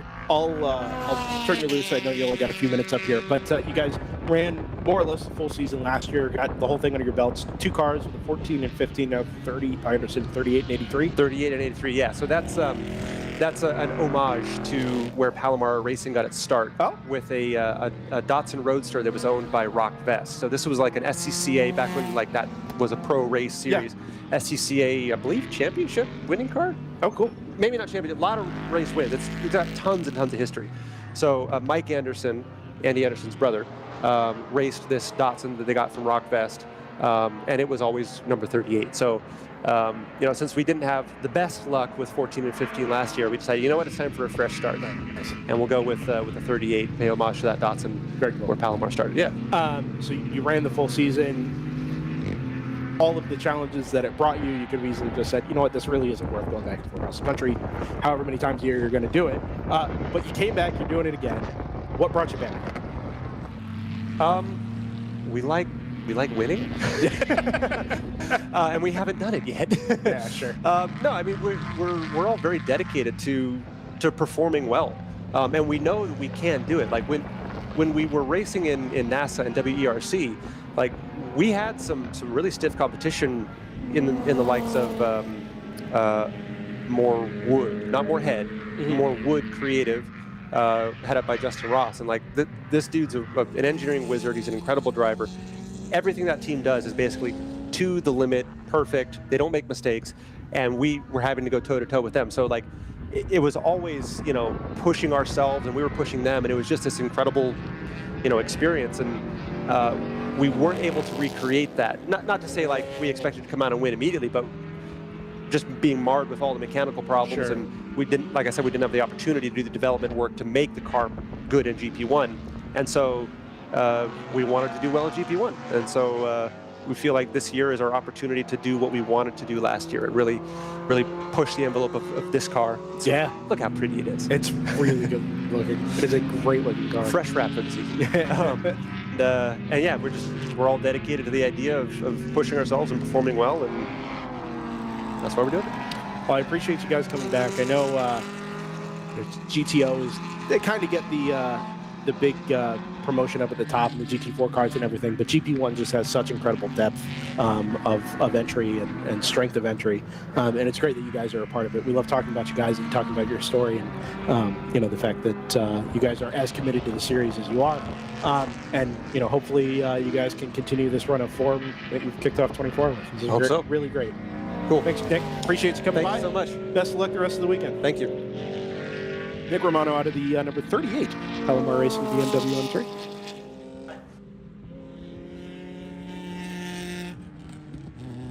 Gentlemen, Yep. 89X leads GTO. Heck yeah. Yeah. Love to see that. I with believe Camaro. this is to some degree on pit stop rotation. They've only been in twice. But that was their calling card with the Camaro. Yes, that is absolutely true. And Stoic also has only been in twice, and they lead them by a lap.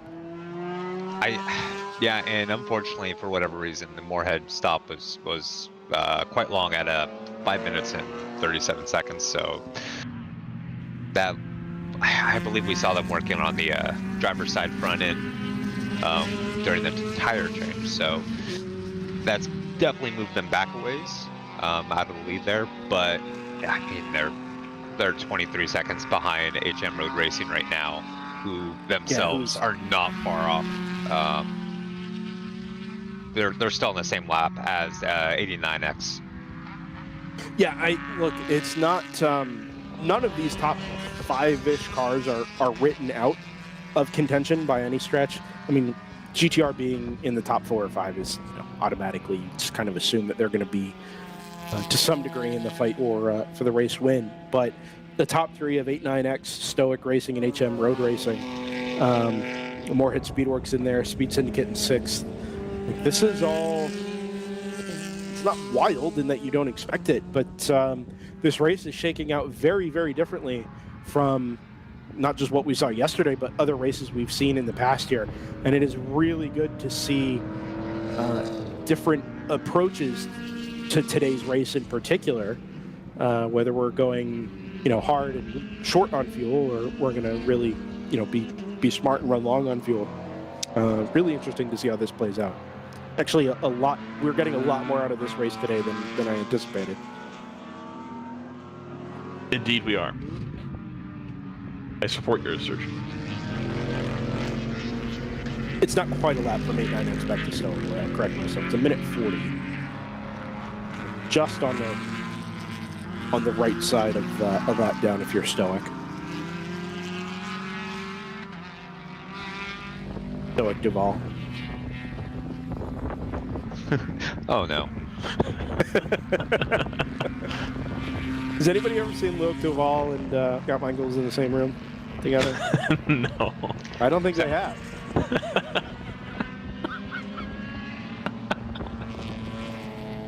Maybe Scott is Luke Duval's, twin brother. Maybe Scott is Stoic Duval.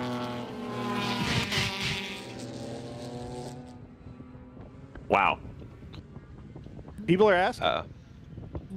So I believe the leader's on pit road right now, Yes, they are. and they might have just picked up a visor infraction. And immediately the lap penalty has been applied. They went from class lead, 4th overall, all the way back to 8th. And you just can't have it. It's That really stings. especially not once you're fighting at the top end of the class. These little mistakes. It can just cost so much, and at the end of the day, we have rules for safety, and they need to be followed. Yeah. It's just unfortunate when a tiny mistake's gonna cost you a 2-minute lap time. I mean, we've had the discussion about, you've got to learn from your mistakes. And look, NFC Motorsports learned through all of 2023 and got themselves into championship type form at the end of 2023. And even they are having kind of an off day, right? It can still happen. But you've got to kind of come on the chin, learn from them, and say, actually, these are easier to avoid than we think. We've just got to stay focused. I mean, the pace and consistency is there. You're in the class lead, It does stink, but there will be, A, there will be others. There will be other races. And B, this race is far from over. It's exactly 2 hours and 59 minutes from being over. It is crazy to think we're under 3 hours to go. Wild.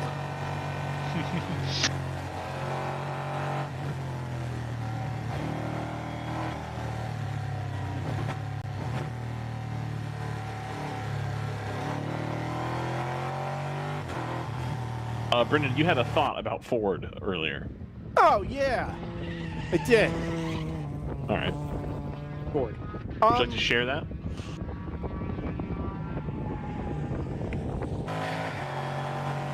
I'm really concerned about state challenge.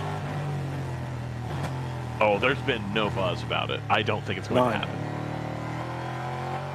I mean, the start of the series was back to June, and I get that you're trying to drum up interest and get the cars built and ordered and everything, but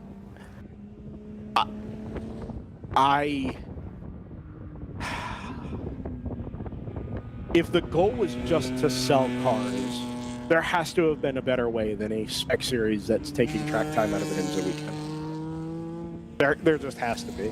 I mean, that's IMSA's prerogative on whether or not they want to give the track time. Like, that's... that part I don't so much Unless mind. Ford's paying for the track time. If they're saying we're going to pay you the sanctioning fee to run Mustang Challenge, and we are going to run it on, we want to run it on these weekends at these venues. I don't know. I appreciate that they could easily rest on their laurels right now. Yeah. Because their competition does not exist anymore. The Camaro's done, the Challenger's done. They are basically competing no longer as a muscle car, but as a sports car.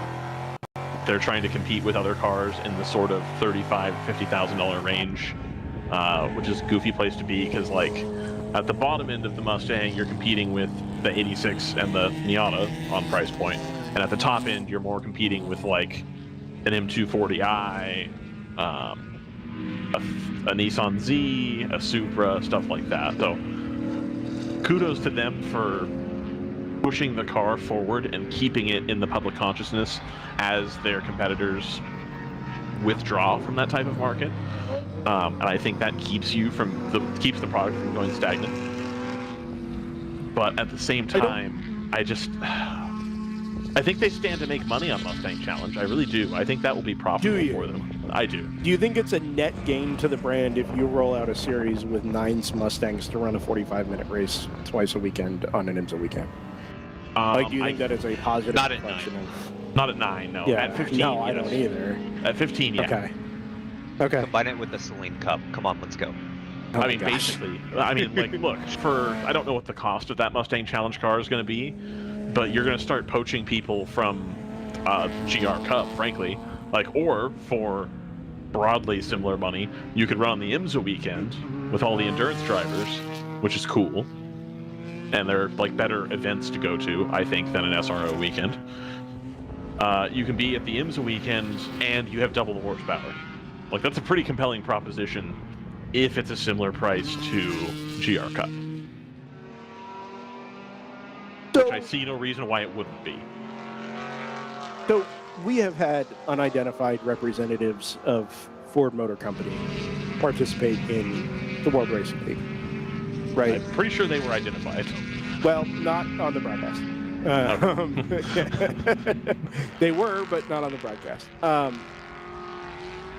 And if somebody like that, who is a racing guy, or who is a racing enthusiast and believes that racing needs to be a part of a brand, right, a car brand, like Mustang, like Ford, but like Mustang in particular, why the big spend on an insular kind of less relevant option just to put it in front of 15 or 20,000 people in a weekend versus giving an opportunity for racing people, car racing people, like you self-identify with, to be a part of your brand, right? Why not sell WRL type and spec cars? And I know that was supposed to be a thing, but like, why I'm pretty not sure it make still a is. bigger I think push? that the Cup car is the WRL spec car, is my understanding. Interesting. Like, that's the one they're using for that. It's the one that they talked about, hey, it's going to be a 9-to-1 or whatever, where it said in that one press release, this car is designed for WRL. I think that's the car that is going to be the Challenge Series.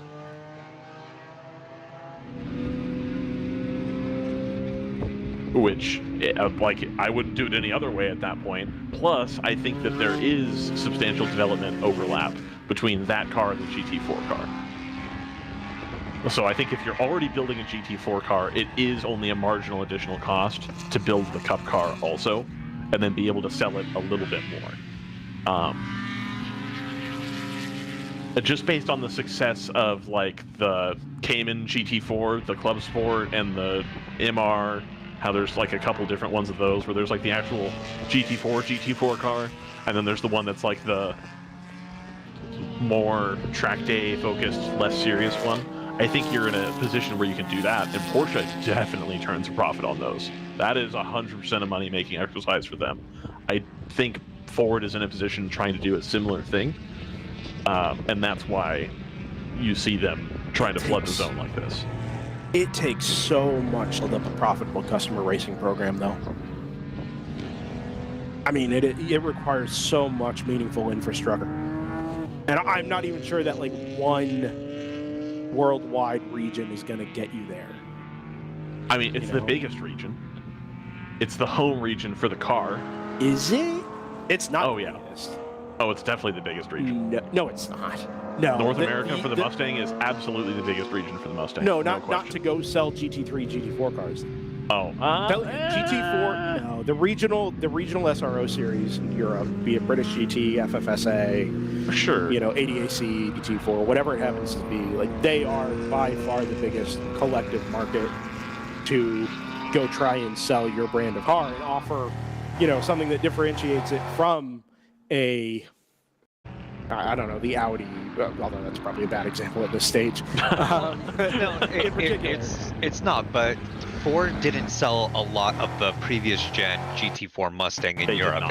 They sold better in the US for and they didn't sell either many here NBC or SRO. Yeah. But can you sell enough of them here to turn a profit only having an infrastructure that supports North America? The GT4 or GT3? GT4. GT4. I think they'll do fine, and I think that having this Cup Series will allow them to sell more GT4 cars. Because people will want to move up still having driven the same car.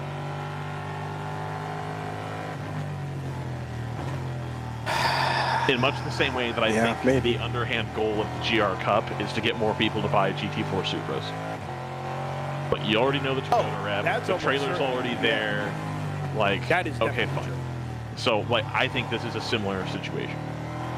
And it's the same thing that Lamborghini does. Well, I ran Super Trofeo, and so now, if I'm going to do it, I'm going to go run with Iron Lynx. It makes a market for those cars. Like, you're trying to pull that market up. Well, even if you're just, you know... even if you're an amateur driver just getting into racing, you're going to want to pick something that you have an affinity for. And I think there are a lot of people in this country that are in a position to take themselves amateur racing that aren't necessarily fans of European cars. But the prospect of like, oh, but now you can take a Mustang racing. By the way, Ford is the key technical partner to that F1 team on Netflix that kicks everybody's ass every weekend. Of course. I think there's a huge pull through on all of that. I really do. So, there's exactly one brand that is present in this particular amateur racing paddock this weekend with brand representative and a trailer, big logo that says, yep, we're here and we're a part of this. Yep. And that's Toyota. Oh. Yep. Toyota Gazoo Racing North America trailer with SRO logos and everything is down at the bottom of the paddock. And, you know, they're supporting three, to whatever degree they support them, three, you know, customer-tuned Toyota Super GT4s. There will be, what, 6 of them to run at various points during the season if you take in the extra Thunder Bunny entries. Sure. Right? And it sounds like possible GR support as well. Well, that's exactly it. And now you've got the GR86 that's here. If somebody wants to run the GR86 Cup entry, there's talks of being able to do that down in the GP2. They have, to whatever degree that works for them, decided to be present here. And while watching, I mean, it's taken Toyota a minute to get a customer racing program up and running, but by golly, they've done it. And they've reached deeper into the amateur racing profile than literally any other brand, as evidenced by the fact that they are here and others are not. There was a time when Audi had the deepest customer racing profile of anybody that wasn't Porsche. Right. And there were days when, you know, before the Sebring 24 Hours, that our good friend Tim Myers said the Audi parts trailer was going to be there to support the multitude of RS3 TCR entry that never materialized. So it still remains and is only Toyota. And for somebody like a representative Ford to have, you know, had a place in the World Racing League paddock, and to not, or to eschew this part of club racing or amateur racing in favor of a limited interest, limited entry, pro-adjacent series on a public track weekend, it doesn't seem like the ideal way to build customer racing interest to me. I don't think like this feels inefficient. It might be inefficient, but I think it also speaks to where they're trying to go. If you really wanted to become a Porsche level operation, like, you have to push all the chips in. You have to be like, okay, fine, we're gonna do it. That's fine. Let's make it happen. I agree, it's a lot of money to spend, but I'm glad someone's spending it. But you're not Porsche as a brand. Like, Mustang isn't a Carrera. Like, I don't know, man. There aren't as many Mustang enthusiasts around. Okay, number of Porsche enthusiasts outside of Europe versus number of Mustang enthusiasts outside of the United States.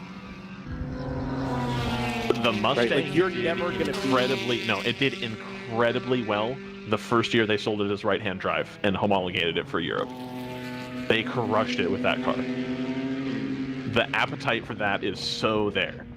It was a big deal in Australia when they finally, it's Ford finally following through on one Ford and like actually homologating that car for other countries. The demand has always been there. And it does. I mean, Ford does still have a presence in supercars, right? Yep. And they could have bailed after the Falcon the way that Holden bailed after the Commodore. Well, Holden didn't bail, Well, yeah, per se. so That's a different. that's fair. That's fair. Yeah, like that's yeah. But like they were promoting Mustang in a body style and a formula that didn't really support Mustang. Only because it wasn't available there.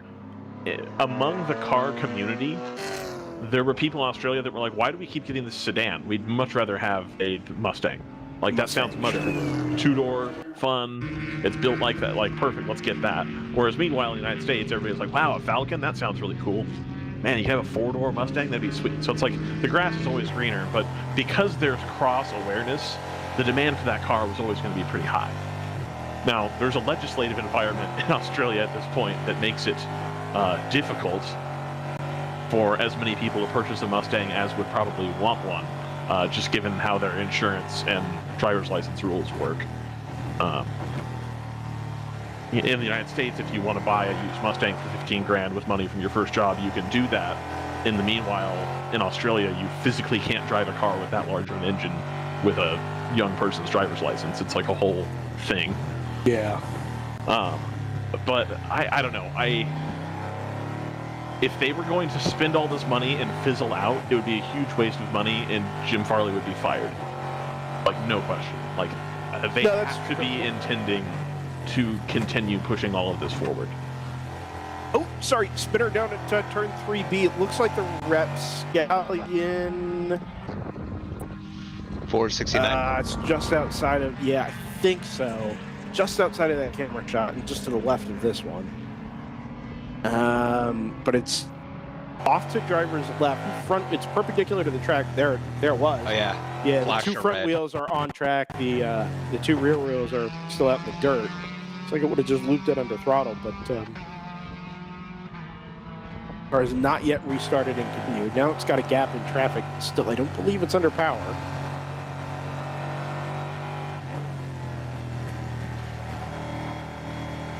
Yeah, may have stalled there. Yeah, it's worth noting also here, Stoic Racing, number 87, up at the front of GTO, still has not made their third pit stop. HM Road Racing is more or less halfway through a stint and sits in second, 14 seconds behind that Toyota Supra. Moorhead Speedworks, fresh off of the pit stop, is now chasing down both of them. 25 seconds to the lead. Yep. And it's slow progress, but it is progress. DTR 99 is making progress on the 290 to the tune of about a second the last time around. That's only 8 seconds in arrears. And then the 89X that just picked up its 1 lap penalty is also fresh off of the pit stop that instigated the penalty and is catching on most of the top 3 there. Or at least keeping pace with the top 3 in GTO. So we've kind of got this gaggle of 5 GTO cars all within roughly a lap that are to various degrees relative to each other starting to come together. And I actually really hope we stay green here and that Rapscallion car has continued now from turn 3, so we ought to stay green here.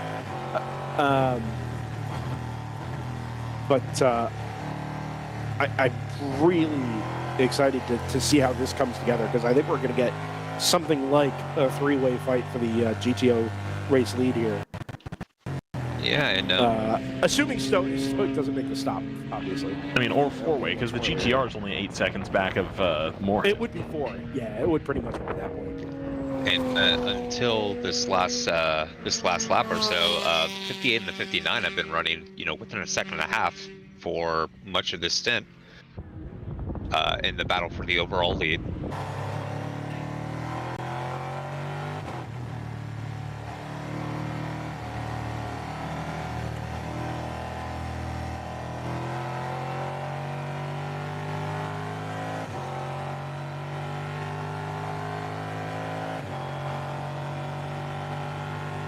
Another stop from and actually I'm a little confused as to how that's happened. I was going to say NFC's made another stop. The lap time is 2. quite make a lot of sense to me. A very good on track, but really calculated for a pit stop.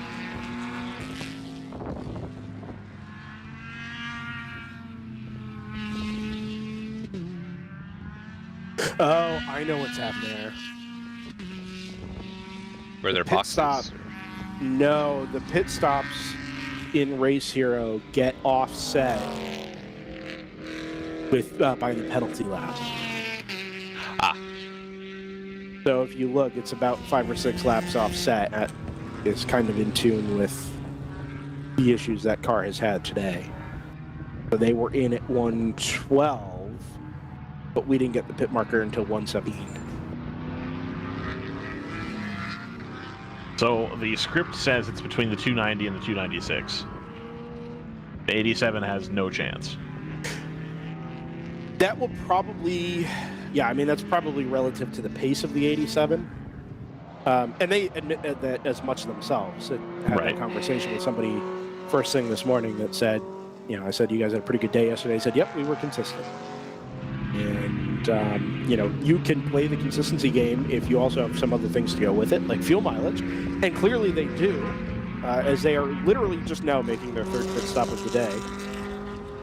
But if that doesn't save you something obvious, like a whole pit stop or whatever, then it may not keep you, it may not be enough to keep you in contention for a win.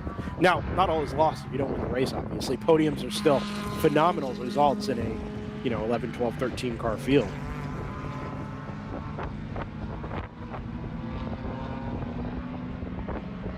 The 53 BMW 1 Series from Ginger Racing is back out on track. Not going tremendously quickly at the moment. Car obviously has had some issues through the day.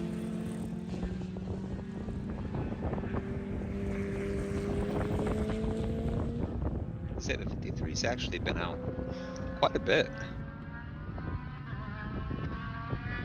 I just hadn't noticed it, to be honest. Oh, I was gonna say, it you know, it came in after that first lap at the very start of the race today. Went into the garage area, or behind the wall anyways.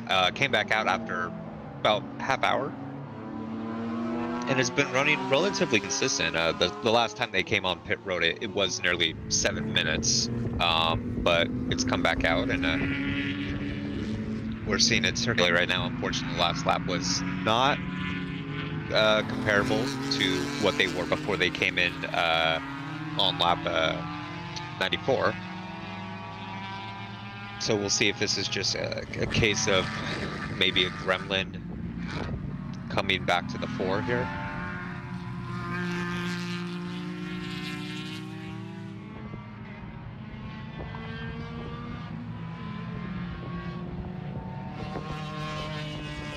Stoic has left the main.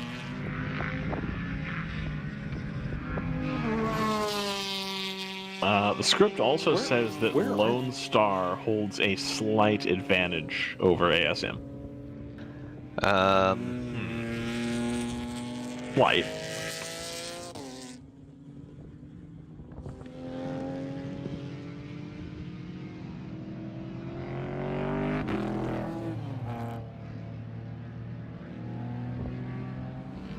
So Lone Star had an unscheduled stop. Yeah, so we talked about that, and we're pretty sure that's just tripped the thing incidentally. No, because it was long laps on either side.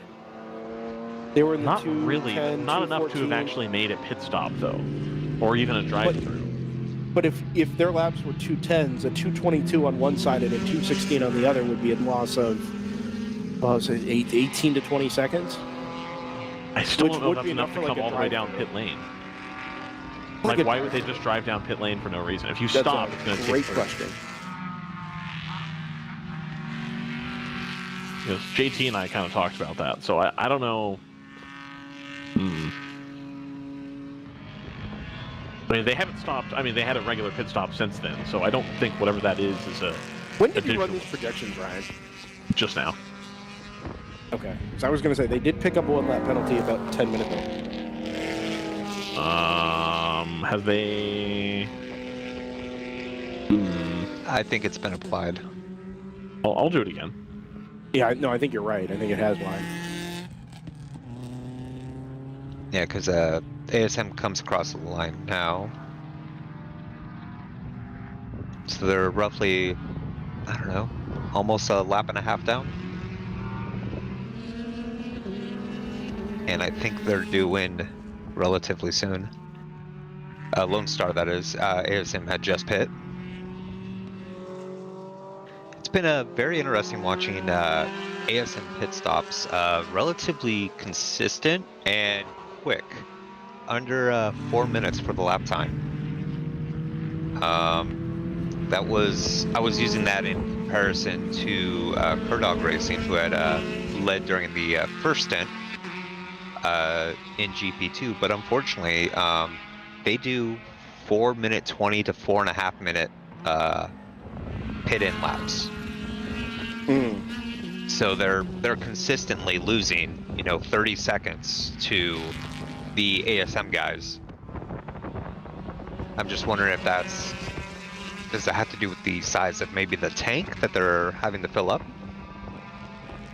I'm not sure, because Curdog stints are not as long as ASM. But the stop is longer. So yeah, something to keep an eye on.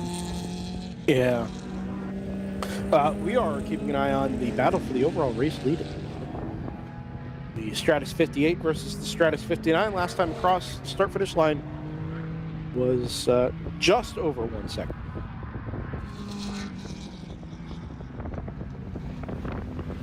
Should have them there. We're headed down towards turn 11. There they are, actually, headed down to 13 right now. Stay on this camera. Well, I was going to say stay on that camera for a second. And we're going to pick them up.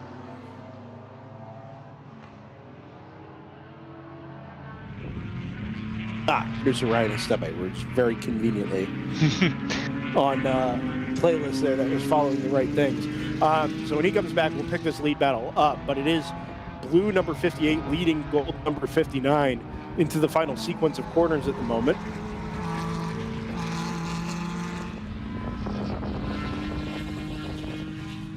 For those of you who are pit stop and strategy enthusiasts, these pit stops we're seeing now should be penultimate pit stops for just about everything. Certainly in the production classes. In GTO, borderline. The right car can make it on 2 more. My guess is Stoic. I'm sorry, 1 more from here. If you were to pit now, Stoic almost certainly will be good to go on 1 more to the end with the type of fuel mileage that they were getting. So that will be their ability to go back into this fight. 89X has also been decent on fuel. They'll be good for, I think, just 1 more and probably a splash, maybe 1.5 tanks.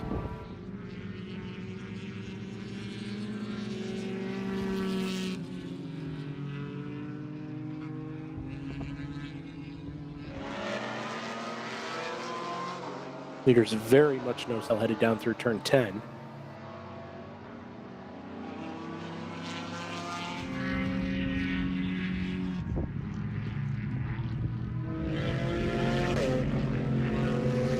And also a fight on for the GTO class lead, which will need upwind. Is producer Ryan back? Jumped on board here, or is this part of the... Very good, okay. So, Ryan, let's go ahead and pick up the GTO class lead battle, because I think this is more likely to change hands first. This is headed down into turn 5, and up the hill out of 5 now. We were on board with it. Oh, geez, with the 290. Yeah, no kidding. What are we doing? We should be on board with the 290. That's ridiculous. This is why I don't. Yeah, this is on board the second place car. The nose weight in the Janetta allowed it to roll in a lot more speed during that elevation change right there. So I asked Jason Marks about it offline once we concluded the interview. His observation about the Janetta is it is really good from center off, getting the power down. right? So that is where, I mean, that's where a lot of your lap time comes from, right? The earlier you get in the throttle and back to full throttle, the quicker your lap time is going to be, because that has knock-on effects all the way down the straightaway. So getting the most out of this car is going to take somebody who can hustle the car in and get the acceleration off. And I think actually the move is done there around the outside, headed through turn 12. There's a little dead spot there for the onboard cameras, but indeed, just as we cut away and over to the trackside, that number 290 snuck around driver's left as the road dropped away. And just like we thought, PTO lead changes hands in favor of the debuting Jetta G56 from Moorhead Speedworks. Lower lap from HM Road Racing, that time around 209.5. Kind of allowed that margin to close up a little bit more quickly than otherwise might have thought. GTR 99 is going to be a part of this here in a few moments' time as well.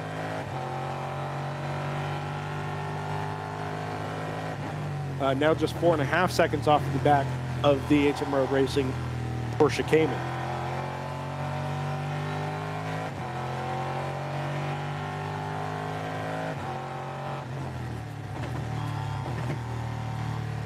In 89X, Motors is finding some pace now as well. 203.612 is quicker than any of the three cars ahead of it.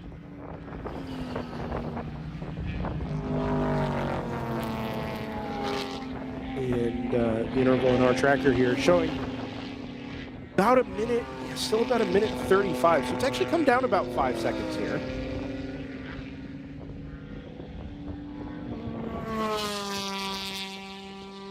Stop for the number 27, Rapscallion Motorsports. Down in GP3.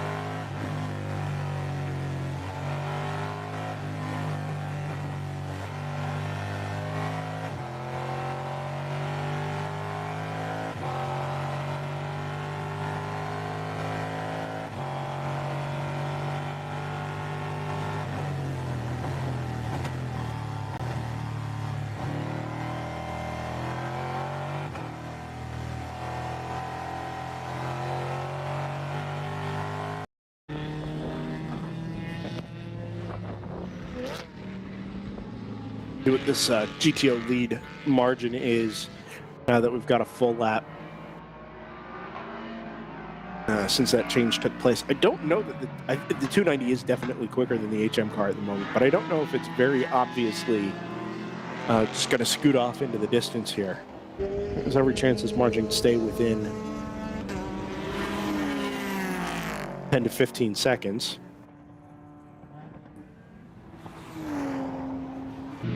Oh, HM into the pit lane. GTR 99 has come through.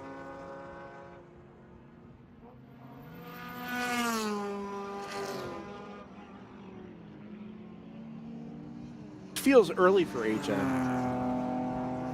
A little bit.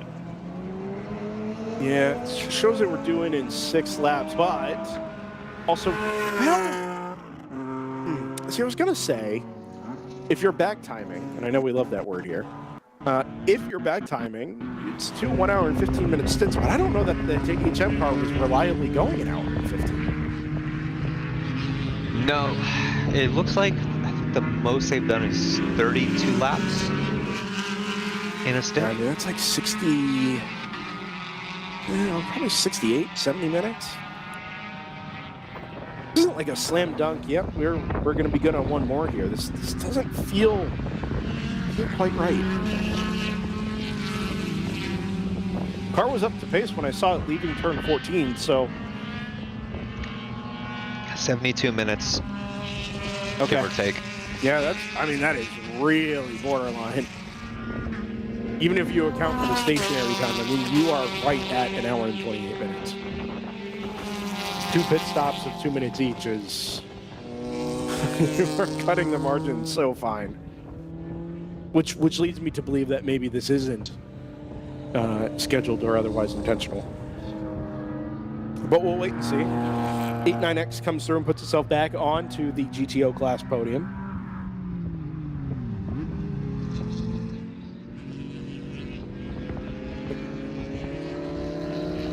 Kind of fun that we get to talk about Moorhead Speedworks and GTR 99 as head-to-head for an overall GTO class win, huh? Yeah. We were going to identify masters of their craft. One previously in GP1, one in GTO. These would be kind of the two. Man, and Hitman, and NFC, and then it's going to be awesome because we're going to go to Barber, and then we're going to throw in a couple more, like round 3 or Thunder Bunny. Yeah. ACP, they'll be there. ACP. Yeah. Random Vandals. That's going to be a big race. With Tangerine Associates. That's right. You know what ACP stands for? I just learned this because of our survey. Go ahead and tell them, listener. All County Paving. Yeah. Did you know that? I did. I did not. I'm pretty sure they talked about it when they came and spoke with me at Road America. See, that's the problem, is I wasn't at that broadcast. I know. We do good work when you're not here, Brendan. I know that. Yeah, I'm well aware. We're on top of it, making things happen. Sure. I know. No. I'm not saying that. It lacks when I'm not there. I just, you are learning things. You're always learning things, and if I'm not there, I'm not learning those things. I mean, aren't we all learning things together? Yeah, that's exactly what I'm saying. But I wasn't there, so I didn't learn those things. Whereas you guys, had I been there, I probably would have learned that too. But I didn't. Now I did because of the survey. Like I said, that survey is awesome. It gives us more information, which is always good. I mean, we learned that Chris Herbert from MCM and Craftsman heel toes backwards. What? Yeah. Heel on the brake, toe on the throttle. That is chaos. Oh, I do that. It works for them. I wonder if that's a large foot thing, because I find myself having to do that to some extent. It's more side to side. Your foot almost sideways. Yeah. It's more side to side. Like my foot's straight up, and it's only tilted a little bit. But yeah, I do the same.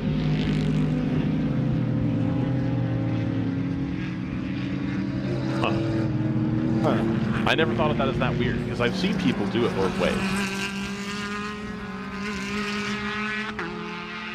Is it not hard to get a feel for brake pressure, like at the limit on your heel, relative to using the ball of your foot? To be fair, I'm very rarely at the limit. Sure, I'm driving a manual car at this point in my life, and when I was, it was staying in second gear at an autocross track.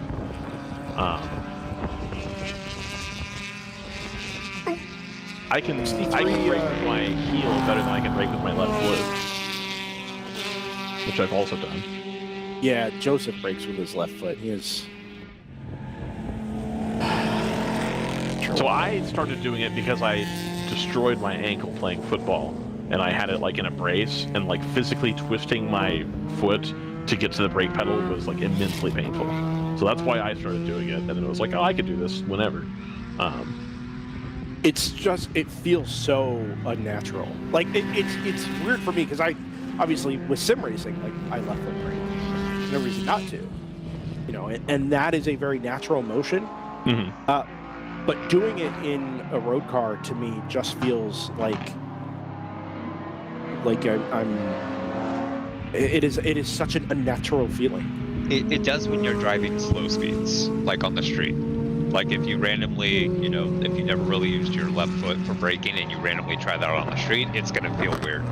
But if you're on the track, you get used to it a bit quicker. You're able to judge it better, as we see. Moorhead going out of turn 2 here with GTR just a couple seconds behind chasing. Like that's something that I started to do in autocrossing or on the track if I'm not going to have to shift anytime soon, and I can just kind of keep the throttle going as well while using a dab of brake or something. It seems to help. So it's something that is a little weird at first, but you kind of get a feel for.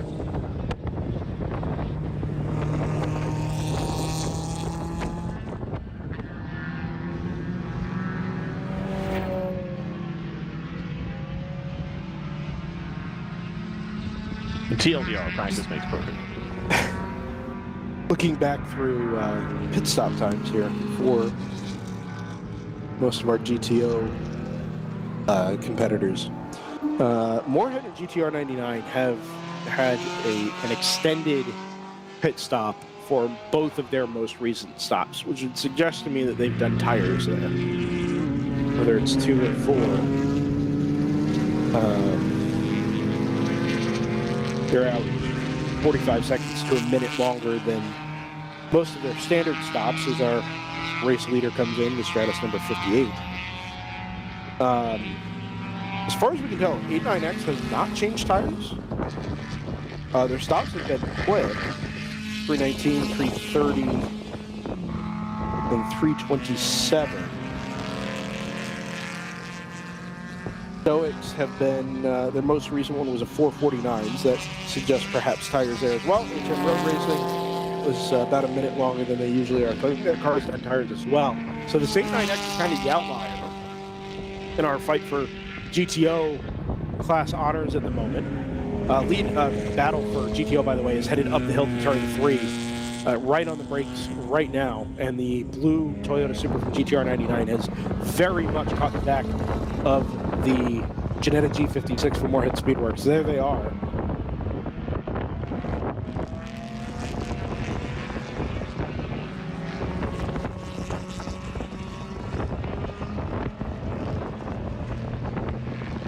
GTR Supra is refining its feet here.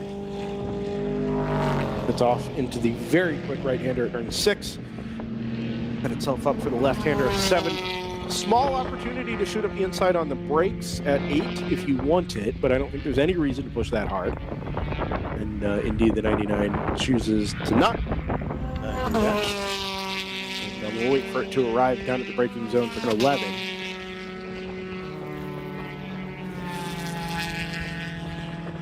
We've got a rear view camera out of the Jetta onboard as well.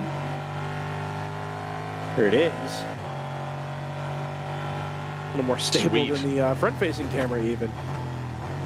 GTR 99 just shows the nose, headed up into the left-hander at the end of the back straight. Drop down the crest at turn 12. Road falls away a little bit. Cell reception falls away a little bit. There they go. Just came through the camera there. Up the hill at 14. Whoa! Oh, way wide. I wonder if the 99 was prepared to send it deep there into 14, and 290 backed up the corner a little bit and just caught the 99 off guard.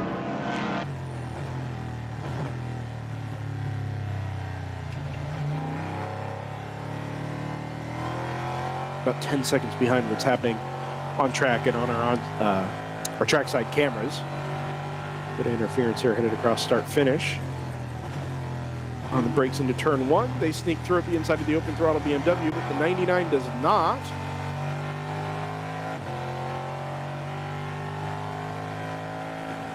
Headed up the hill, just able to build about 3 or 4 car lengths between itself and the Supra. Headed down through 3A and 3B. The hill at 5, and the 99 is going to have to do that work again. To get right up to the back burn. No panic here if you're in either one of these cars, to be frank. Still such a long way to go that getting held up a couple of seconds or maybe losing the race lead, at least for the time being, is not going to make or break your race. But certainly have a reason to believe that these are going to be the two cars in very contention for the GTO class win.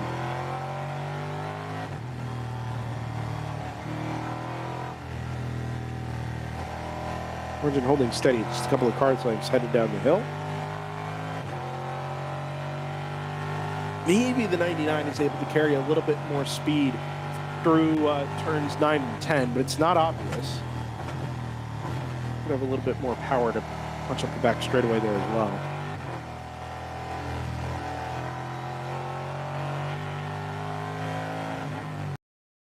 Road falls away all the time, headed down the hill there at 13A and B, so we'll pick him up at 14.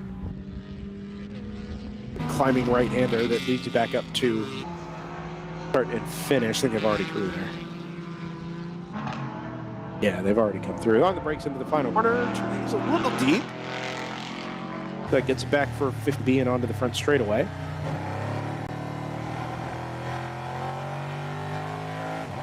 Neither of these guys really taking it easy for pace here. 202.6 for the class leader, 203.1 for the GTR 99. They're actually pushing quite hard at the moment. Quicker than all bar the number 123 from NFC Motors, too. Much to our potential disc, we kind of rode off for like a finish, and actually they put themselves back up into 5th in GTO. Sorry, 6th in GTO. But doing 2 minutes 9 on the last lap is going to be giant chunks of time being taken out of the next 2 or 3 cars ahead of it. Yeah, this is something Brad McCall also noted a couple minutes ago in chat. Classic Brad. Yeah, it's, you know, they lost 6 laps in penalties, but they're 3.5 laps down right now. This stint, they've done, God, what, 4 or 5 laps at the 201s. They've done several, you know, mid 2s, or I should say high 2s. Just 4 laps ago, their fastest lap of the race at a 2:07. So I mean, they're flying. It's just, this is when you let Aaron cook, right? Like, okay, the beginning of the race hasn't really gone the way that we wanted it to. We've made some errors as a team, but we know the car is quick. And now you don't have anything to lose. Like, you're not going to put the car at risk. Aaron certainly isn't going to put the car at risk. Povaleda, that is. But if pace is there, you know, go let him chase down the points. You know, even if you can get yourself onto the podium with Moorhead and GTR or close to it, like, it's worth the effort to try and close that margin back down. And like we said last time around, taking 8 seconds on the 296. Yeah, and, you know, we've still got 2 hours left. Anything can happen. There are still people getting infractions on the pit lane, so it's it's never over until we get a checkered flag.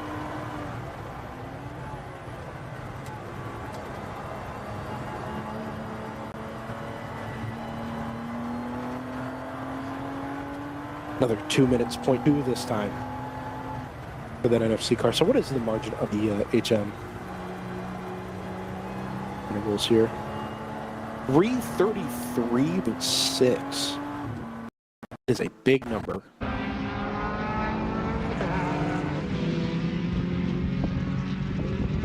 I don't know if I've told the sim racing story before. Yeah, I have. Actually, it was a weekend before the Sebring 24-hour. iRacing did the Creventic 24-hour series. Was at Sebring. On the sim side, they were obviously holding their own 24-hour event there in the real world. And so Joseph and I decided to do it in the Audi TCR on iRacing because, you know, obviously we're going to have TCRs competing at the WRL 24. And so we decided to give it a shot. The car was okay from the start of the race, and then it was just terrible in the afternoon. Like, when the track was at its hottest, it was just garbage to drive. We gave up so much time. And then Joseph had to leave. I had already agreed to do basically the last like 5.5 or 6 hours on my own, just because, you know, well, might as well have the opportunity, took advantage of it. And so the sun went down, the track cooled off, and the car came to life again. But we were already like 1.5 laps behind not last place, being that we were in last place. So I spent like 5 hours chasing down. It must have been like a lap and a half margin, and I got within like 7 seconds at the checkered flag. It was so much fun, even though I was like, okay, you're just fighting to not finish last. But the recovery drive, the head down, like, hey, I need 1.5 seconds every lap, or I need a second every lap. be inch perfect, and you watch the times come down, and people, your spotter tells you, hey, okay, you're 3 minutes, you're 2:52, you're 2:46, you're whatever your closing rate is. Before you know it, you're clawing yourself back into contention for something a little bit more meaningful. And to me, that is as much fun as just being out in front cruising. You're playing the long game, the endurance, trying to haul yourself back into contention. Yeah, and you really have a target. You have the extra motivation.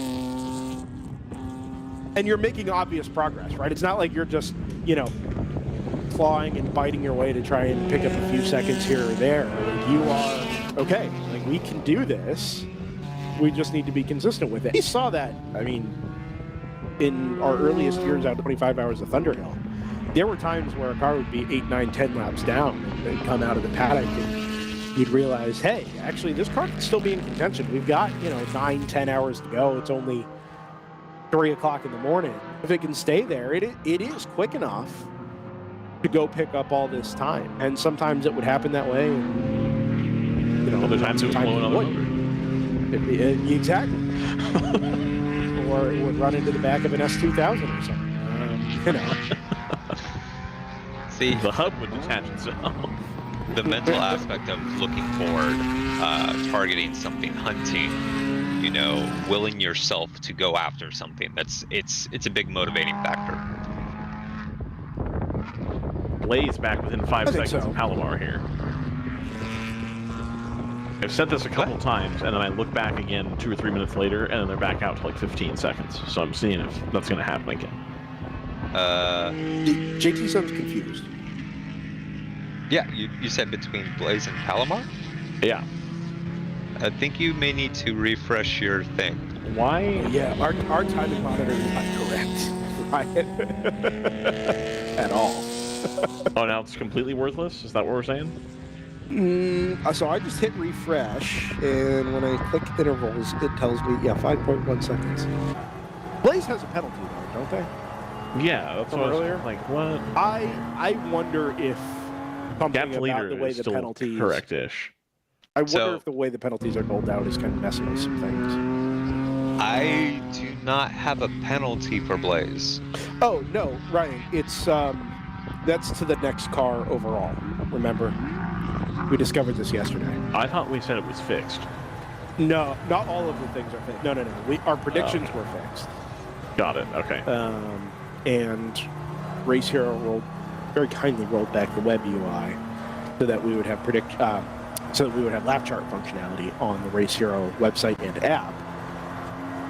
But I don't believe our interval next is fixed. I think it still shows interval to next overall. Interesting. All right. Well, Race Hero showing me Blaze is 2 laps behind. Yeah, 2 and which some sounds They more are. accurate. They Yeah. are.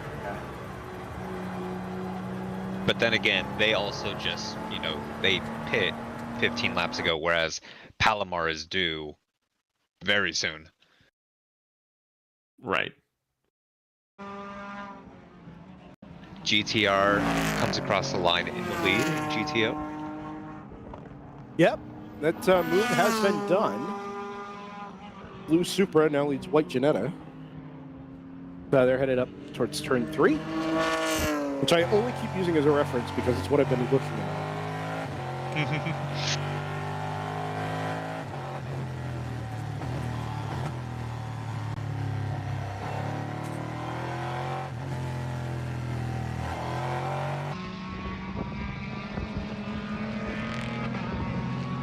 Again, here it'll be interesting to see what the unshackledness of that number 99 is like.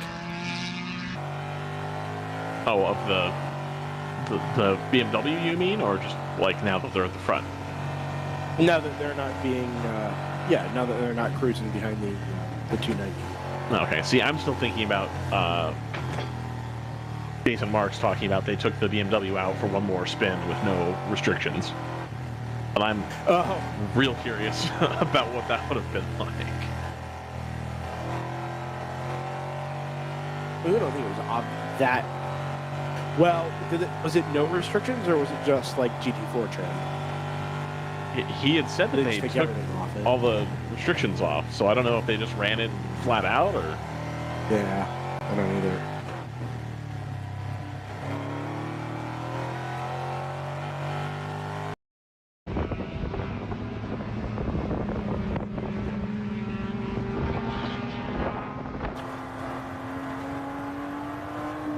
It reminds me of the alleged run at Knock Hill that somebody took a DBR9 and were saying they were allegedly getting 900 horsepower out of it. Which at Knock Hill seems like too much. It does seem like a bit much. There was an Aston Martin down in the paddock up here by the race control building yesterday with a license plate that said low mate. Which does not feel like an accurate statement.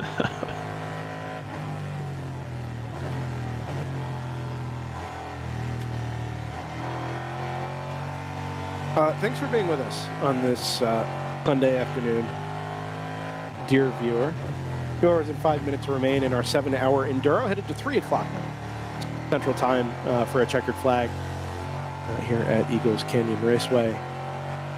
We are DriversEye Live, and this is the World Racing League. Brendan Kazmarek, Tammy, Ryan West, joined by Ryan Bauer on action as we jump on board the Hitman Racing number 34 Toyota Supra.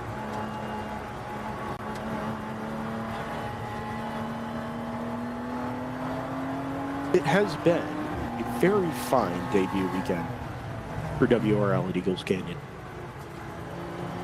Very, very happy with the way this one has gone. And I think based on the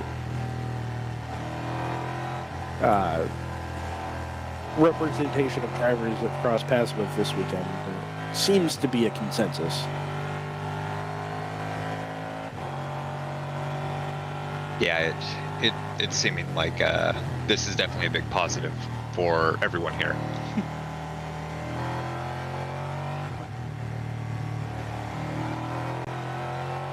Unless you're a deer.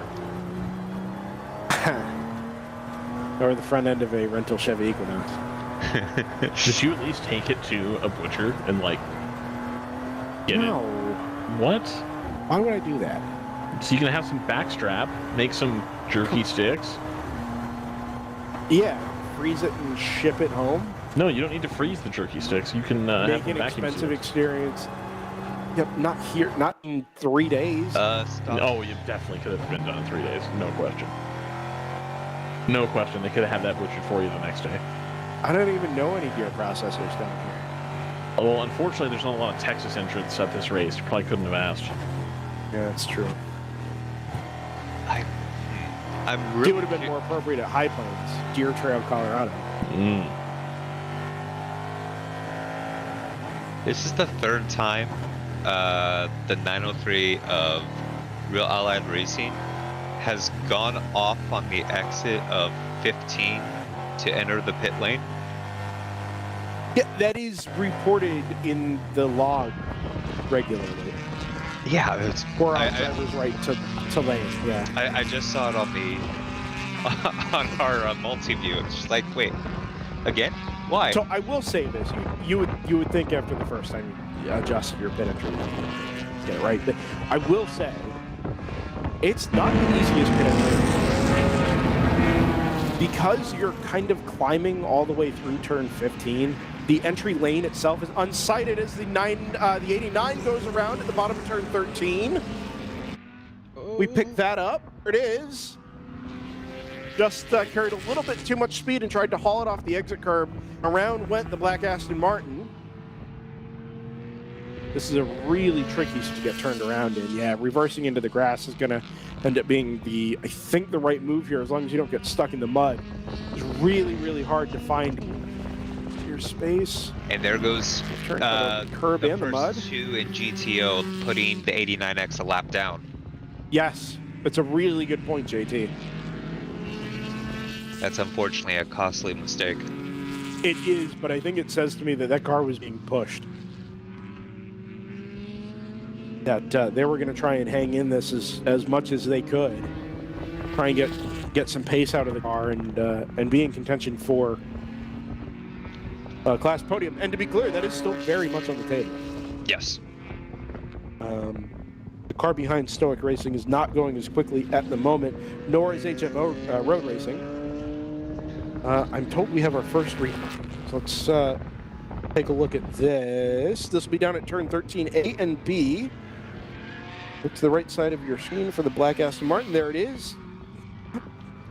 It doesn't look like it was using a lot of the apex on the left-hand corner coming in. So it's a tricky corner, JT. This is what I think we've been trying to convey. So these elevation changes make it look a lot more technical than it is on paper. The road falls away from the time you get to turn 12, all the way till the bottom of 40. Yeah. So the car is constantly unloaded, which means you already grip disadvantage. And if you carry too much speed into the corner, there's no way you're going to. Yeah, the rear's just going to come around on you. Yeah, absolutely. And then you're faced with the mud on the outside of the curb, and you try and haul it away from going 4 off on the outside, and absolutely the rear end's just going to come around. Yeah, this reminds me of earlier when we saw the Ginetta just able to roll a little bit more speed into the corner with elevation compared to the Cayman it was chasing, just because of the weight location of the car. The Cayman having a lot of weight towards the rear, dipping down while turning, that weight the momentum is swinging forward and trying to beat the car to the corner in a sense. 2 things to note. I was going to say the skies aren't as ominous as they look in the shot, and they're still not. Some of that is just the way that the light is balanced on that camera. Out the window, it doesn't look so dramatic. That being said, there are definitely some rain showers in the area. We're going to keep an eye on that. It is coming in from the north, which would be, let's see, ahead and to my right. Oh, it would arrive from kind of the area around turn 7 and 8. Yeah. It should be coming in from northwest. Yeah, 8, 9, 10 up in that direction. Second thing to note is, well done, Ryan Bauer, on the instant replay up there at turn 13. Hopefully to have more of those through the balance of the season. As we said earlier, though, off at 13 again. This one is the open throttle racing BMW. Just running wide. Way out. Yeah, driver's right there. So I'm wondering if that's just getting a little upset coming through 12 so that they don't really set up for the corner for 13A, and that just runs them a bit wide. So again, the whole thing slopes away, and it's not just that the track falls away straight in front of you, but that road is actually cambered to the left.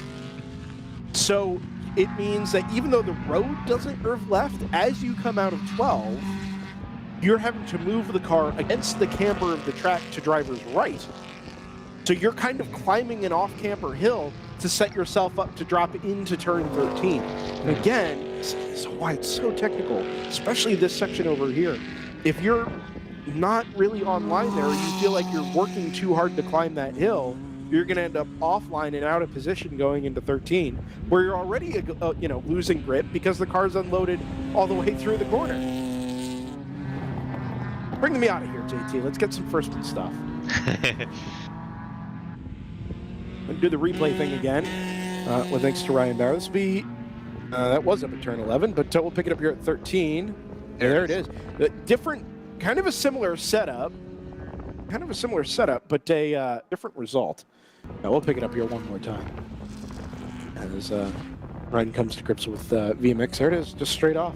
Realized I think he carried too much speed in and just bailed out, rather than bringing the rear end around like happened to the 89.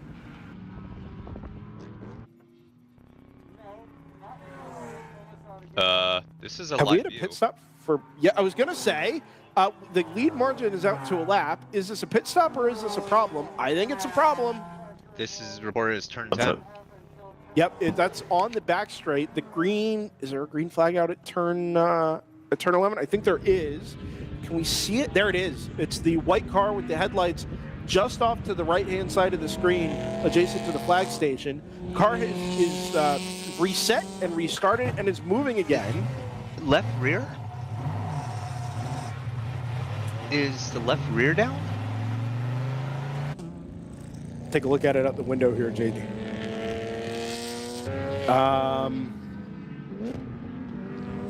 Man, that's tough to tell. Really difficult.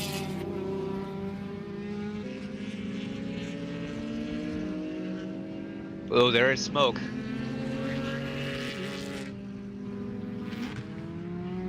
So if it's a tire, why did it stop instead of just slowly bringing it back? Yeah, it looks like it's up at both sides of the rear, but definitely not up to speed.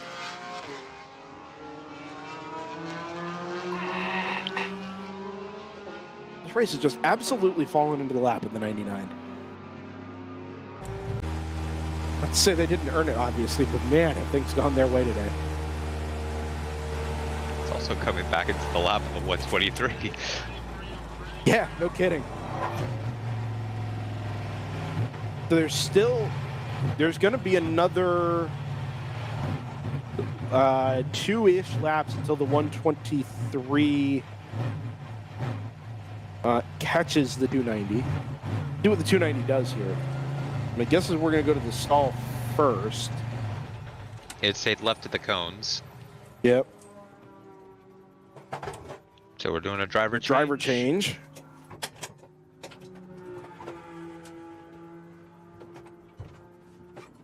And fuel first, obviously. Ooh. Hold on. Does the Janetta have a reserve tank? You know, I don't know. ET? Look, Are we... it looks like it was due. Or at least relatively close to when they were due, going by the laps here. You know, that's a good point, JT. And we were told yesterday by Chad Moorhead that that car had fuel pressure issues owing to debris in the fuel tank. So it wasn't... I think they got it sorted out, but they were losing fuel pressure early in the stint as the proportion of gunk, let's say, built up in the tank. And I wonder if maybe there's just not completely cleaned out, and they ran out just a touch earlier than they had anticipated. That car was being hustled, remember, by virtue of being under pressure by the number 99 Toyota Supra. Yeah, no, It's a good observation, JT. Really good number. We'll keep an eye on its pace coming out, but yeah, no, it looks like it was just a fuel thing. So 89X has already gone through. Stoic Racing has already gone through. This has all cost the number 290 just under 4 minutes on the lap, and their pit stops GTR have is been... directly behind them out of the pit lane. You can see it come right behind. Yes. 1 second. So their stops are about 3:30, 5:50. This has cost them in total about 2.5 minutes. Yeah, Plus roughly a lap. the stop. Right, so even when GTR makes the equivalent pit stop, they will still have lost a lap and a bit relative to GTR. So this is not going to come back their way, with the exception of GTR has to make that same pit stop. That's really tough luck for the 90. I think you're right, JT. I think that car just ran out of fuel in a primary tank or something headed up the back straightaway on what turned out to be its inlet. And that will cost you. It will. It's obviously not as bad as it's been, being that they didn't have to do anything else to the car. Wonder if they've installed a Johan to the end. Could be fun to watch. Car's motivated, man. Picked up a couple of car lengths on that number 99 already.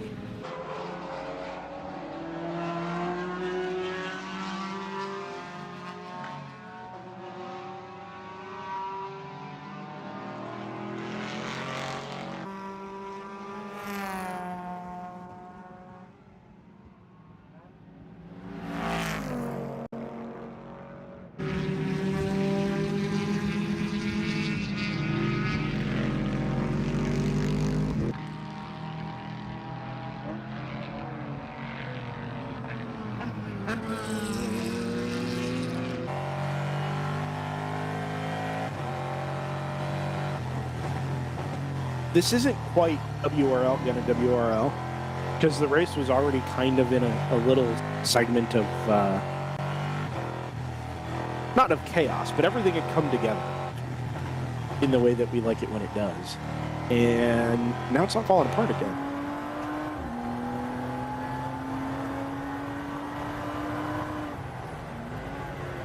Benefits the 8.9X again, though. Puts him right back up in the second in GTO.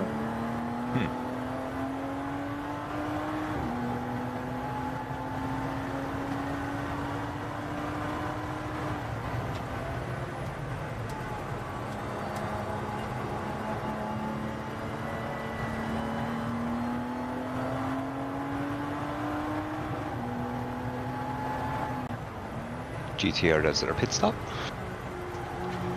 Yeah, so Heads this is back out. it's up to the number 290.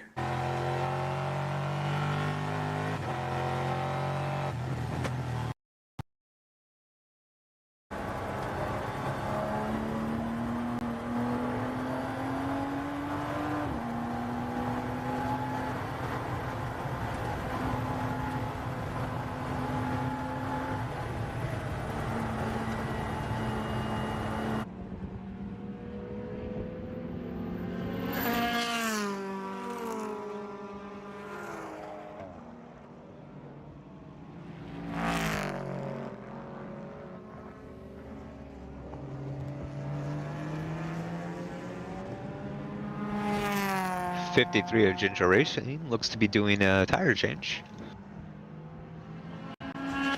It's the 1 Series.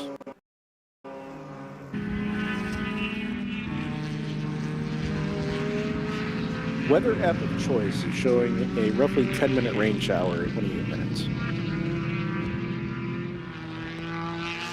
One is going to miss us to the north and east. But there are some more kind of shifting behind it to the north We're gonna and ride west. about an hour and 50, so we can get guys. I gotta go get cameras.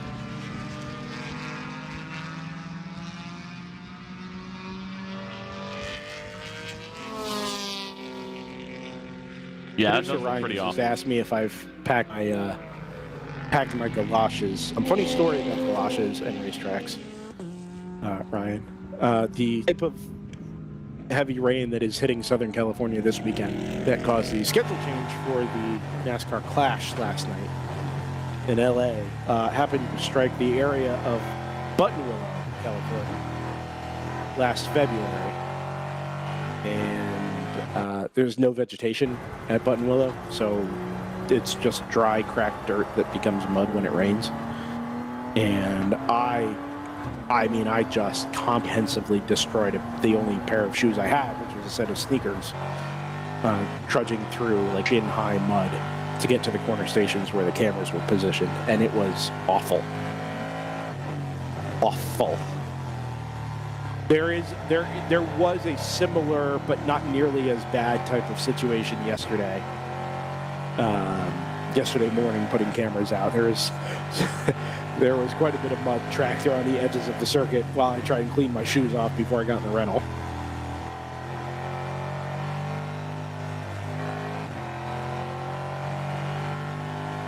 In addition to the Mercedes recovery drive with the number 123, I've also got a little mini recovery drive going on for the 290 here with Moorhead Speedway. We're 1.9 last time around.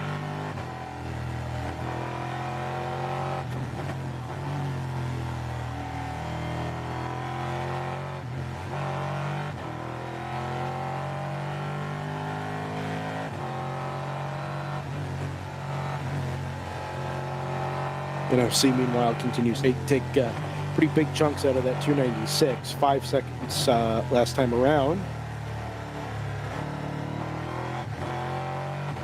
Moorhead simultaneously just the number 87 of Stoic Racing.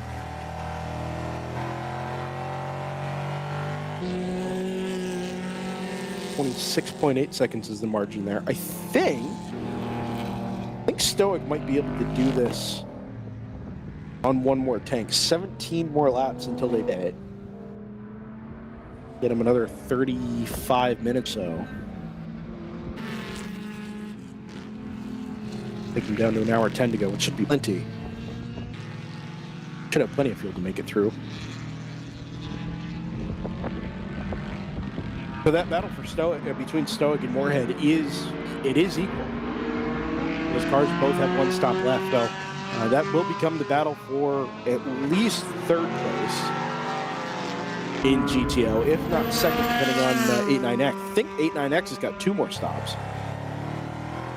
According to our predictor here, they're doing it 4 laps. Means they'll have to do this one, and then,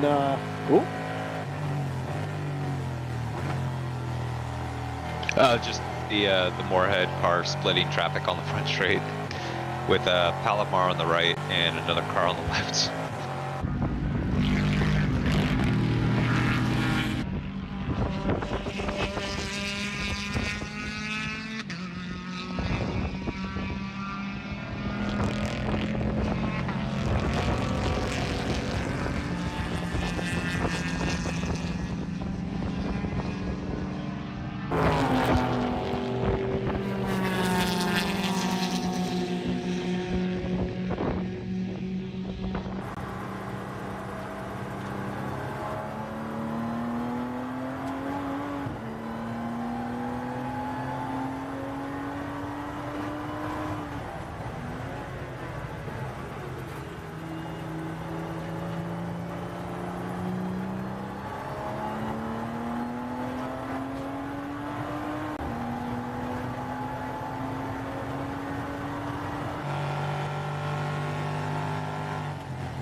Well, on the bright side, the onboards we have, good sounding.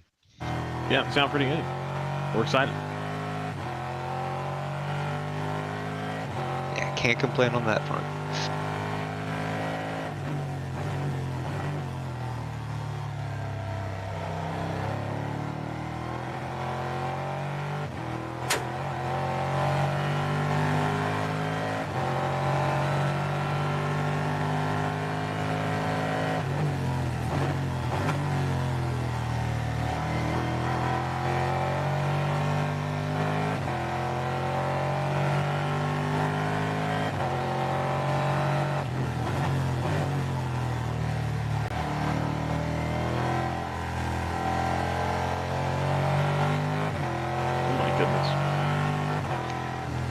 Yeah, it's Oh no, interesting. the wind is incredible at my house right now.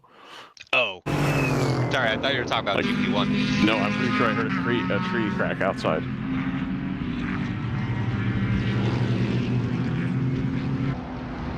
Trying to figure out if Choice Racing's pit stop was their last one, just brought it in early, topped off, and maybe they're good to the end.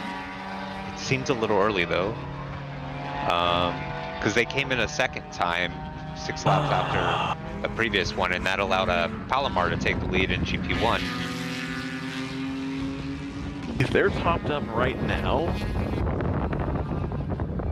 Because we're Palomar's an hour and 41, 100 minutes. No, there's no way they're gonna make it. No chance.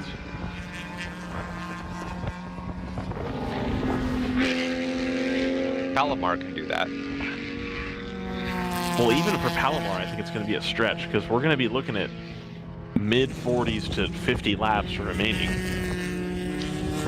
And there's... Okay, yeah. And they were able to get that long run with some yellow. So, I don't know. I think they both probably have to stop again. Palomar, maybe not, but I think Choice will have to stop again for sure. Let me hit the button. Alright, I hit the button. Yeah, I think the only one that can run longer than Palomar is in GP2. That's quality time. They're in for their final stop, but their opening stint went man, 105 minutes, 106 minutes, something like that.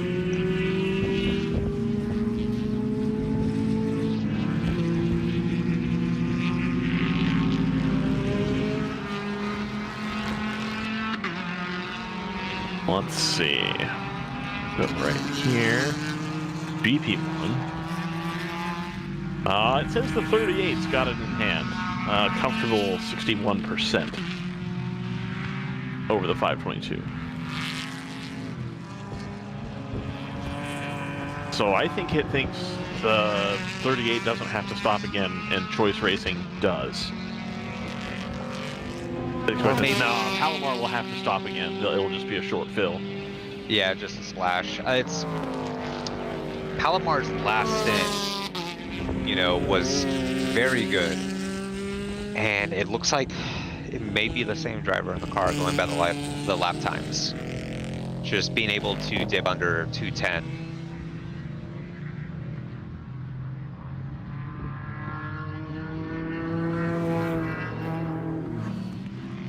Since the pit stop, Choice Racing's only been able to do that once.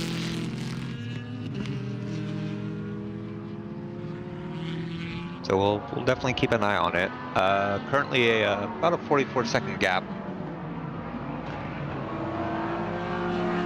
and they're more or less on the same pit strategy now. Palomar last pitting on lap 133, I believe, and Choice at 135.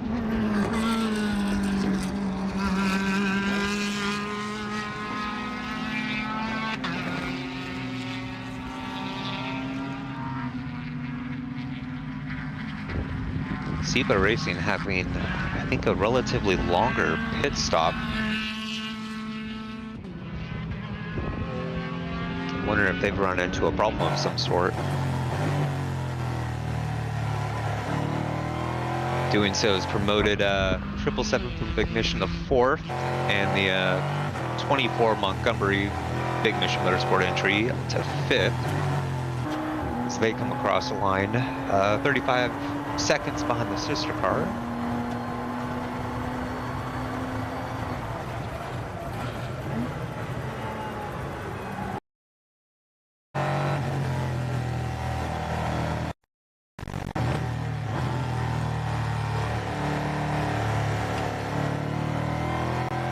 On board now with the Moorhead Janetta, currently about 7 seconds or so from Stoic Racing, unless I believe the Stoic Supra's just on the horizon here. Last time through, they were about 5 seconds quicker with an 8-second gap.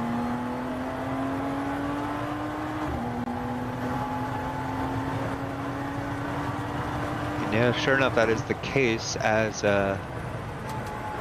Stoic heads up into turn 15 now.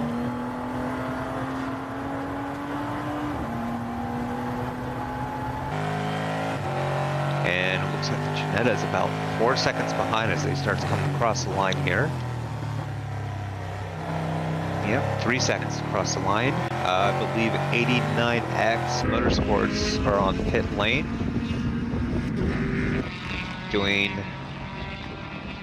They'll have to make one more stop too. Yeah. The 7-hour thing, I think, has caught out a lot of people. It's kind of a goofy amount of time. Yeah, it's going to be a slightly different strategy. Especially with no yellow. It's been interesting.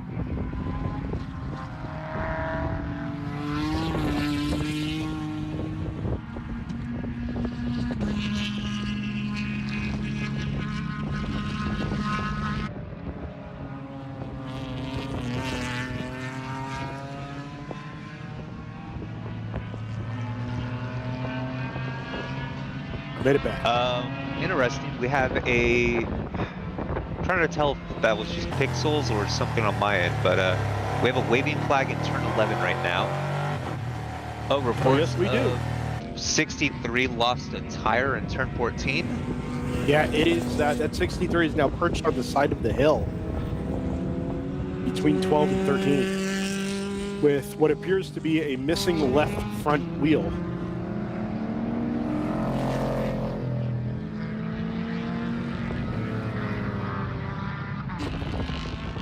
Confirmation that the video is being driven by Johan Schwartz at the moment. The 63 being one of the open throttle E90 BMWs. The one with the larger rear wing, a former GTO car.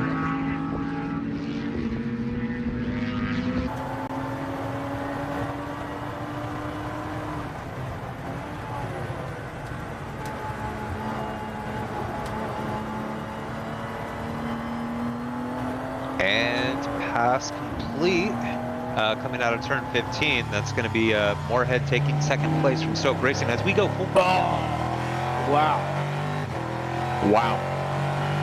Implications. Big drama, big implications here. We made it almost 5.5 hours without a full course yellow. Yeah, I had wondered if this was going to happen. it is in a that car, very bad spot. It's in a really strange location. It's not going to be the work of a moment to get that car loaded up because of the hill that it's on. I think there's a chance they may have to drag it up onto the track surface and then load it up there, or park the truck kind of crossways to the track to get it loaded up. It's going to be a very, very interesting operation. So my question here is the 38 going to pit, and is this going to be their last pit stop? The 38. Yes. They're almost certainly going to pit. I think they can probably make it. Yeah, so their opening stint was an hour and a half. So if they pit now, they top off, they're going to be spending the next, 5-7 minutes under full course yellow, saving fuel. I think they'll be good. I think if you look at the clouds, I think there's potential that you stop here and take tires too. Because if it does start to rain, you're not going to want to be on your 6-hour-old tires in the rain. I don't know that it's going to rain for that long. These showers aren't very big. I mean, I appreciate that it doesn't take much, but...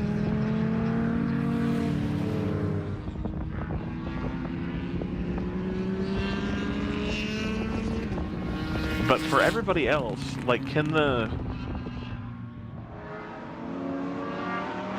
the people that just stopped, that namely the 89X, just got hosed. But I don't think any of the rest of the GTO cars can stop here and make it. Like, they almost certainly can't. So we're still in this position that we were in a little bit ago, where, like, the 99, when did they last stop? 8 laps ago? Are we sure 89X couldn't make it? They could in their old car. I don't think they can now. It's going to depend when we go green.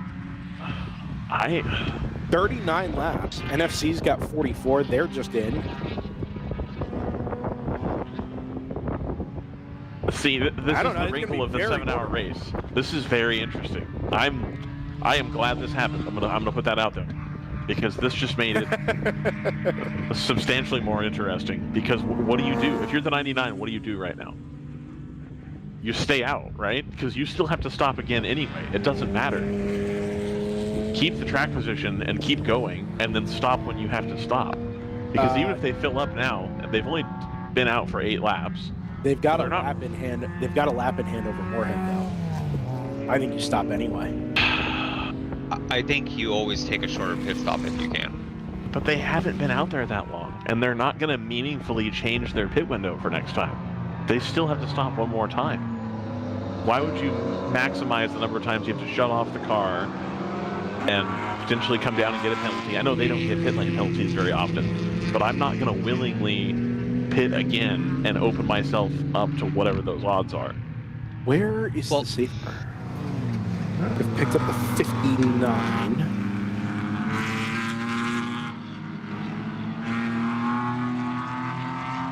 For what it's worth, 99 has come through and not pitted. Safety car is approaching turn 11.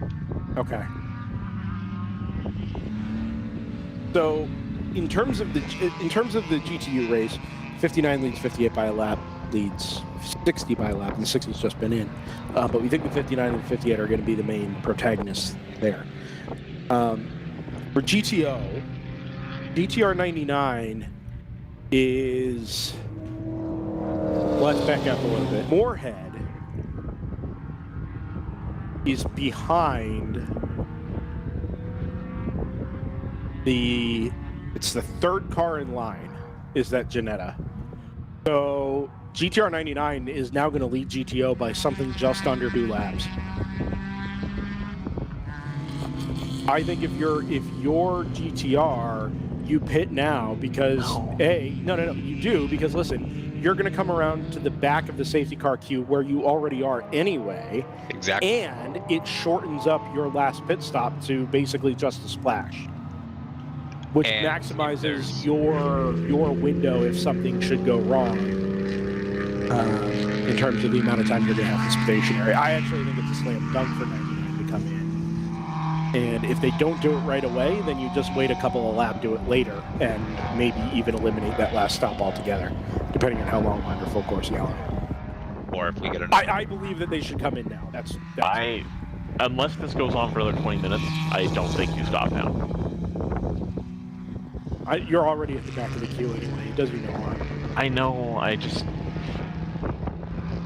And you have 2 laps in here. You're not going to go a lap. You're not going to give up the lap to Moorhead. You're not going to be stationary that long.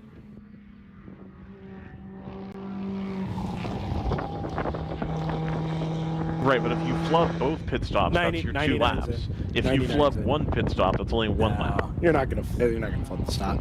It's they're in. I think it's the same. I think he's... I don't know, man. I think he's stuck out, but...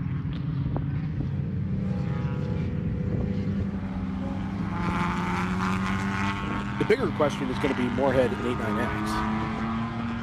Because they are together for position on track. 89X just stopped, though. Like, they stopped right before the yellow. No, that's why I'm saying I think it's going to be more interesting, because 89X has the potential to, if they really stretch it, not have to stop again. And, I mean, even worst case scenario, you come in and top off. I guess Moorhead can top off too, and then just make it head-to-head.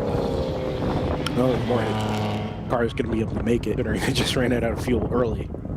I really wonder if Palomar's going to pit here and give up the... Well, where are they relative to the 522? How did Palomar end up in the lead, by the way? Choice had a double pit stop. Yeah. Ah.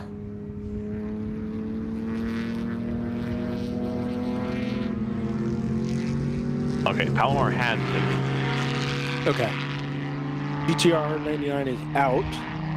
Okay, so Palomar's probably good to the end. I feel a lot more comfortable saying that now. Yeah. Choice, I think Choice is in as well. I think so too. And Choice, it's going to depend. I mean, you have to. If you're them, I think you have to and try, because they were already 11 laps into their stint.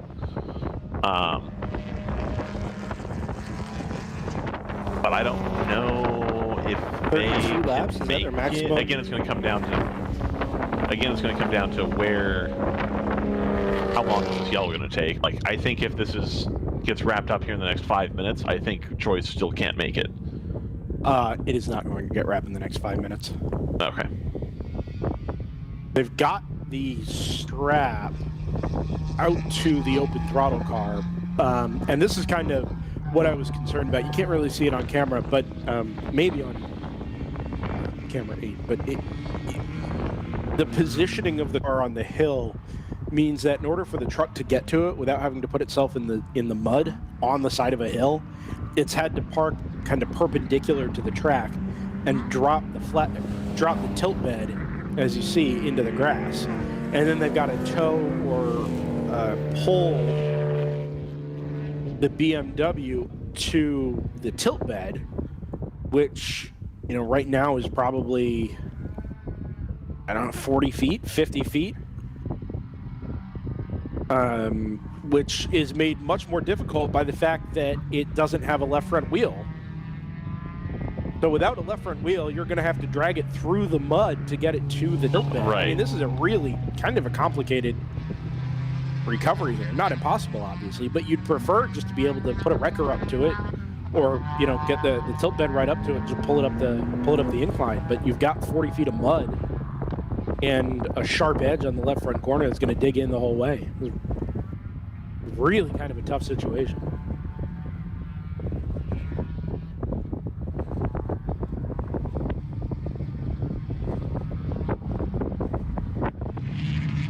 Yeah, it's tough. I know on that one.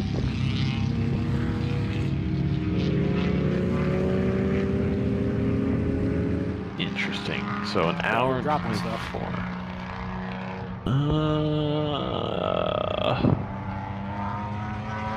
If this takes 15 minutes from right now, do you stop again to make sure that you make it? Like if you're Yes. 99? Not if you're everybody, but in a number of situations, yes, I think so. I think the 99 definitely does, because you're, again, already at the back of the queue. Like, it doesn't cost you anything. If you're 89X, I think they've got almost a lap in hand over Moorhead. I think they're behind Moorhead in the queue, and therefore about 95% of a lap ahead.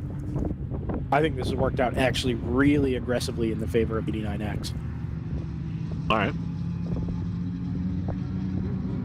Or of the 89, sorry, from 89X.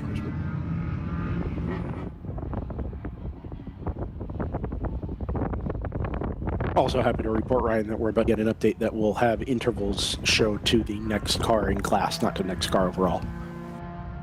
Excellent. This is what I said is correct. Moorhead is 2 cars in front of 89X in the queue. And that is enough to give, that 89 2.65 miles or whatever of an advantage.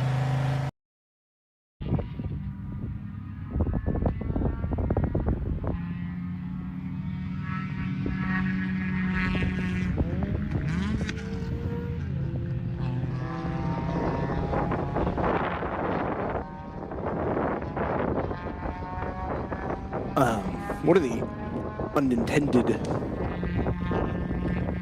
or unsung casualties of this full course yellow is the 123's recovery drive. More laps we spend under yellow here is the less time that they have to put in 201s and 202s.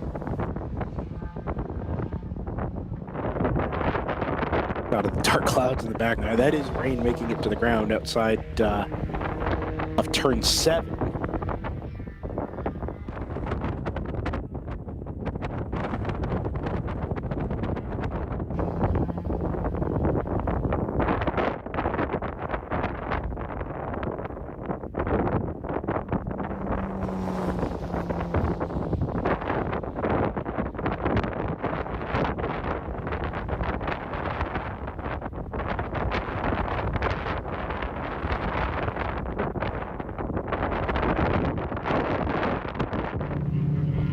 Did Choice Racing ever come back out? No, I don't think so. That is our radar there. But filled in a little bit up there to the north and west. Very borderline as to whether it's to us or not. I think that's in Decatur. There is the mark of the town. We're up to the northeast of that, just a touch on a road that's not, I think, is marked. If that's FM 51, then we're just to the east of that. There we go. We're not on 380, we're on 51 there. Up to the north and east. Decatur. Up towards where it says Slidell. A little bit closer to where we are. So I think there is a good chance we're going to get a brief shower here. I'm sorry. No, I think the bigger... So there's a couple of big question marks now that are out there. One, what happened to Choice? Why are they still off? Or have they decided that they've had enough? I mean, This I all wonder... happened. Very odd timing. if it's like, oh, cool, we got this yellow, we can check out what it is, and you get in there and look at it and go, oh, this is a bigger issue than we thought it was, and decide not to continue. Entirely possible, yeah.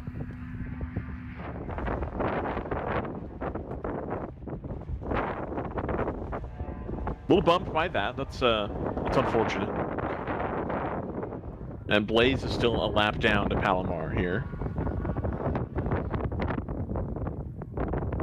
Montgomery is a couple laps out of that battle as well. So Palomar, Nick was up telling us that he really just needed a little bit more luck, and I think he's got it.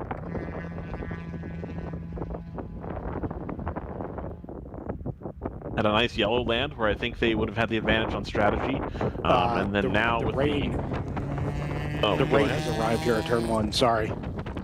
Jarry, Just getting spots of rain now. Yeah, on it's my, in the turn front 13 window. camera. Oh, there we go. Look at that. Making That this will already certainly make complicated. recovering this car an easier process. Just what we needed.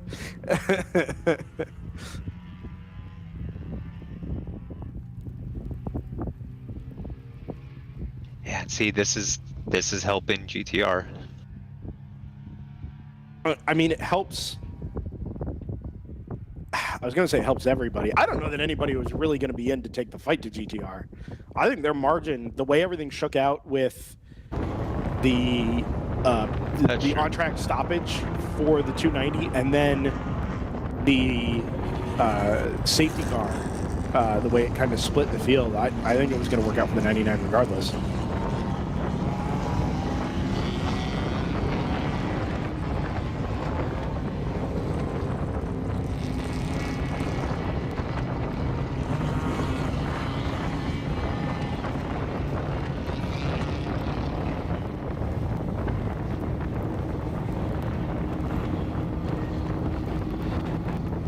Should just be a quick shower at weather app of choice. Only showing 8-9 minutes.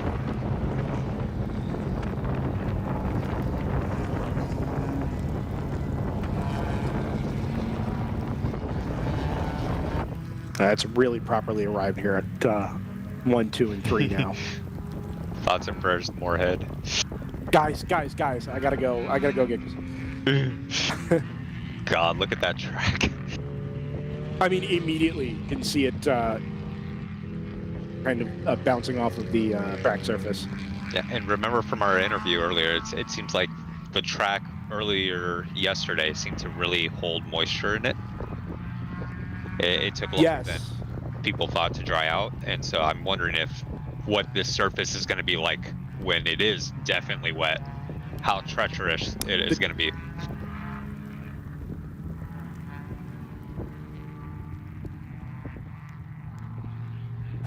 The good news here is that the track will have had substantially more energy in it this afternoon than it did yesterday morning, virtue of it's not really warmer, but it is sunnier, so that'll help the track temperature. It might help us just dry out or stay drier for longer. They've got the open throttle BMW onto the tilt bed. I think is about to pull away here. Yeah, they're just securing the straps. They will be on their way from turn 12 and 13 here momentarily.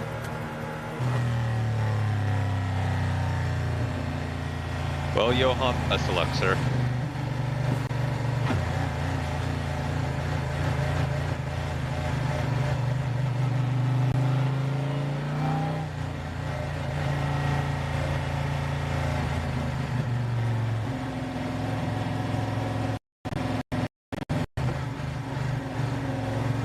At least another probably 2 laps into full course yellow here. The field is going by the tilt bed, and like I said, securing the straps on the freaking open throttle BMW. So Stoic has been in, HM Road Racing has been. I think they've still come out ahead of NFC. I believe that is the case, because usually when you see them with the pit icon, that usually means they are on their way out of the safety car queue. actually behind GTR 99, so they'll have been in with GTR at the same time as GTR made their stop. And HM. The Stoic is directly behind them. HM is directly behind them. So it's a battle for position on track between Stoic and HM when we go back green, who, like I just said, are nose to tail headed towards turn 15. NFC is a couple of cars ahead of them, which means they're now probably at race a minute and 55 behind. So old Mr. Lato is going to have about an hour and 15 minutes to try and a minute and 55 or so seconds. NFC pits. Yeah, I think that's probably an insurance op.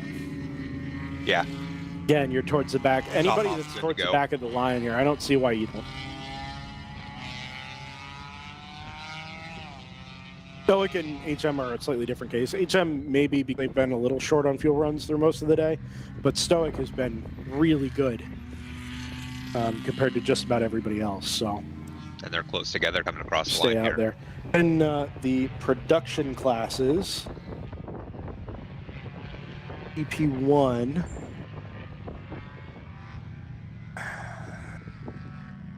Not getting updates from Timing War.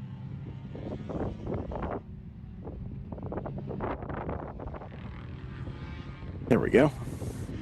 Prompt a refresh at the right time.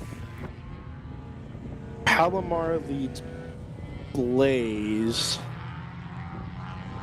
Did it update?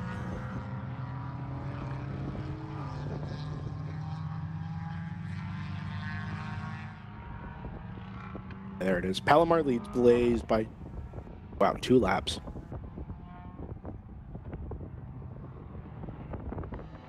I think anything matters too much there. GP2, ASM leads Lone Star Rallycross by about 10 minutes, so nothing really of importance there. Kurdog and Rapscallion is probably the battle to watch in GP2. Stratus 58 is in. So that's your second place car, who is a full lap off of the 59 now, who's still, I think, tucked up behind the safety car. Track is properly damp. I wouldn't call it soaked, but definitely damp. And lights are still on the safe car. We're gonna get at least more lap under full course yellow here. I don't see any reasons we couldn't go back to green if we wanted to, but benefits to 123, who's just leaving the pit lane now, and is now going to have the opportunity to go catch the whole pack of cars headed up towards turn 15.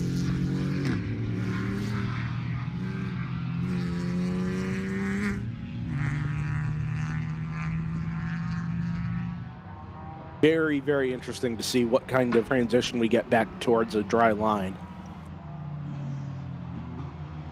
But for that matter, whether we stay dry to the end or not. Let's see. Lights are still on the safety car, so we're doing another lap. Yeah, we were going to do another lap. But Let's see if we get any more Pretty callers. We have the 59, I believe, coming down pit road. the problem is if you pit now, if this is the last lap under yellow, there's a chance you're not going to catch the back of the lineup. True, but that also means that you're going to have relatively clear traffic or clear track ahead of you. True. Yeah, So that's by the time you do catch the end of the line of cars ahead, they will hopefully have started to have spread out a bit.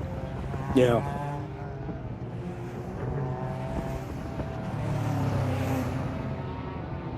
So yeah, Janetta and Hitman right at the tail end here.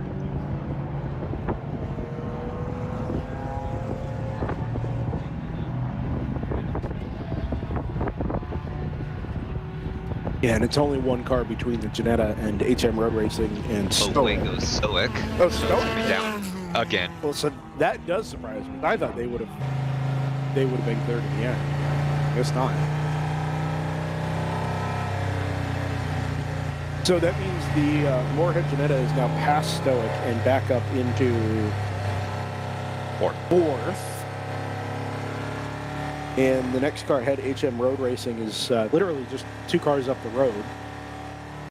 So should be able to pick them off fairly quickly. And you would think get back into the back on the field. Then it's a matter of whether or not you catch the 8-9. Doesn't feel tremendously likely, but again, got a lot. Still well over an hour remaining. It's a shame that Moorhead doesn't have the LSD that Screaming Goat has. Yeah, they've got some good stuff, let me tell you.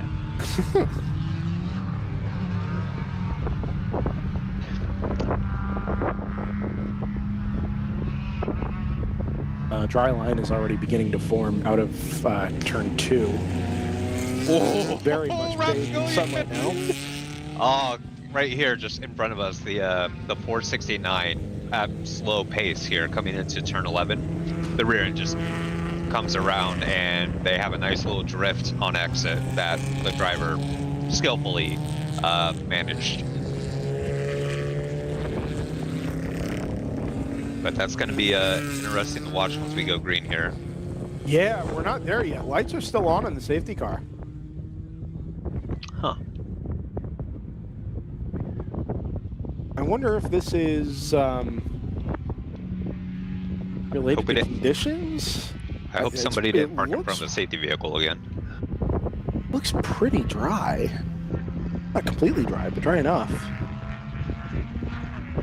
And I mean, we haven't really been waiting to go stage the tilt bed over at turn 8. We've just kind of been turning them loose here, but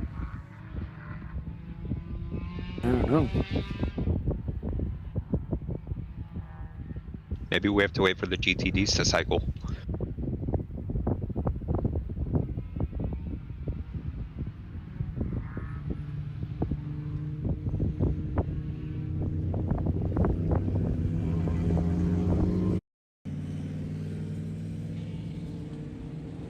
Quick replay of the rep scan. Oh my goodness.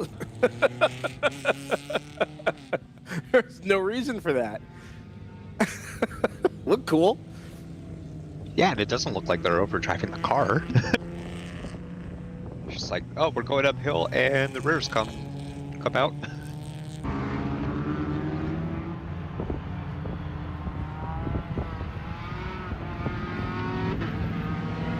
There's Brendan's passing shower that's going to come through. That's the one that already came through. Just quick. Oh, okay, it's the other side. Got it. There was a passing shower that did actually come through. That window there. Still something behind it, man. I don't know.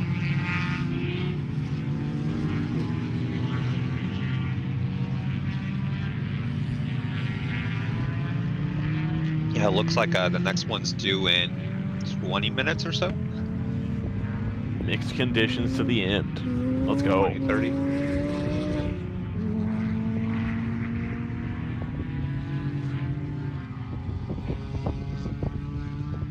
Yeah, it's going to be interesting to see which cars are going to benefit in these conditions. See, this is GTR now making the, okay, we can make it to the end. If we stop now, stop.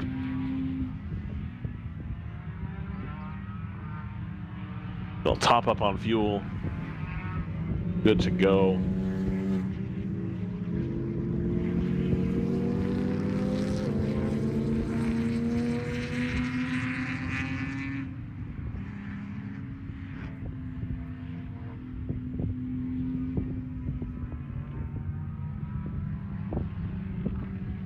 Little intra big mission battle for third in GP1 is going to kick off here. I'm going to go back to green. 777 versus the 24. Yep. And Sean Moffat's like, come on, we need green laps. Let's go. I think they're going to get him. Lights appear to be off on the safety car. down between turns 13 and 14.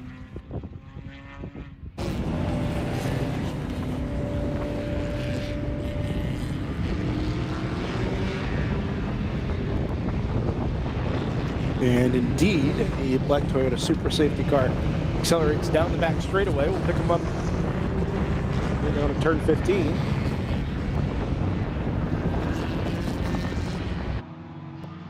So set up for our first restart of the day. Just before the 1 hour to go mark. 89X is going to take the green. Yeah, lead car in the queue was off there and leaves the 89X Aston Martin with some defending work to do out in front with clear track. Remember, we are a little bit damp, especially offline here. There'll be tentative moments down into the first couple of corners. Everybody feels out what kind of grip the surface has at racing speed.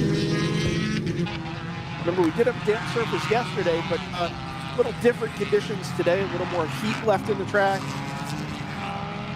A little windier today than yesterday as well.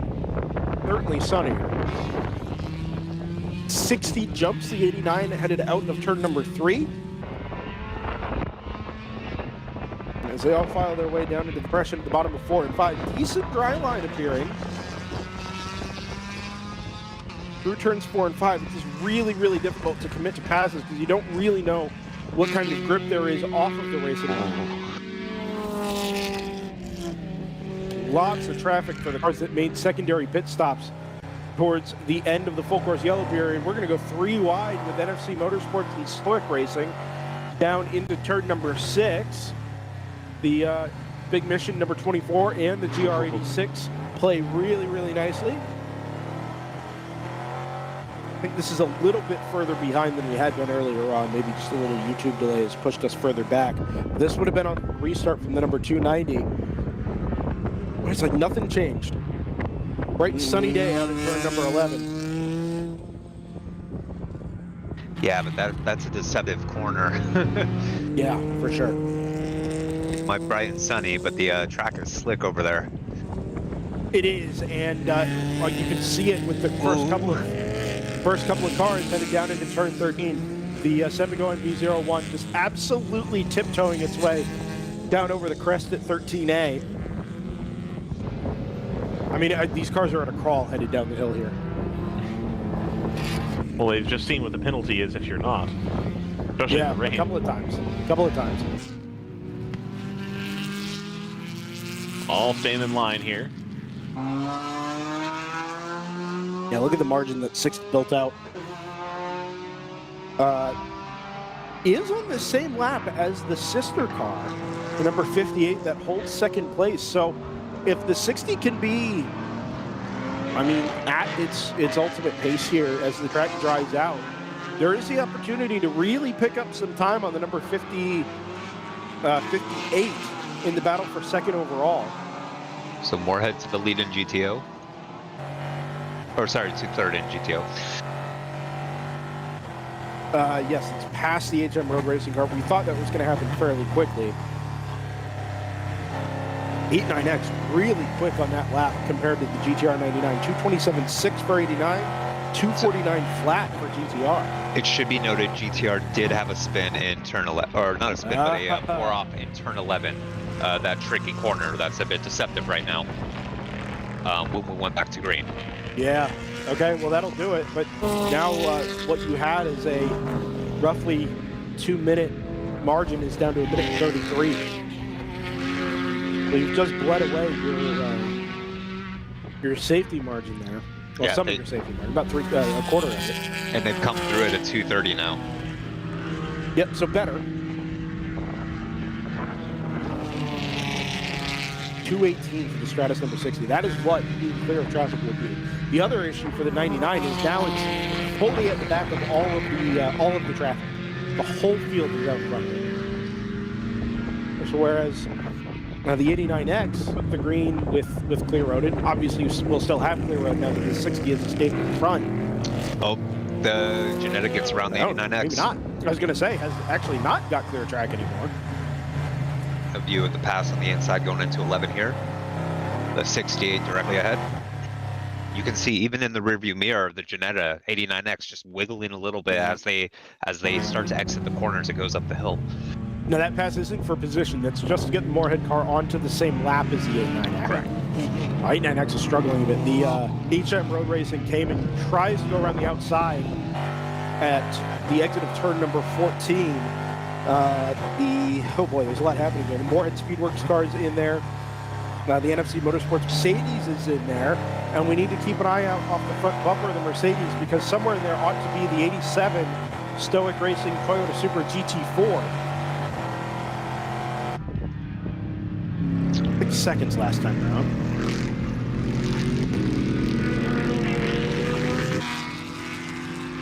And then quick update in very odd. In GP1, the 24 has gone around the 777 for third.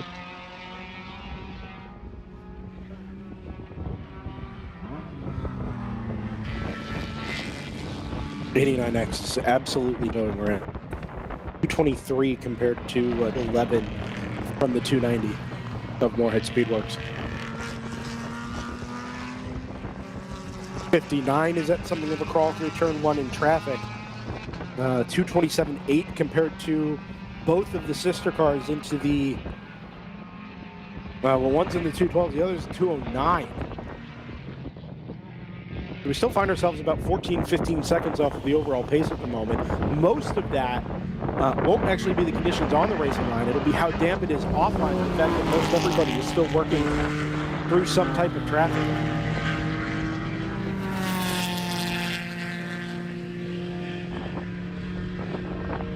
HM Road Racing 4.6 seconds behind Moorhead Speedworks. They've gone through on Stoic.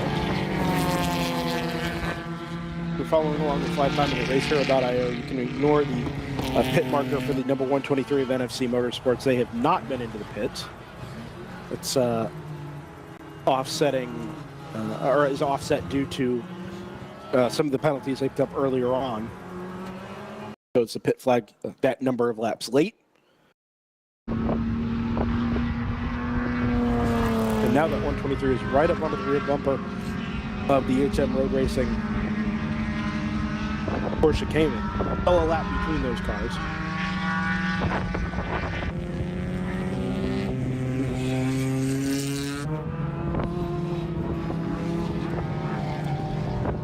I really don't think this will for the race win in GTU, excuse me, is a done deal yet. I realize the track is going to dry out over the course of this final hour and we'll get back more towards the status quo, but we're not quite there yet. Race leader comes through 209.9. Gratis 59, who I'm sure has been instructed to just bring the car home, no risk, but has had all of this traffic to work through over the last 5 or so minutes since we went back to green. Is probably going to give up another 10 or so seconds to the number 58, never mind the number 60.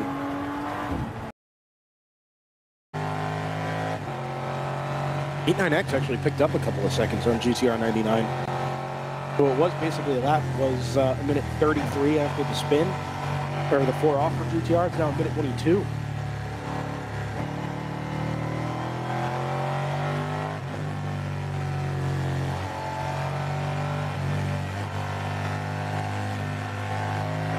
Just keep an eye on Moorhead and HM Road's pace. I mean, their last time by, they were 10 seconds quicker. Yeah, you know, we had received some information that seemed to suggest that the racing or the driving order was set to the end for that HM Road Racing car, and I wonder if Maine drew some things into a state of array there. Not just for them, but for a lot of teams that, you know, maybe drivers aren't very comfortable in the rain and would want to hand it over to a more seasoned driver or one of the pros in the lineup. I wonder if we've maybe got Cole Offsgaard on board that HM car at the late pit stop towards the end of the full course yellow. And that's got him going toe-to-toe with Joe Hutchins there. Or you just 4 seconds behind the Ginetta. You get greedy for a good position. I know in sim also racing, entirely possible. There's been times where it's like, yeah, I'm due to come in the car, but if we put this person in, we have a real good shot at a podium. So I'll sit out and watch. We are more or less back down to dry pace now. 2 minutes flat for the Stratus number 60 in third. 2 minutes 1.0 for the Stratus 58. See when the 59 comes around.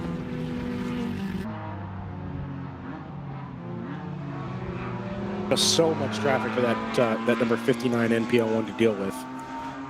Remember, the other issue too is that with those NPO1s, they are still kind of dependent on downforce to make speed and have decent grip and generate heat the tires, frankly. And I do wonder a little bit if being stuck in traffic has meant they just haven't been able to get that car switched on, which has a kind of an endless cycle of not being able to get offline into the damp stuff to make the passes, because you don't know if there's going to be any grip because there's no heat in the tires. It's kind of a killer cycle there, but has gotten through a couple of GP1 BMWs now and finds itself I'm going to 2:12.8.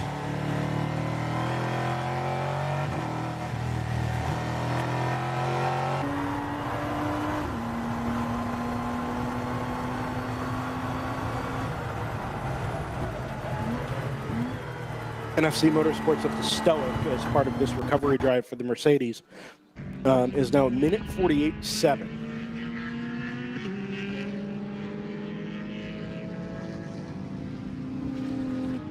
That is going to be a tall task. 55 minutes remaining.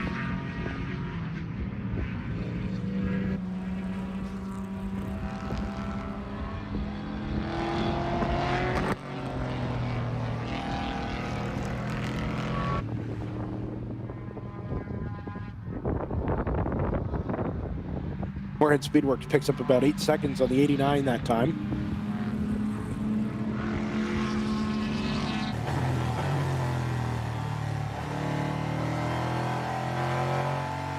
Inside of the final hour of racing from Eagles Canyon Raceway outside of Decatur, Texas. Thanks for being with us on this fine Sunday, everybody. Brief rain shower and the only full course yellow of the day to this point. Kind of thrown to the end of the race into a little bit of chaos. Certainly, I think more than we were expecting.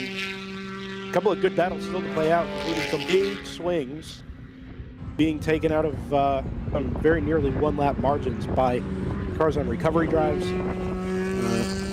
Lead gap is down hand over fist now, down to 1:11.4 as the Stratus number 59 starts to find its feet after the restart, 2:07 that time around, whereas the two sister cars in GTU down in the low 2-minute bracket. GP1 being handled currently by Palomar Racing, the number 38, GP2 just behind it by the number 150 from ASM has about 3 laps in hand over the Lone Star Rallycross, number 321. But we've got position battles in GP1 further back as well. 38 seconds separates the 24 from the 777. Unless I'm very much mistaken, JP, that is a change on the restart. Yeah, so the 24 did go up to third. Yep. As we noted, the 777 is holding on to fourth right now.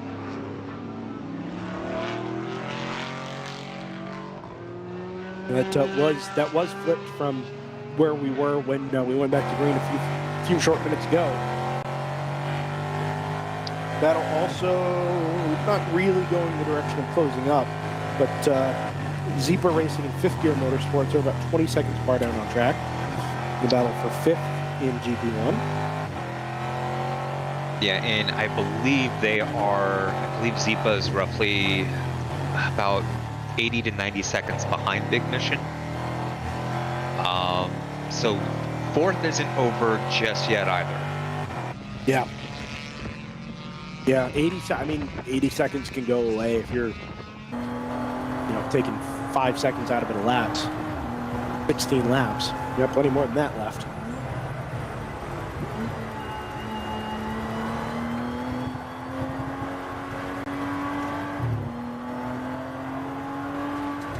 Guys, beginning to clear up to the north of our location here at Eagles Canyon.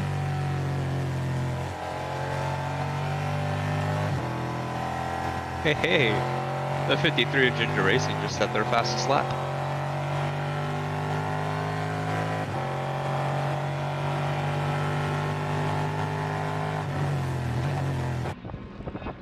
That is the BMW 1 Series, 212.2.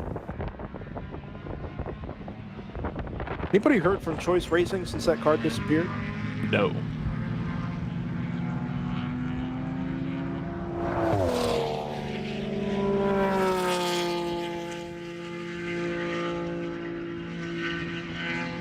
Weather app, of course, now suggesting the possibility for another brief shower here in maybe 15 minutes or so.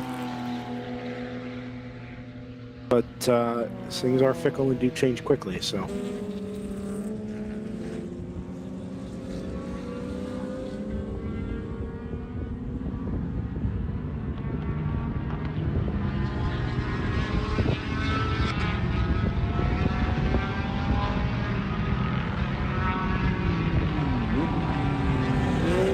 Lead gap is under a minute.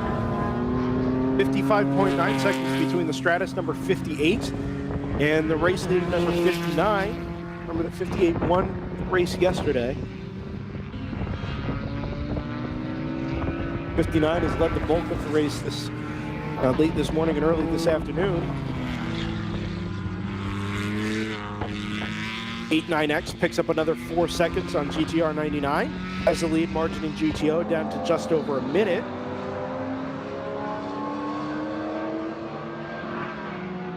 And meanwhile, NFC Motorsports takes about 6 seconds out of the number 87 from Stoic Racing.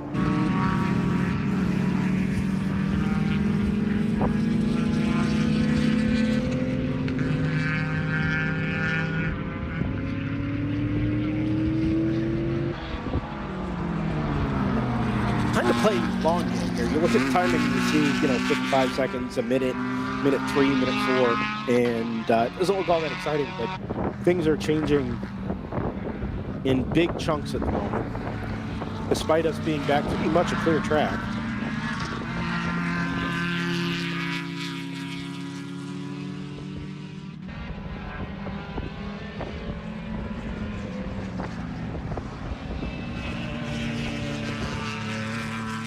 Down into the 58s now for the blue Stratus number 58 and the green Stratus number 60. We're down to 203 for the gold Stratus number 59.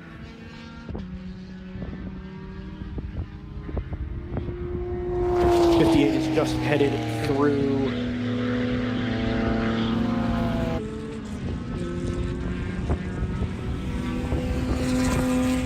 the first sequence of corners here, turns 1 and 3.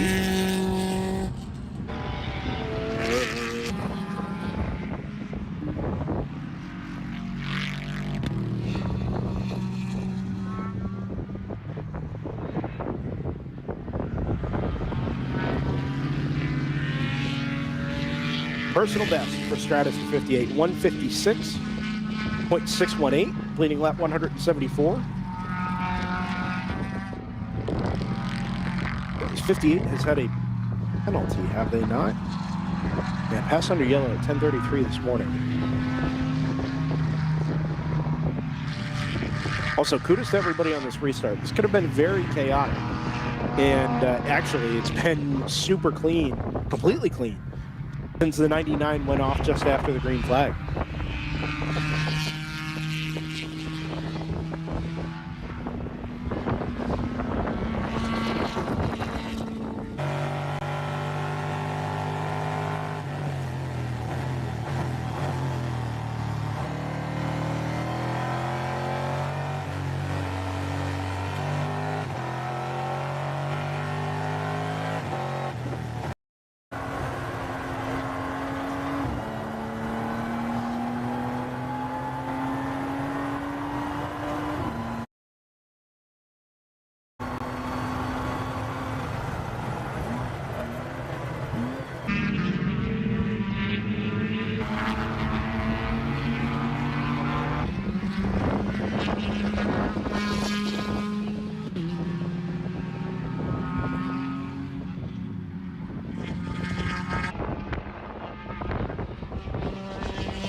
ourselves set up for the final 45 minutes or so here. No point in calling these margins as they continue to change. We're all kind of watching the same things here. That Stratus 58 to 41 seconds. So it's becoming less of a hey, this could happen, and more of a almost feels like an inevitability. Now we're obviously going to converge on ultimate pace as the track comes, back to 100% drive, but it's been a really swift and really aggressive, at least on pace, claw back into contention for the Stratus number 58.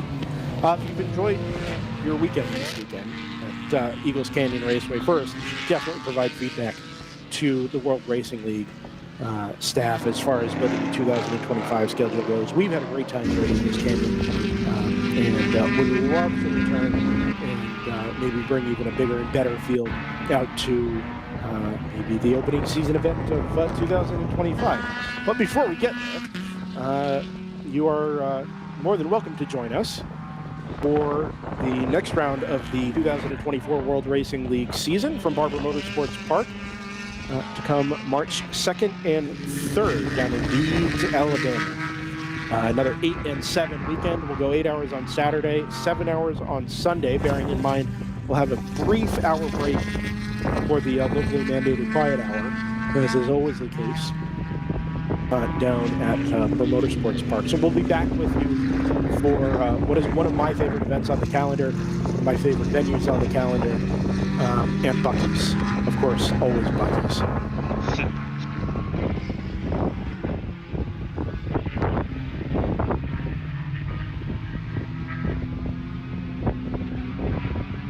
Scott Michaels of DriversEye Live fame recently told us in a trip to Daytona International Speedway, though not last weekend, that he stopped at his first Buc-ee's to top up on fuel. Didn't go inside. I don't know That's what very on kind brand of... for Scott. That's very on brand. Right. What? Then why would you speak about it? Like, why would you draw attention to the fact that you were at Buc-ee's if all you did was get fuel? Because that owns the Americans and their food takes. Listen, I am king of American gas station food takes. Have I been to a Buc-ee's? Have you been to a Buc-ee's? You would know. I don't think so. I'm trying to think where we went when we were at Sebring. It wasn't Sebring. This was up in Daytona. There's a Buc-ee's up. You probably went to Wawa. We probably went to a Wawa When we went to Sebring, we definitely went to Wawa. Yeah. I wasn't that impressed. Yeah, you cannot be impressed. That's fine. Your more impressed with my gas sandwich. station food has no value here. For your opinion on gas station food. You need a true Northeasterner. And pick apart the Sheetses and the Wawas.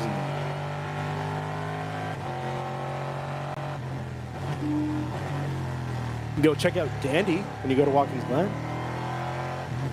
Oh, never mind. I was going to say, I don't think I'm going to Watkins Glen. Yeah, I think you're right. No, it's a 3-hour drive for me. Anyway, we get to plenty of more racing to come through the 2024 season. I meant to tally up how many hours of coverage we were going to have on DriversEye Live this year, and then I didn't. But it's going to be a lot. We've got all kinds of other things happening as part of DriversEye Live here. Other coverage commitments have us covering racing every weekend between now and March 9th.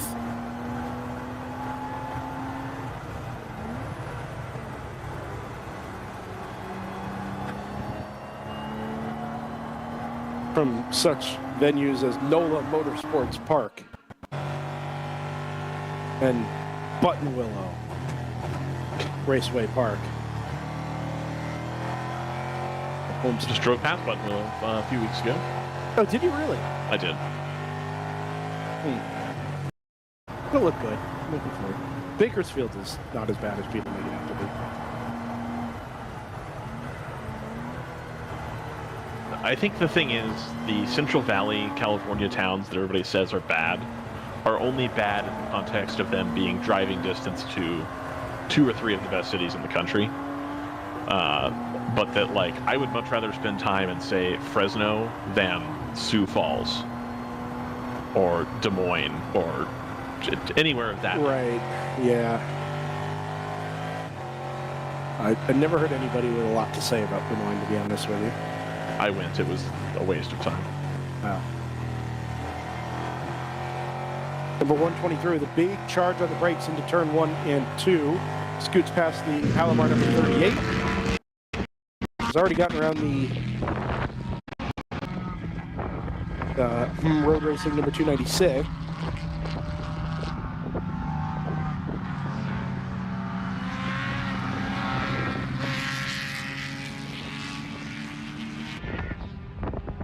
And that margin for NFC Motors back to the up to the 87 of Stoic Racing is now down to 1:16. So, almost 30-second spot back by that number 123. It's a good number, considering we've been back to green here for now about 15 minutes. Stratus 58 is the lead margin down to 24.1 seconds.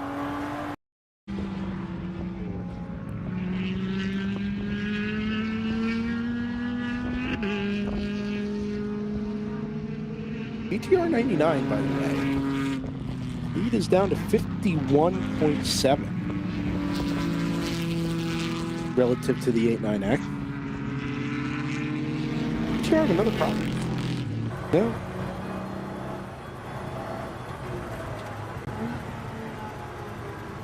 A couple of really good laps from the 89.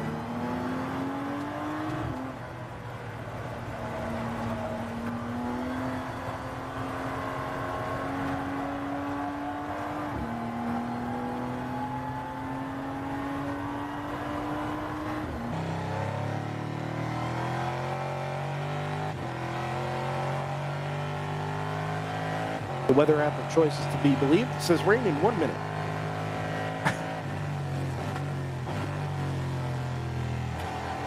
Yeah, it's going to be interesting to see how, you know, a quick splash affects some of these closing rates. If anything, I think it accelerates them because the closing rates now are the same as they were when the track was, not the rates, but the margins that were being used. I don't think it sends anything back the other direction. It beats things up a little bit. So Montgomery Motorsports / BMM have been closing quite rapidly on Blaze Racing each lap, just taking off chunks of time. It is a large gap to overcome, but it's looking like they definitely have the ability to do so, and that's that 5 per second in GP1. It's no different than any of the other gaps. It's just a little bit bigger. It's a 1:19. And it's the same thing in GP2 for second place there between Quality Time and Lone Star. Quality Time is, you know, gaining a large amount of time each time, and you know, a minute gap seems like a lot, but when you're pulling out, you know, these massive chunks of time, it's looking like we could have a battle in the closing minutes here.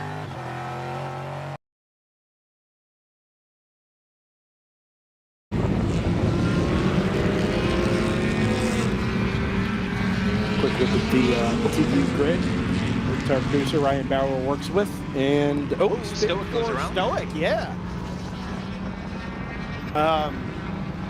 Mostly to show just how much, where there is and is not rain. It seems like rain has certainly got to us here on the front straightaway.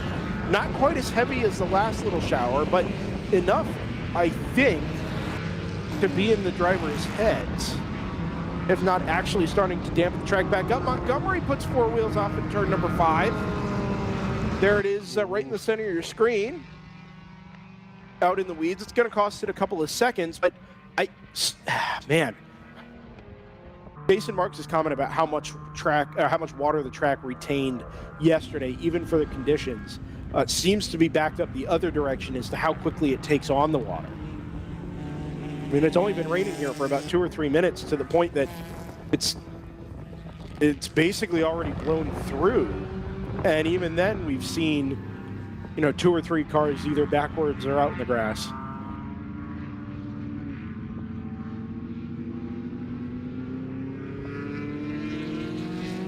Lead margin's 12 seconds. This is going to happen in 2 or 3 laps. Up in GTU. 58 v 59. Fair thought for the number 60 as well, who's been going really, really well since the restart, but unfortunately was another lap down to the race leader. Oh man, they're together. The 58 is going to blow by the 59 headed out of turn number 14, and that 12-second margin has been erased in a single lap with 34 minutes remaining.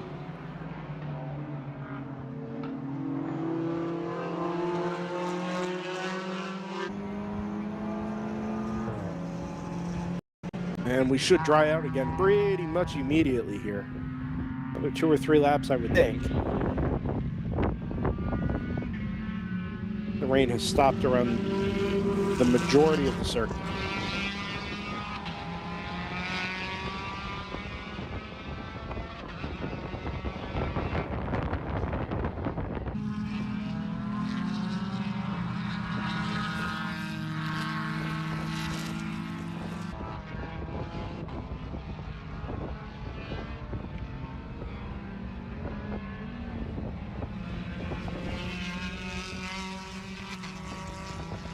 Looks like still light sprinkles in 1 and 2, also down in 11 and 12. Yeah, definitely not light in 11. Oh, that's gonna be not so fun at a moment. Yeah,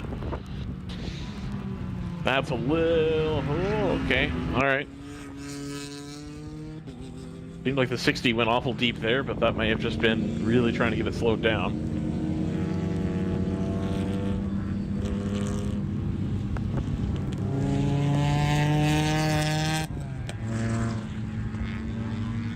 The rain has very, very much picked up again here. Just when we thought we were going to dry back out in a couple of minutes. Obviously, you see it down there at turn number 11. It's got back to us here at turns 1 and 2 as well. Scott Mann has rejoined us from Blaze Racing, the number 118. I asked if you had updates, and you vigorously shook your head yes. You guys are still second in GP1. Yeah, I know. Which strategy has fallen into our hands incredible. And you know what they say about endurance racing? If you come in like it's prom night and your first time around, oh no, you'll never get it right. But if you play it like a chess match, it really comes in. Remember, we're running under power, good fuel economy, less pit stops. As I watch my guy go 2 wheels, 4 wheels off. It's always really interesting when I'm standing up here in the broadcast booth live and I actually see carnage. Here, look, the Hindenburg just fell. But anyway, so we'll get. Was that a turn 4 and 5 right there? Just going a little deep? Yeah, absolutely. So just a quick update, providing that we don't just now have a problem. I think you do on the right front corner of that car. Yeah, we sure do. I think you said something about blowing the tire.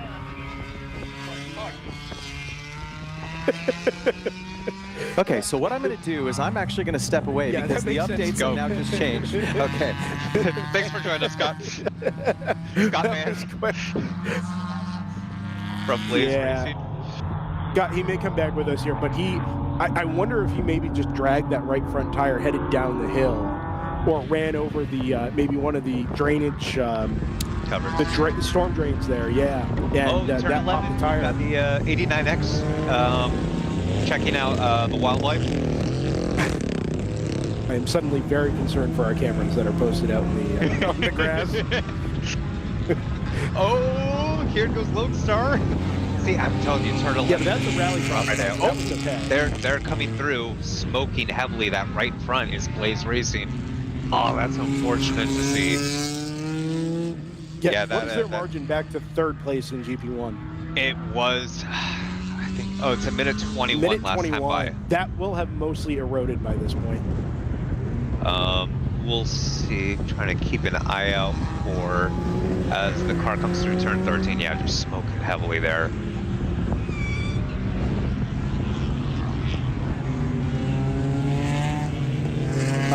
GTR 99's last episode, 41.3. HM Road Racing is about to unlap itself from the GTO class leader. Oh, gonna. Okay, is it hold on? Good.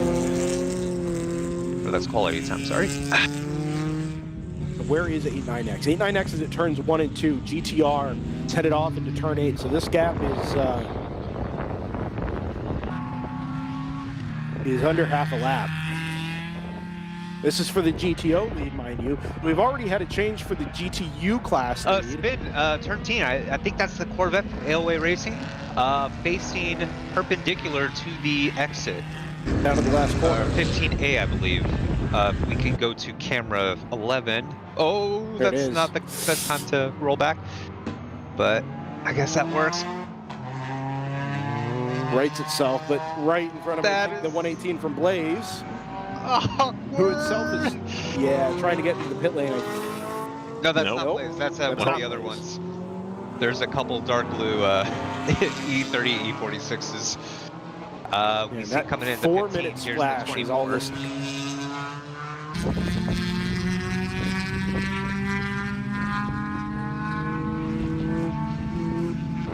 Moorhead Speedworks is absolutely flying right around the outside of is it Working Dads. They've been out? No, that's not them. 903 is 903, Allied. Real Allied, yeah.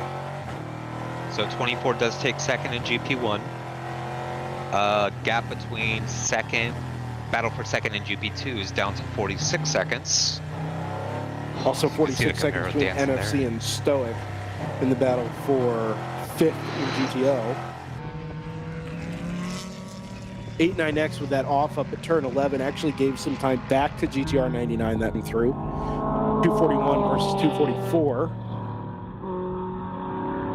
Oh, big power slide out of the 89 headed through 13. Saw that out my window here.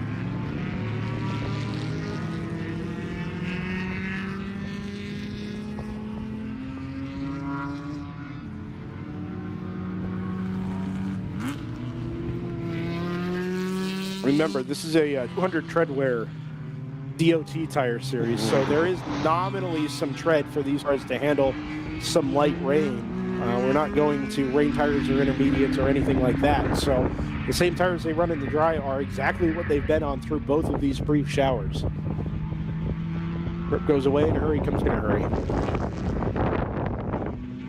And again, we've got a dry line forming now down turns 1 and 2. Lead margin of GTO down to 50 seconds. That time the 89 pulled in about 6.5.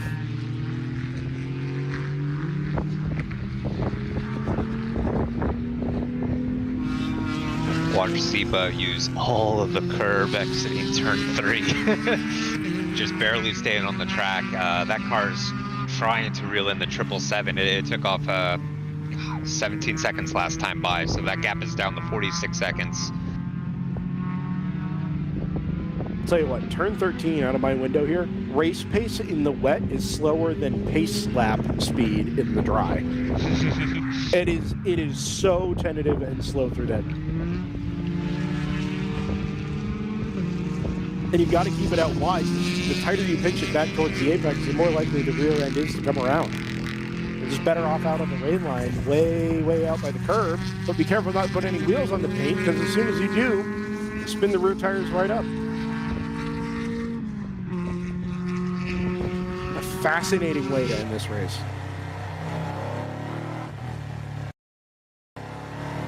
I'm still watching to see if AGM Road Racing is going to catch the Moorhead Speedworks car. Unfortunately, the gap's been working the wrong direction recently. Correct. The whole top 3 to 4 is kind of turned on its head at the moment. GTR 99 is giving up into 89X, who's giving up Moorhead to just took Moorhead. a ton of time out of 89X.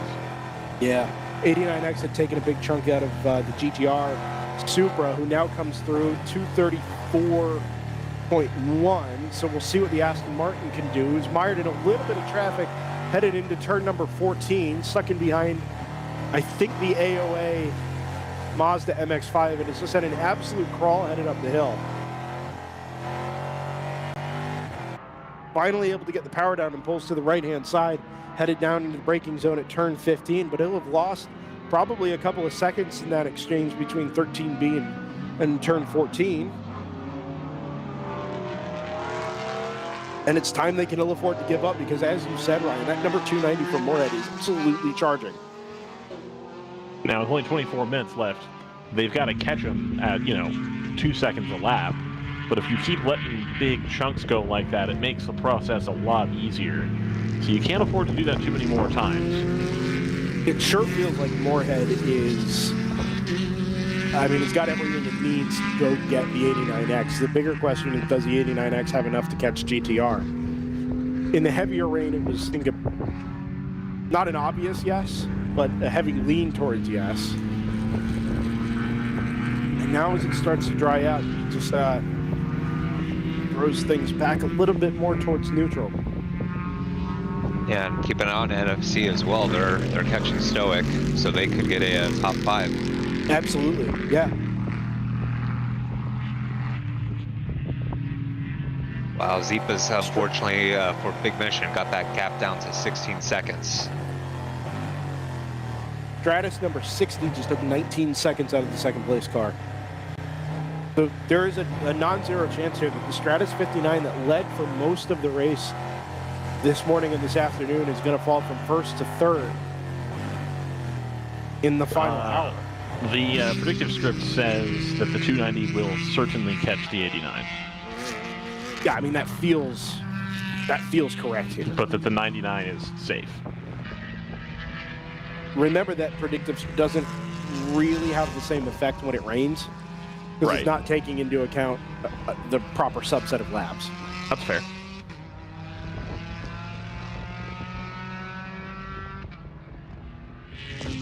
Better from GTR this time, 2:27.6. Moorhead down to 33 seconds, and H&M have lost another 7. So Moorhead is flying right now.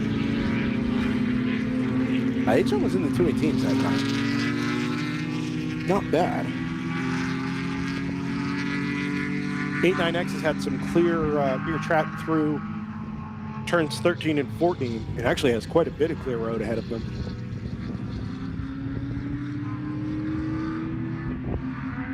Yeah, the 89X their last 3 laps have been a 244, a 234, and a 230. 222 this time. Versus Moorhead's 24, 18, and 16.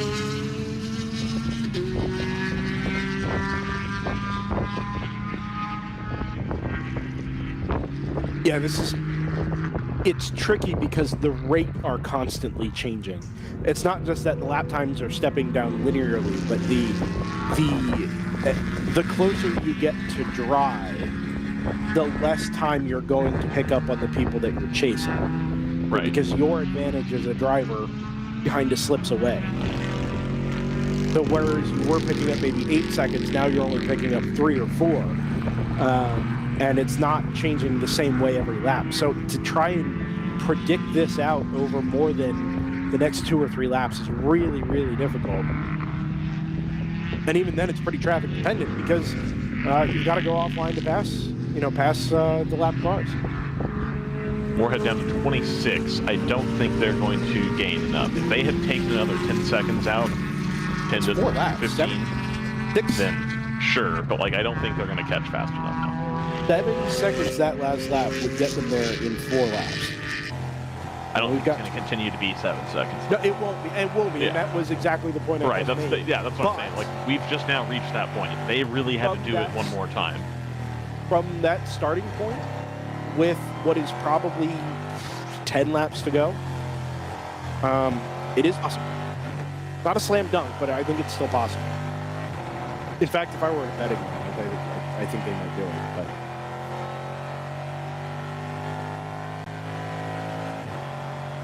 89X is going to catch the back of the 11 AOA, not the Camaro, it's the Chevrolet Corvette.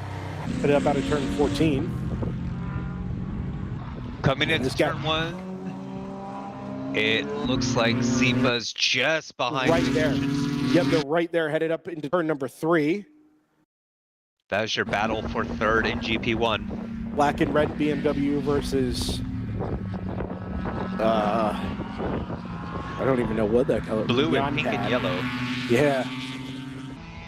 This is Big Mission trying to hold on to their double podium here. currently running second and third with the 24, holding up the second position. They're pretty safe up front. Ooh, they wiggle. 2:16.8 for the 89. 2:08.6 for Moorhead. You're right, Ryan. They didn't take out 7 seconds. They took out 8.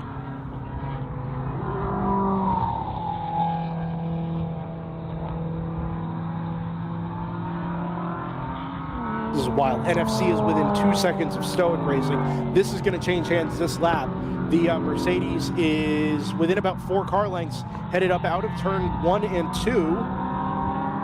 They go up into the blind braking zone at turn number 3. The Mercedes is right there in the battle for... I'll pick them up at the next camera here, Ryan. In the battle for 5th place in GTO. Yep. And right at the inside at turn 4, not really even a braking zone. They're going to get that Stoic Don't car kinda and check out off into the distance. That's going to give them a top 5, having recovered from a lot of lap penalties. 6 laps worth of penalties. Yeah. GTR 99 has been caught by Hitman. If you're GTR 99, I think you let the Hitman car go and then just sit behind it and watch where they've got grip, knowing that you're running in a similarly prepared car.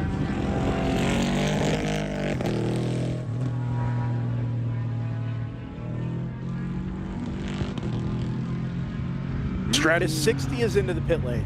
So this enormous charge from the number 60 is going to come up at least 19 minutes short on fuel.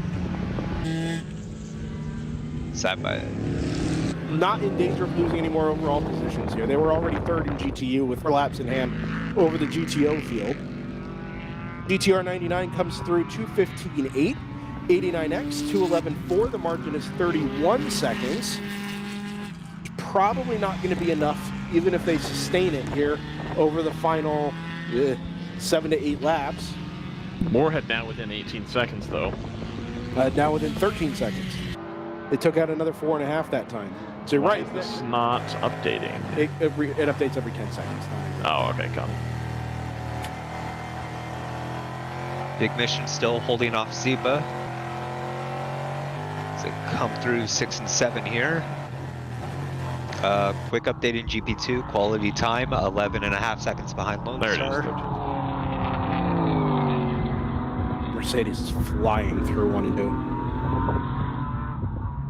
It's now reached the point where it's running the same speed as the cars ahead of it and just has way too much of a gap to make up.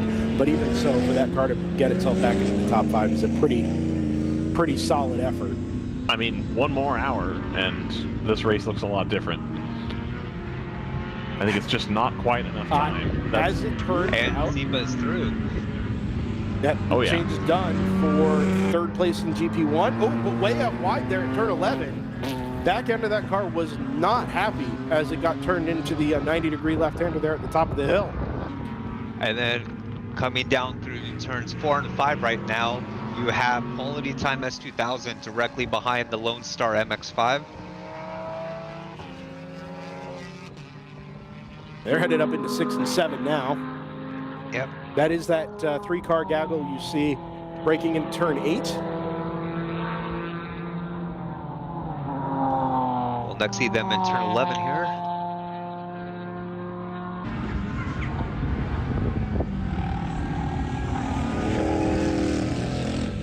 That Hitman number 34 is kind of towing the 99 around at the moment.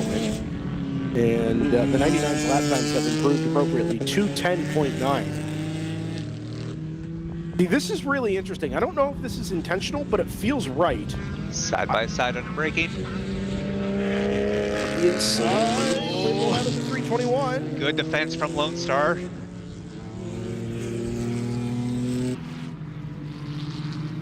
Up here again at 13.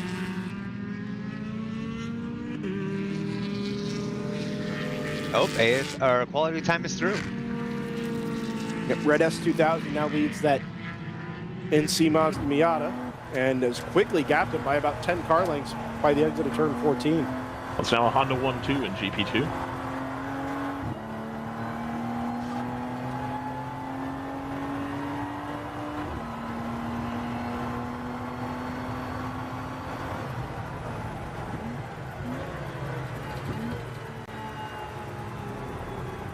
into the final 15 minutes from Eagles Canyon Raceway outside of Decatur, Texas. Thanks for being with us. Thanks for your company through the day, everybody. This last hour of the race or so has been one to remember, and it is by no means settled yet.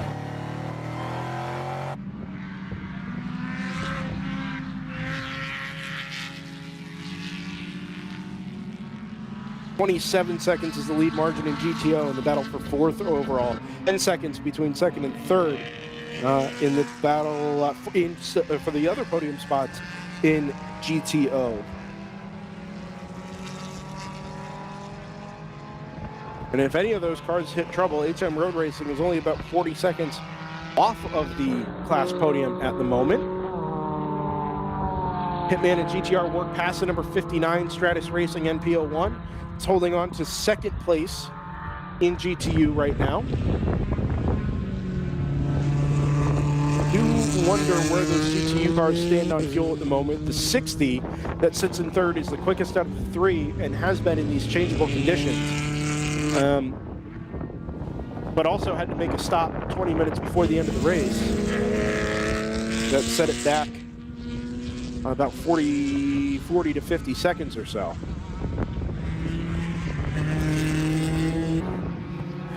GTR's down into the 206, so we're pretty much back to fully dry pace here.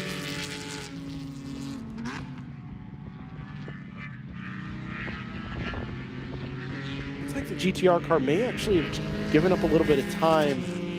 We're down at turn 4 and 5.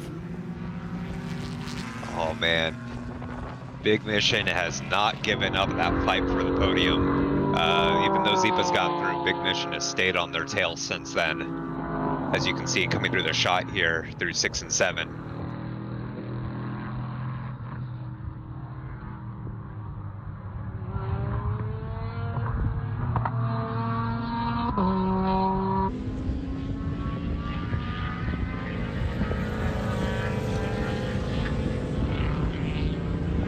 Anticipate being dry from here to the checkered flag. It's something of a blessing, because I don't know if I can take another little shower like over the last hour, 15 minutes or so.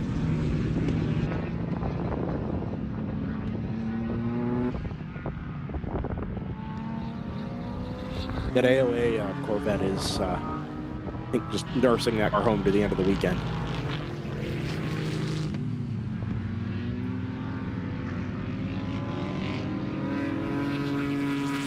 GTO class leader comes through. 209 now 9 seconds. Did give up a little bit of time that last lap. I thought he was a couple of seconds off the pace there through turn 5. It was exactly the case. 209.9. 89X should come through here in a moment. There they are. 205 flat. The mark is 1 second. I think the 89 is going to run out of time. Moorhead, maybe not. Down to 7.1 with what we would anticipate being 6 laps. I was thinking depending on where the number 58 is. Yeah. Depends on where the 58 is out on track. The last lap is 13.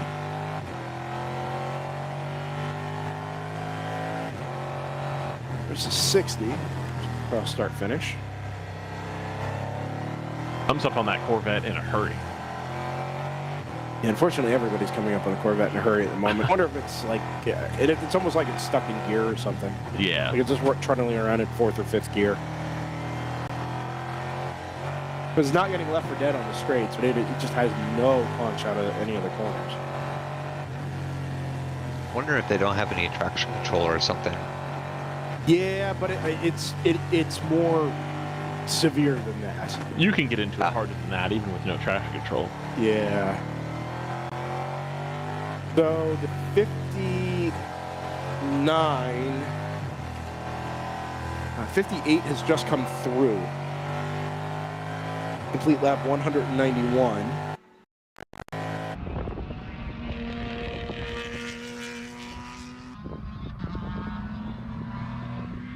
Going to be tight. I think it's going to be about 5 more laps. Maybe this and 4 more, but we'll wait on a more exact number than that. Cloud's trying to come over this part of the track. Yep, no rain out of these, fortunately. And just a little bit of gray cloud cover. Fast These as margins stabilized at 30 seconds.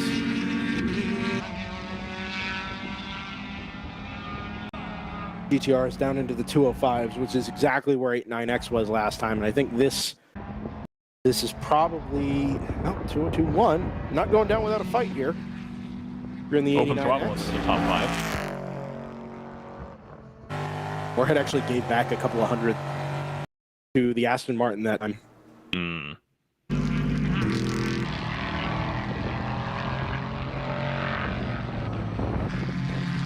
Really fortunate during that last little rain shower, last 2 rain showers, really, that we got to see some of these drivers in GTU and GTO at their absolute best. For that matter, even in, oh my gosh, it's raining again. For that matter, even in GP1, this is ridiculous. It's not as heavy just at the moment, but very gradually picking up down here on the front straightaway. There's little artifacts, and it may not even really change the track conditions. But it doesn't. We know how little it takes here. Right.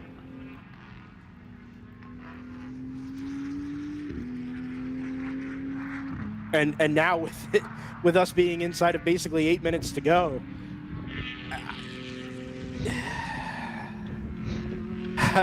the margins are so thin.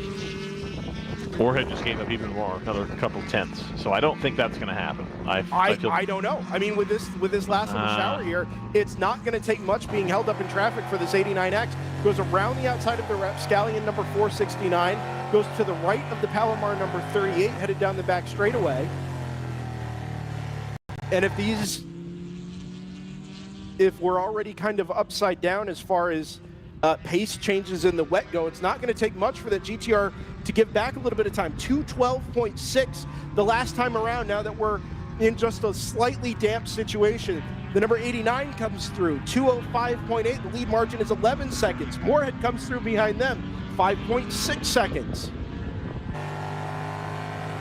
Out over the curb on the exit of turn number 2 for the 89X Aston Martin. It's the back end around just a touch, but keeps his foot in it, drives up the hill, and tries to close that margin down to the number 99 once again. Rain's picking up on the front straightaway even harder. Now you see it on the camera lens up the hill at turn 3. Again at the compression down at 4 and 5. Big implications for the GP1 battle as well. Big mission only 1.1 behind Zipa Racing for third. Well, GP1. turn 11, we had a open throttle car come off as it rejoins. It's raining heavily again here on the front straightaway. This race is going to end with a damp track. And if we go green to the end, I think we could see near enough a total inversion of the GTO podium. Oh, wow. Big slide there. Here comes the 24. That's out of the 135i.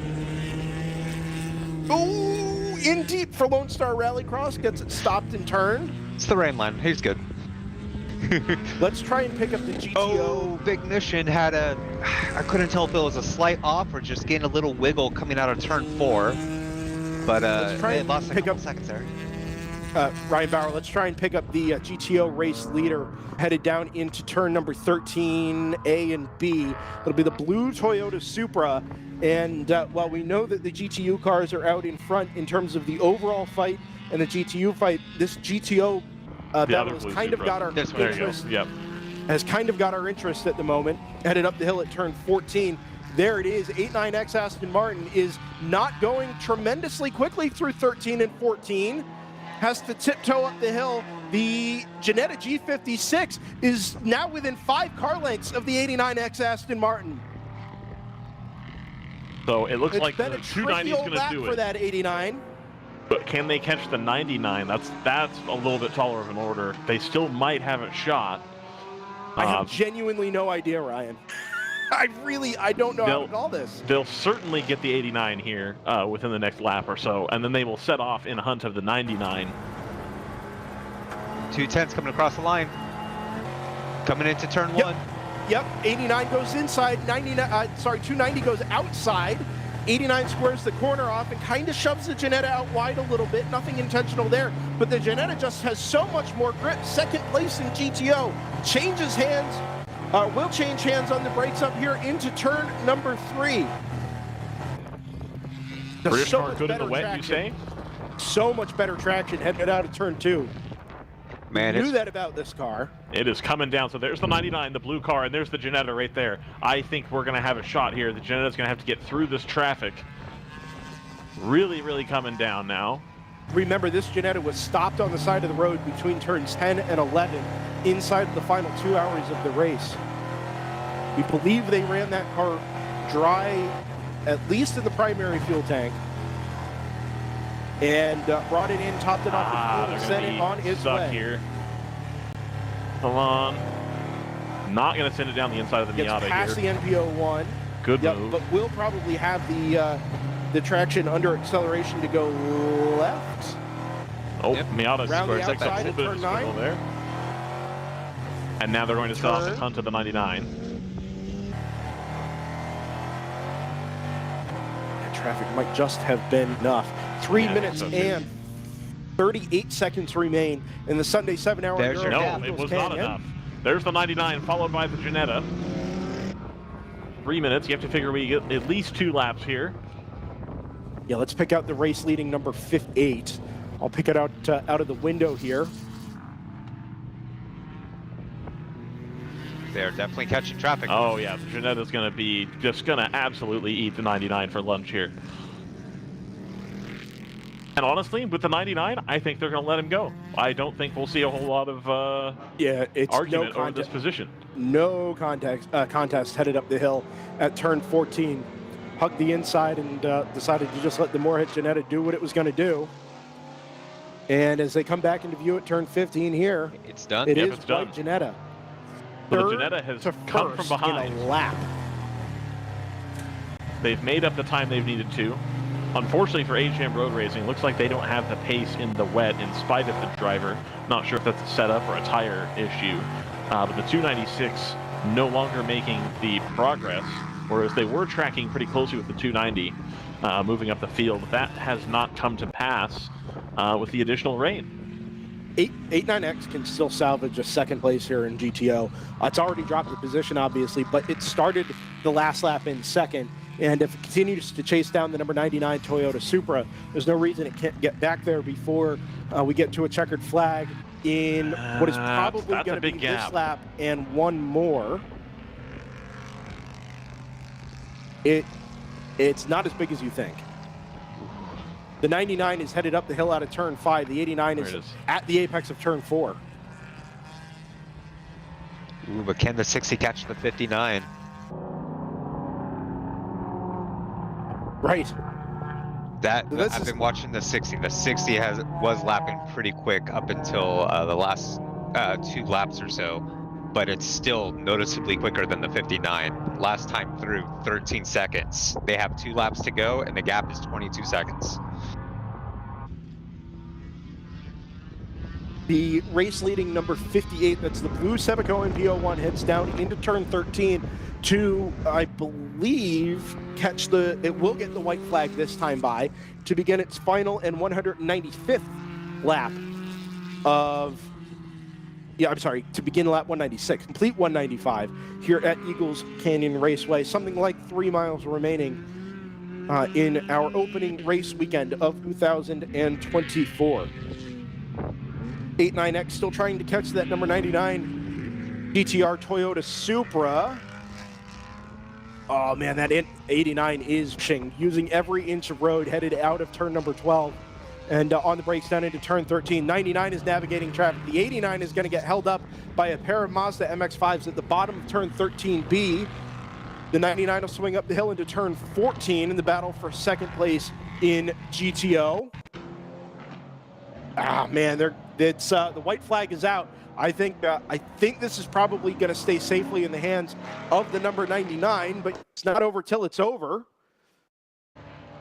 And out on the final lap, the race leading Sebaco NP01 Stratus number 58 arcs its way into turn number 4.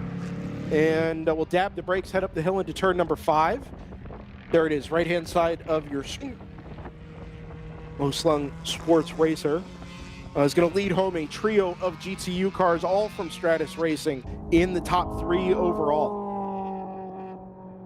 Yeah, not something we see tremendously often, but everything kind of has gone GTU's way this weekend in terms of performance.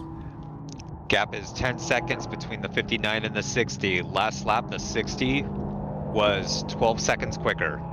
Oh, the Camaro is spinning at the bottom of turn 13. Never mind that. We'll stick with the race leading number 58. The 59 has been the least strong of these NPO1s in the rain here. The 60, despite having to make a late splash for fuel, has been on an absolute charge anytime there's been even a hint of rain. It's been a really, really good drive from that number 60. A good drive from a lot of cars throughout the balance of this final hour or so. Limping number 151 from Kerdog in GP2. Flashers are on, headed up the hill at turn number 14. I don't know that this car is going to be able to complete the final lap. It's got enough of a gap behind that it's not going to lose the position. To which car? To Rapscallion. Rapscallion, yep. Okay, 2 laps is the margin there. For the final time, the Stratus number 58, Sebico NP01, rounds turn 14 and heads down the straightaway opposite the pit lane. It's got one more braking zone into the hard double apex left-hander at turns 15A and B. And for the second time this weekend, the overall honors will fall to GTU, they will fall to Stratus Racing, and they will fall to the blue number 58, who stands on the throttle for the 196th time out of the final sequence of corners and wins the Sunday Enduro 7-hour at Eagles Canyon Raceway. Down the final straightaway as well for the GTR number 99, with roughly the length of the straightaway in hand over the 89X Aston Martin. Having changed hands inside of the final 3 laps, Moorhead Speedworks will win GTO, having been stationary on the back straightaway inside of the final 2 hours. GTR 99 comes home to claim second, in 89X. The Aston Martin is going to come up just a couple of seconds short. Nose to tail in the of a final second corner, place. the 59 and the 60.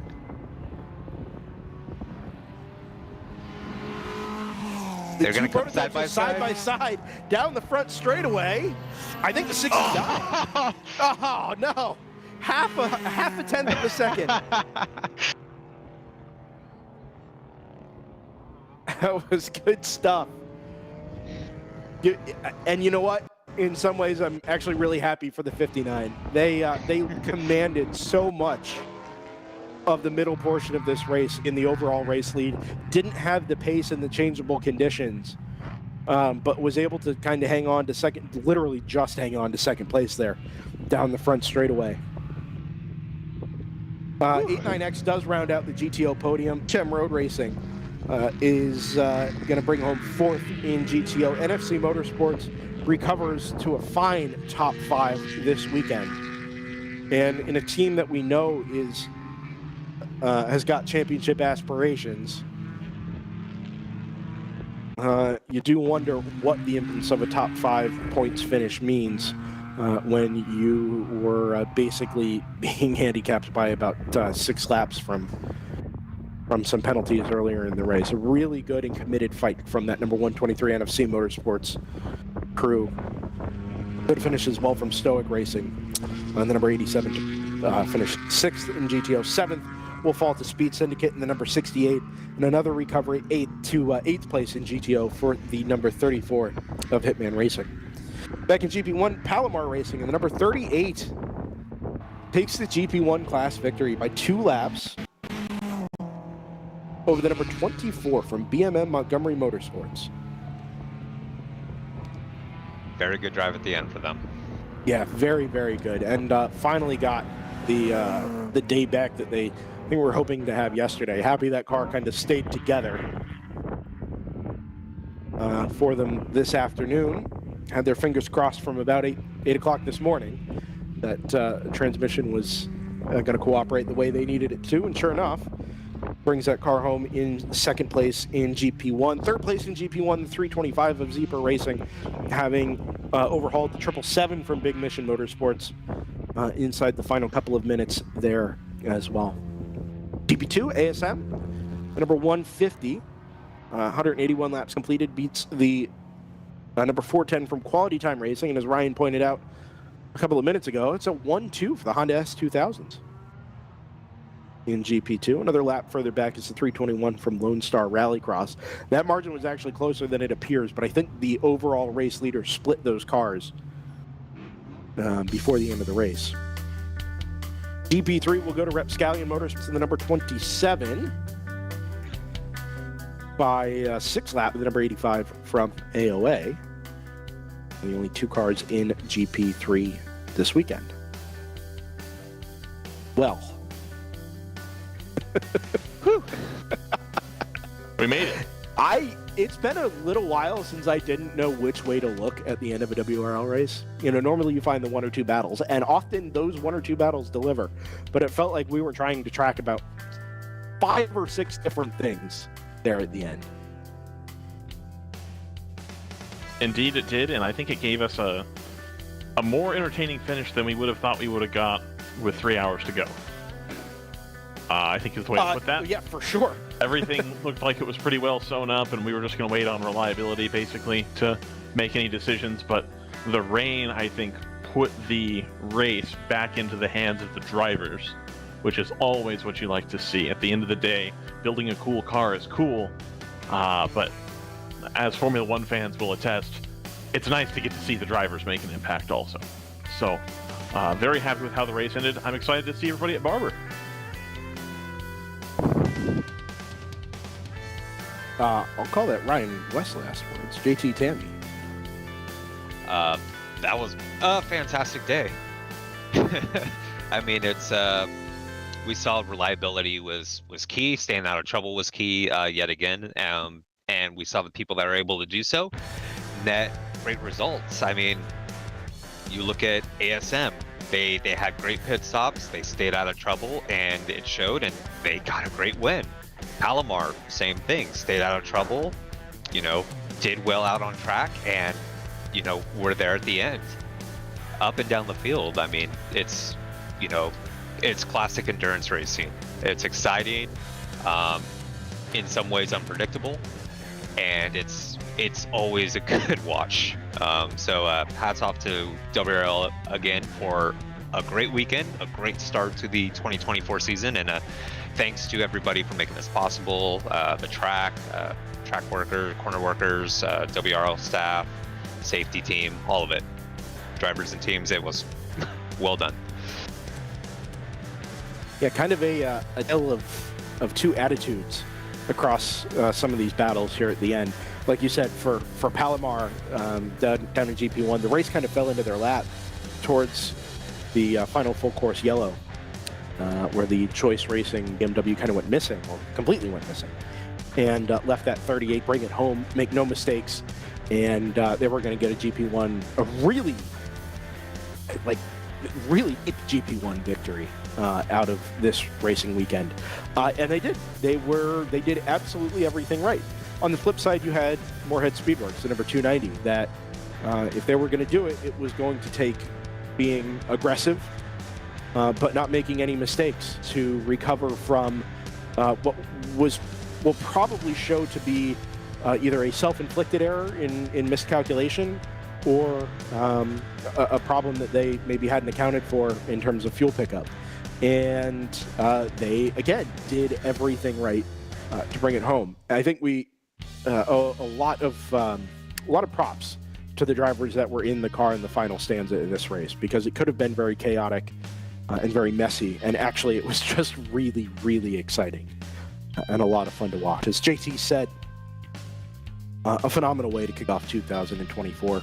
As Ryan said, I don't know that we expected this with 2 or 3 hours to go, but beyond excited that it's what we got. And we're going to get to do this again basically once a month from now until December, which is just the best. So, with that having been said, my kudos also to Ryan Bauer, who, whereas I just said that I didn't know which way to turn in those final 30 minutes or so, Ryan got everything from the static trackside cameras we've got, from the Moorhead Speedworks onboard that we had, from the Hitman onboard, just found all of the right things at the right times.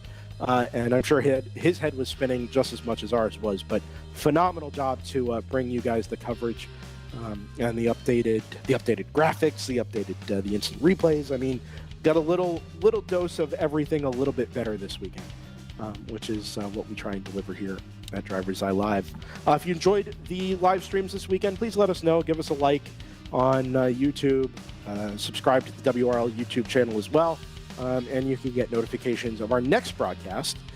Come from Barber Motors Park in 8 and 7 weekend there as well. We'll be live on Saturday, March 2nd at 9 a.m. Central. It's 10 a.m. Eastern Time, 7 a.m. Pacific Time for the first of 2 enduros.